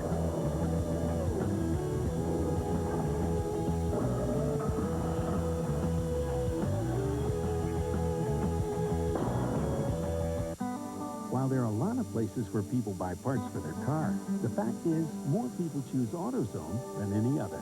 It's because we're the largest auto parts retailer in America, and they save money with our everyday low price. It's because more often than not, we have the part they need in stock. And it's because we're the place where they'll find a battery that's backed by a 3-year free replacement guarantee. Which is why we say there's just no place better than AutoZone. Thousands of race fans braving the heat here to watch NASCAR's best try to conquer this track. And here comes our field. Bobby Labonte showing the way into the final lap before the green. Tough luck early on for Jeff Burton with the Intimidator haunting his rearview mirror. Everyone on their feet as the field enters turn 4 stacked at double wide. And our pace car finds pit road. Down goes the throttle. Down goes the green flag. And this is what race day is all about, folks. Kyle Petty nudging Ricky Rudd, giving up some early action. Number 40. 306 laps complete. 3:34 the distance. Caution on the speedway once again. Here at Lowe's Motor Speedway with Ricky Rudd leading. Debris from Wally Dallenbach's car brings out this caution that'll bunch the field for that final run to the finish. I must tell you, one of the most impressive things I've watched all day is this effort by the Joe Gibbs team, that number 18, and Bobby Labonte. Consider this. In the history of NASCAR Winston Cup racing, we've had a father and son combination win in the championship, but we've never had brothers. And Terry Labonte has won it twice, and now his younger brother is right on the verge of taking the championship. Let's go back topside with Alan Bestwick. Well, you saw during our TBS No Brakes coverage the caution. Wally Dallenbach had popped the wall in turn 3. Debris on the racetrack. Crucial pit stop. 28 to go. Will anybody get just 2 tires? Will anybody get just fuel? Let's watch.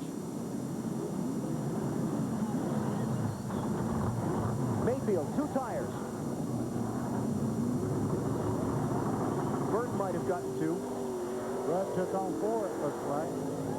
Mark Martin gets 2. Looks like Matt Kenseth gets 2. Joe Nemechek gets 2. Elliott Sadler gets 2, I believe. Oh, this is going to jumble everything up. Let's check that. I think I said Jeff Burton. He got 4 from where he came out. But Mayfield's team throwing the dice. 2 tires. He's going to have the lead. We've done this before. We said Jeff Gordon one time did this, and we said there's no way he can win the race. He went on to win the race with just a 2-tire change. Mike Hogwood covered the Mayfield stop. Mike? Yes, indeed they did. They took 2 tires. Peter Suspinza. Let me get it. Why only 2, Peter? Well, we think we're a little bit too tight on the 4 tires, so we thought 2 tires might free us up a little bit, and we knew all the guys were going to 2-tire stop, so we hope we get out first and have a couple of guys behind us before the guys with 4 tires were over. And I can tell you, Ricky Rudd said he had lost half a second on those old tires. He had to take 4. They did take 4, but he's got some work to do now. And Peter Suspenzo's wish has come true because a total of 5 teams, my count, will get confirmation from pit road, but by my scan of things, 5 cars took 2 tires. Mayfield, Martin, Kenseth, Nemechek, and Sadler. Ricky Rudd will come out 6th. Tony Stewart 7th. Bobby Labonte 8th. Jeff Burton 9th. And Ward Burton 10th, all on 4 tires. And Johnny Benson in 10th, yeah. I tell you what, he passed more cars than anybody, but he's still hung up in 10th spot. So we're going to get our pit reporters to double check here and just make sure. We know Mayfield got rights only. We'll check on Martin, Kenseth, Nemechek, and Elliott Sadler, but I'm pretty positive they only got right side tires. And Rudd definitely took 4. Yeah. No question about that. So the big mix here thrown into the equation as the stops came with 27 laps to go. There are the pit performance numbers, and obviously some of those guys losing those spots because of the 5 teams changing just right sides. Mike Massaro has an update on Jeff Burton's pit stop. And a strong stop down here, Alan. A 14.2-second 4-tire stop. Also took on a full load of fuel. Keep in mind, though, something to watch. They've been watching that on good, brand-new tires, the car's been a little bit tight. But on the long runs, the car really seems to come to Jeff Burton. It'll be interesting to see what happens in the next 26 laps. Short run and 9 positions from the lead. He's 9th right now. So he's got a long... Frank Stoddard, when we talked to him before, was hoping for a caution with 30 to go. He got it. Now is it going to help or hurt? Well, the one thing he can do now, he can run the high line or low line because he'll have great grip on the race car with 4 new tires. Well, he's got 3 in front of him with 4 tires as well, and then the 5 on right sides only. A moment ago, you saw the 12's pit box, Mayfield's pit box, the big sign, total focus. That's their point of view. Getting confirmation from our pit reporters that Kenseth and Elliott Sadler did take 2 tires. We'll follow up on Mark Martin and Joe Nemechek in a moment. Well, what do you think about Suspenzo's call here to get the 2? He was running second, right? He was right behind Rudd. Got the 2 tires, got the lead. Now he's got to hold everybody off. I'll tell you, this year there have been no guarantees. They just asked Rusty Wallace about all that stuff here in the number 2 car. He has won and he has lost by taking 4 tires and 2 tires this year. Absolutely no guarantees, but I tell you, I like Rudd's chances. Starting out in 6th spot with 4 new tires on his car. You got a long ways to go. It's a 334-lap event. 309 down so far. Stick around. Nobody knows. What I'm looking at, Mark Martin has, we know now that he took on 2 tires on that last stop, but he has some front end damage to the left front corner of that car. Now, whether that'll hurt him or not, I don't know. All right. Well, it's going to be interesting. We're down to settle it. 2 cars on the tail end of the lead lap. Check that 1 car on the tail end of the lead lap in front of Mayfield. That's Mike Skinner, 19th position for him. Restart with 24 laps to go. It's going to be wild. It's been wild all day. It's about to get wilder as this thing comes close to the checkered flag. That puts Rusty Wallace back on the lead lap, puts Dale Earnhardt Jr. back on the lead lap if he can stay in front of Mayfield. Earnhardt Jr.'s had a great car. For the last 2 or 3 stops, he's been one of the quickest cars out there. Just terrible position by losing laps earlier in the race. Wally Dallenbach's car has gone to the garage. It has been retired from the race after the contact with the wall in turn 3 that dropped the debris and brought out the yellow. By the way, Joe Nemechek did get right side tires, so the first 5 on the restart, only getting 2 tires.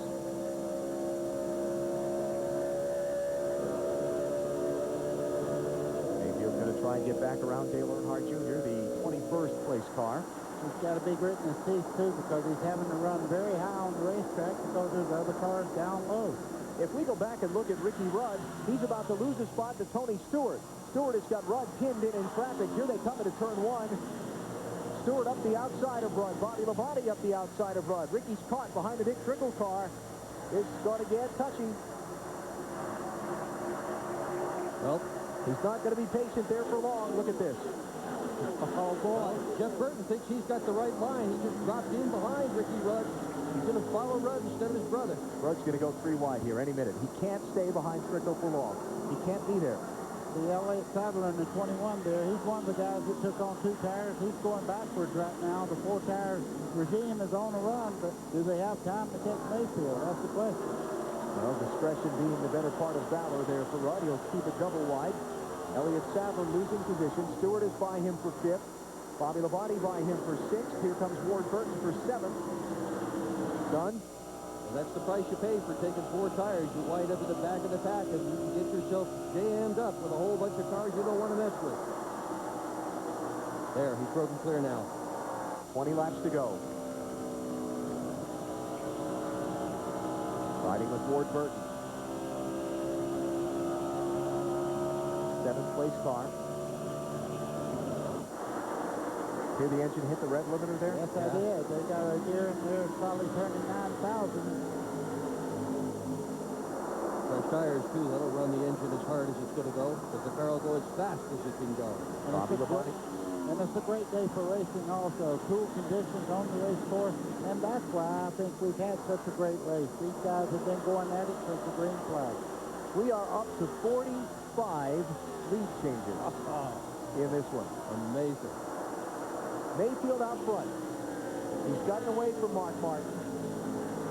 Mark has got a couple of lap cars between himself and the leader. Rusty Wallace and Michael Waltrip have slipped in there. Matt Kenseth up to third.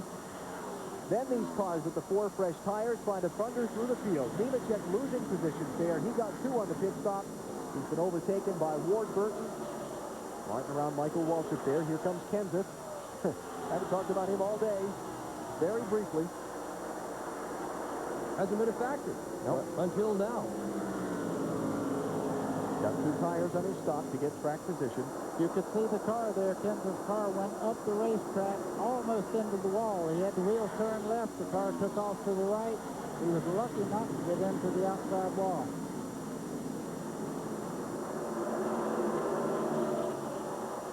Look at the lead change figures there. Just 2 away from the record that has stood since 1974. And we've only had, what, 1 round of full green flag pit stops. Those numbers not artificially inflated. We have had lead change after lead change and great competition on the racetrack. Bobby Labonte, he just got by that last corner there. He got by Matt Kenseth. Third spot. Labonte now, he's the first car on the 4 fresh tires. So far the pit stop has worked in his favor at this point.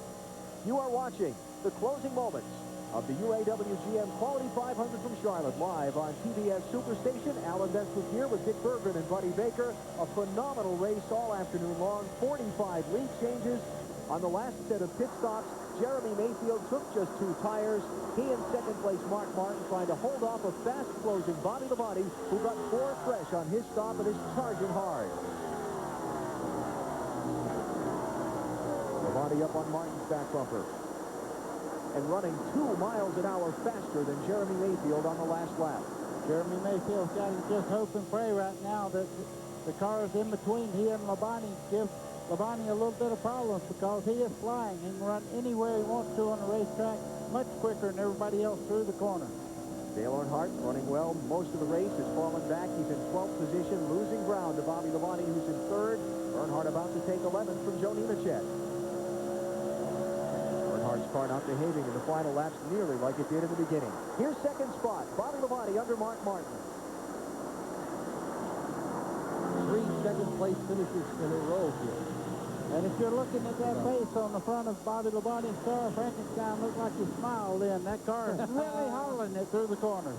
Last lap, Bobby Labonte slightly, that's about even with Mayfield on the last lap while he was passing Martin. We'll see what it is this time in a clear racetrack. He has eaten him up. Now, as he leaned on those 4 tires and maybe got them a little warm, this thing might level out here as they get closer to the finish. Ricky Rudd, the big loser, by the caution flag. Falling back to 5th position, trying to take 4th from Tony Stewart. He'll get it into the corner. But does he have enough time to get to the front? 12 to go. Now he's all done. Rudd's all done. He's 2.5 seconds back without another caution flag. The trick right now is, does Bobby Labonte have enough time? 1 mile an hour faster than Mayfield on the last lap. 11 to go when they come this time. I've been in that spot before, and you're looking in the mirror, and the crew's telling you, get on it, and you're doing everything you can. You see them fast closing like that.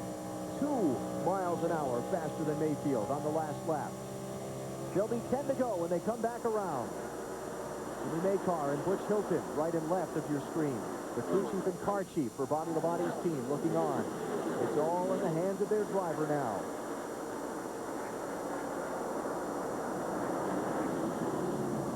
10 laps to go in the race.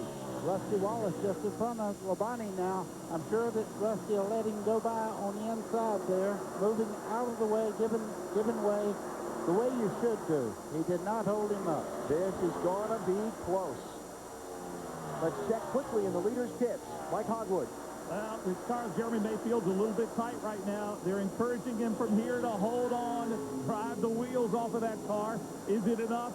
Doesn't look like it right now. They know that Bobby Labonte is faster. So Marty Snyder.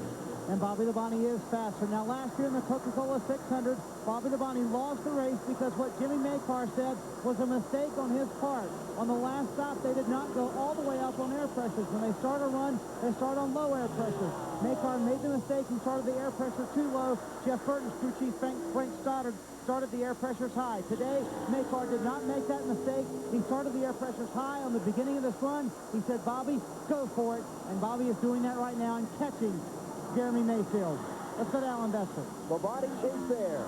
8 laps to go. He's going to look outside on Jeremy Mayfield and try and get the run off of turn number 2. Jeremy moves out to the outside wall, giving him no corners there as they head down towards turn 3. He has to pick a groove that Mayfield doesn't go to get by. Driving in on the outside. Mayfield's going to shut him off. Here he comes. Labonte's in there. Here comes Bobby Labonte. Draws alongside Jeremy Mayfield. 7 laps to go in the race.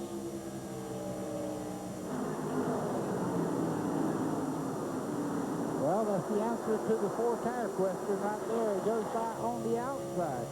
Mayfield's not done yet. Not done yet. This is not over yet. Mayfield charging back on the bottom. Labonte on the high side.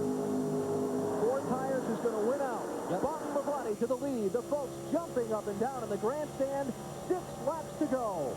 Alan, one thing he's got to do, though, he has the lead right now, but he has lap traffic that's going to play into this thing. He has to do the right thing. It's his race to lose right now. He's much quicker. We talked about it being Bobby Labonte's championship to lose. At the top of our broadcast, winning races is a fine way to win a championship. Oh, boy. Well, with a lot of pride winning a championship this way. He's had a brilliant drive today. He's been at the front of the field all day long, driven smart, driven hard, driven fast, driven well. Ricky Rudd by Mark Martin for 3rd. Jeff Burton running in 6th. Dale Earnhardt 11th. Only showing cars in the lead lap now in our timing and scoring box at the upper left of the screen. 20 of them there. Bobby's just taking off now.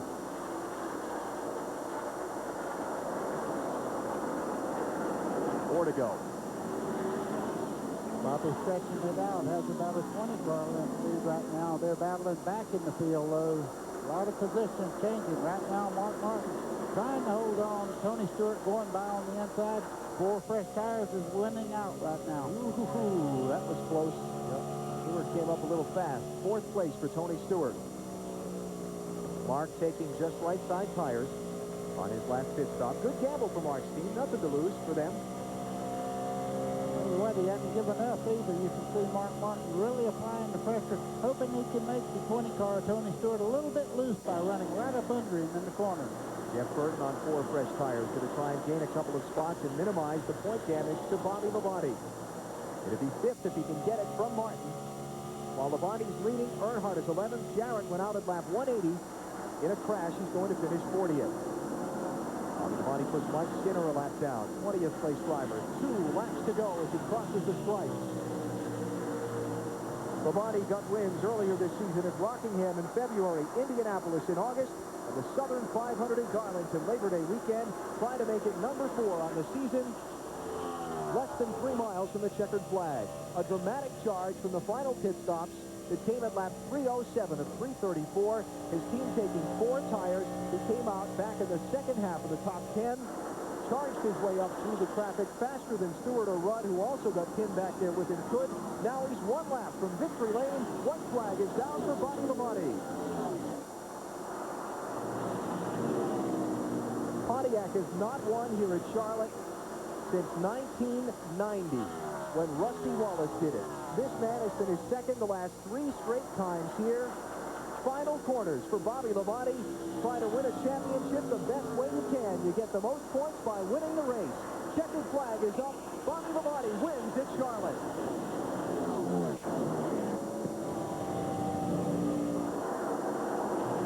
Joe Gibbs, Norm Miller from Interstate Batteries there. That's a crew and a team that deserves to celebrate. What a year they have had so far. What a job, what a day. Oh, boy. And the most satisfying kind of win. You rally to the front late. Look at this.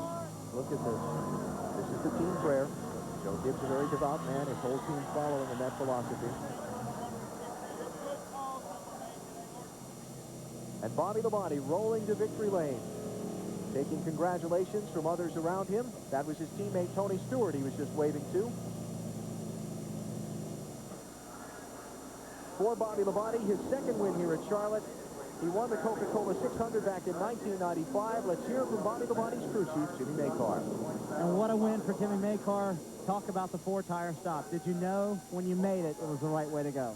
Well, you know, we've been beat here both ways before. We've gotten 2 and got beat by 4. We've gotten 4 and got beat by 2. And we just, you know, just thought that the 4 tires were going to be the right way to go here. It really wasn't a question in my mind or Bobby's that that's what we needed with 25 laps to go. I didn't think our car would go well on 2 tires, and it proved to be the right thing to do. You know, we talked about air pressure changes we might make there at the end, and what we decided to do, I guess, was the right thing to do. And the car was good, you know, when it needed to be. A huge statement for the championship. What did you say to Bobby on the radio afterwards?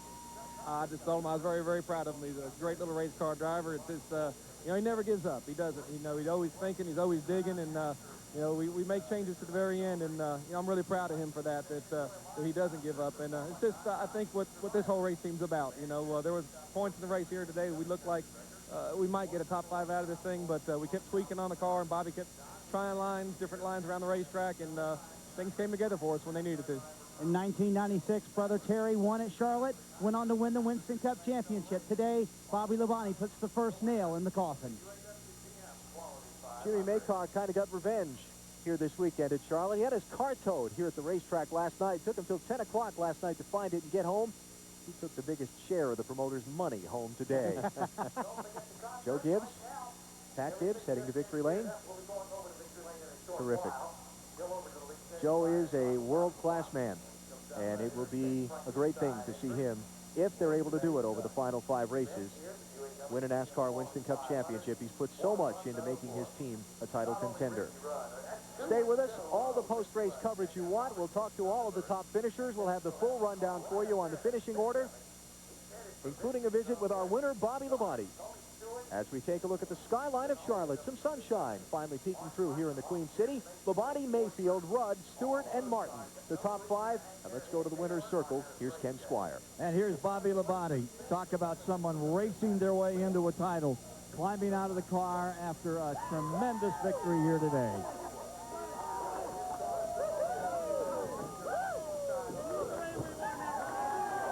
The champion, no question about it. What a performance.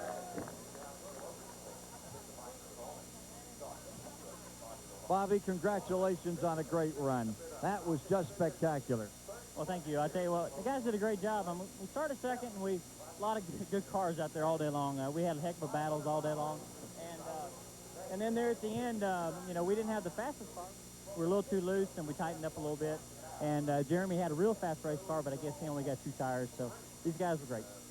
Final pit stop was really remarkable. Yeah, that's what really did it for us. We got in front of a couple cars at fast, and track position meant everything. This Interstate Batteries Pontiac was just awesome today. I guess we scared a couple guys with the Frankenstein on the hood, but Goodyear tires, everybody, all of our sponsors did a great job. We're just really happy to be here. It's a good day for us. Congratulations to you. Okay, thanks a lot. Let's go to Marty Snyder. And Dale, the car looked so dominant early with Dale Earnhardt. What happened to it late in the race? I don't know. I don't know whether that left front shock go bad or something. The car picked up a terrible push in the center, and it just sort of bounced a lot on the left front or in the left front. So I'm thinking we had a shock go bad, but the car was running good, and it just don't go that bad. And then we adjusted, trying to tighten the car up, never got it any better. So just had a terrible day. Was the car good enough to win, Dale? It was at one point. All right, Dale Earnhardt obviously takes a big hit in the point standings today with Bobby Labonte in victory lane. Take a commercial break here and come back with more of our post-race coverage in a moment. You see Earnhardt finishing 11th, Burton 6th, Dale Jarrett finished in 40th. Bobby Labonte has won the UAW GM Quality 500. Back to Charlotte in a minute. The UAW GM Quality 500 on the Superstation. Brought to you by Team Monte Carlo. The cars more champions depend on. Chevy, we'll be there. So that's your new car, the Aaron's Dream Machine. Oh, yeah, ain't she a beauty? Of course, she don't compare to the wife, though. Really, these are the true Aaron's Dream Machines, the products we all dream about owning. And at Aaron's, everyone's automatically pre-approved with no credit required? Yeah, and you get the guaranteed lowest price, too. Even on these impressive GE stainless steel appliances, you can afford the state-of-the-art range and beautiful matching side-by-side refrigerator. And I'm really pre-approved? That's right. Let Aaron's drive your dreams home today.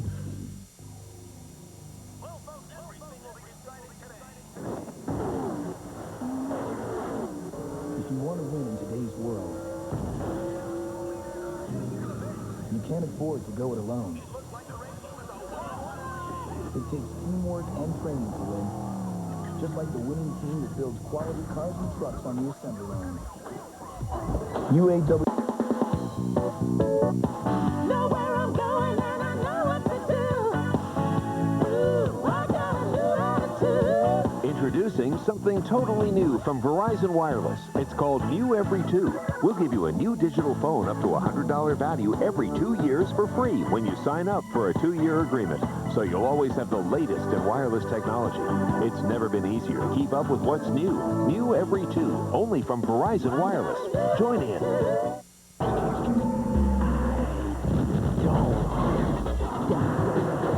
From the shadows comes a hero.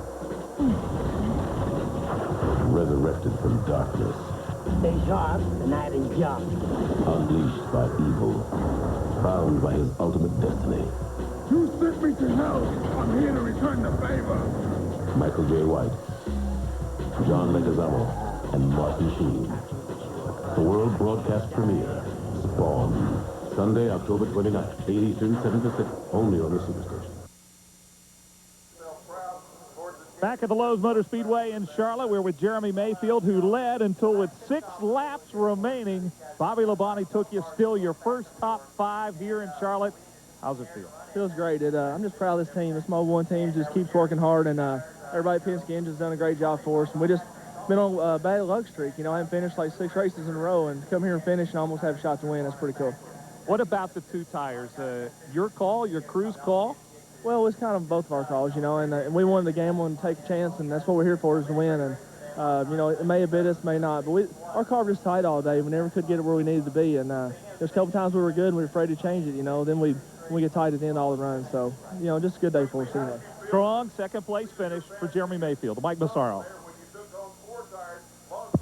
And another driver who could almost taste victory this afternoon was Ricky Rudd. He was the leader when that final caution came out with just 27 laps to go. Ricky, if that caution hadn't come out, how confident were you that you could claim the first win for this Robert Yates team? Well, I don't think it was a question that we were going to win the race if the caution had not come out. We were checking out. You know, Mayfield was very, very strong. I mean, they gave me a fit for about 10, 15 laps, and then we started checking out. And that's what our car did all day. It was good on a long run. We didn't need that caution to come out, and I'm not really sure why it came out. I didn't see anything out there, but again, the caution did come out, and that's really what changed it. I don't think it was as big an issue as did we put on 2, did we put on 4, should we stay on the racetrack, as much as our car was set to run a long run. You mentioned the 2, the 4 tires, a lot of gambling going on pit road. Was there any second guessing on your part? Well, I second guess things a lot, but I would probably have made the wrong call. If I had my way, I'd have stayed out on the racetrack and just let them try to battle behind me. But Mike McSwain reminded me that we were about a full second slower on the older scuff tire than we were the sticker tire, so he didn't feel like we could hold them off. And, you know, they're trying to make the right calls, and you look back at it, Bobby Labonte put on 4 tires and won the race. Our car just would not run on 4 tires. It took it 20, 30 laps to get going. And, of course, they took 4 tires, ended up 3rd, but it extended their top 10 streak to 11 consecutive races. To Marty Snyder. An up-and-down day for Jeff Burton, and you almost took on 2 tires there at the end. Why did you decide not to? Well, we had blistered the inside edge of a right front earlier in the race, and anytime you put on 2, it works the rights harder. So Frank made a decision to be cautious rather than brave, and I support that decision 100%. You know, this is a great race car, and I don't want to be hurt, so we just did the smart thing and took on 4. Obviously, the championship keeps slipping away. Bobby wins today. Well, as far as I was concerned, it was the way after Dover, and you know, we had some problems there, and Bobby and Jimmy Maycar and all those guys are doing a great job. They are the people that right now deserve to win the championship, and you know, I'm proud to see it. Bobby and I are about the same age, and we used to build race cars together and do all kinds of stuff, and I'm really proud for him because they're doing a great job. He's driving a great deal, and they're doing better than everybody else. Sixth place finish today for Jeff Burton, back upstairs. His wife Kim will deliver a baby tomorrow. Second one for them. Here are the final results from today's event. Bobby Labonte leading the final 6 laps for the win. Jeff Burton finishing in 6th. Matt Kenseth, Johnny Benson, strong runs. There's Dale Earnhardt in the 11th spot. How about Kurt Busch? All the way from the back of the field to 13. You're going to hear a lot from that guy. Last car on the lead lap was 19th place, Dale Earnhardt Jr. That is a new record for this racetrack. Most cars in the lead lap and a finish of a Winston Cup race here. The old record was 17 from back in 1997. Rusty Wallace, a couple of problems during the day. Bill Elliott, all these drivers out. The biggest one there, Dale Jarrett, 40th place after the wreck at lap 180 when he and Rusty Wallace had contact in turn 3. Jarrett's championship hopes just about over, especially with Labonte winning the race today. Here are the unofficial championship standings. NASCAR makes them official on Monday morning, but Bobby Labonte's lead, our calculation, from 213 to 252, with Burton moving past Earnhardt to second. You see DJ falling 388 points back in 4th position, and there are now just 5 races to go in the season. We're back in a minute.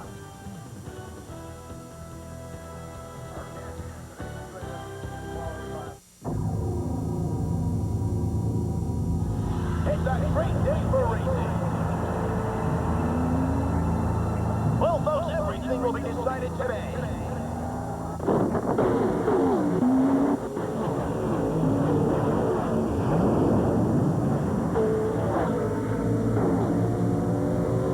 If you want to win in today's highly competitive environment, you can't afford to go it alone.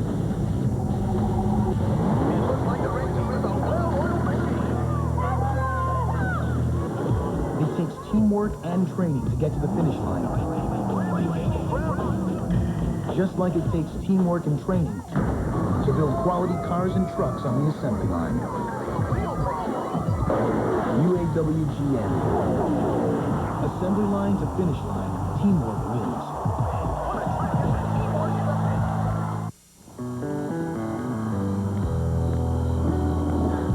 You know, this is great.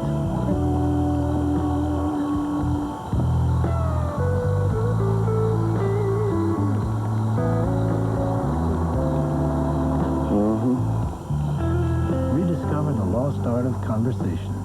Go RV. Life's a trip. Visit an RV dealer or call for a free video.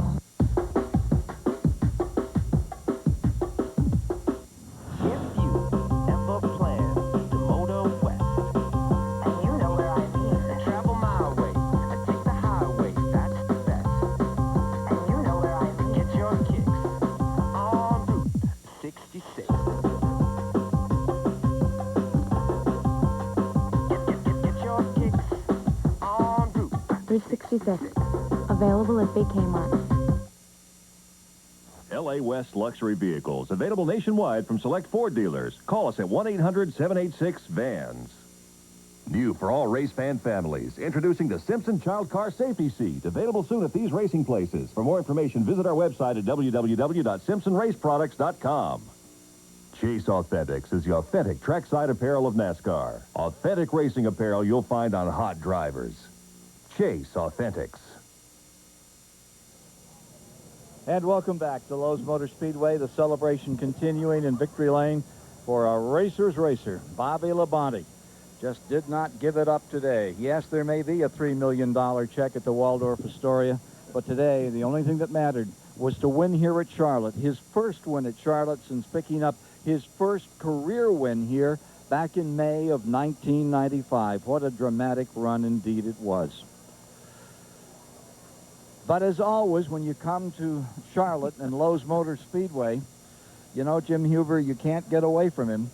All through the race, he just gave it that extra spark, and we're speaking about the guy that finished 11th. Ken, for all of the excitement, for all the drama, and it was a terrific race, and for all the impending glory for Bobby Labonte, it did my old heart good to see the old man race like he was 21 again. You know, we had given up on Dale Earnhardt, and wasn't that a big mistake? We should have known.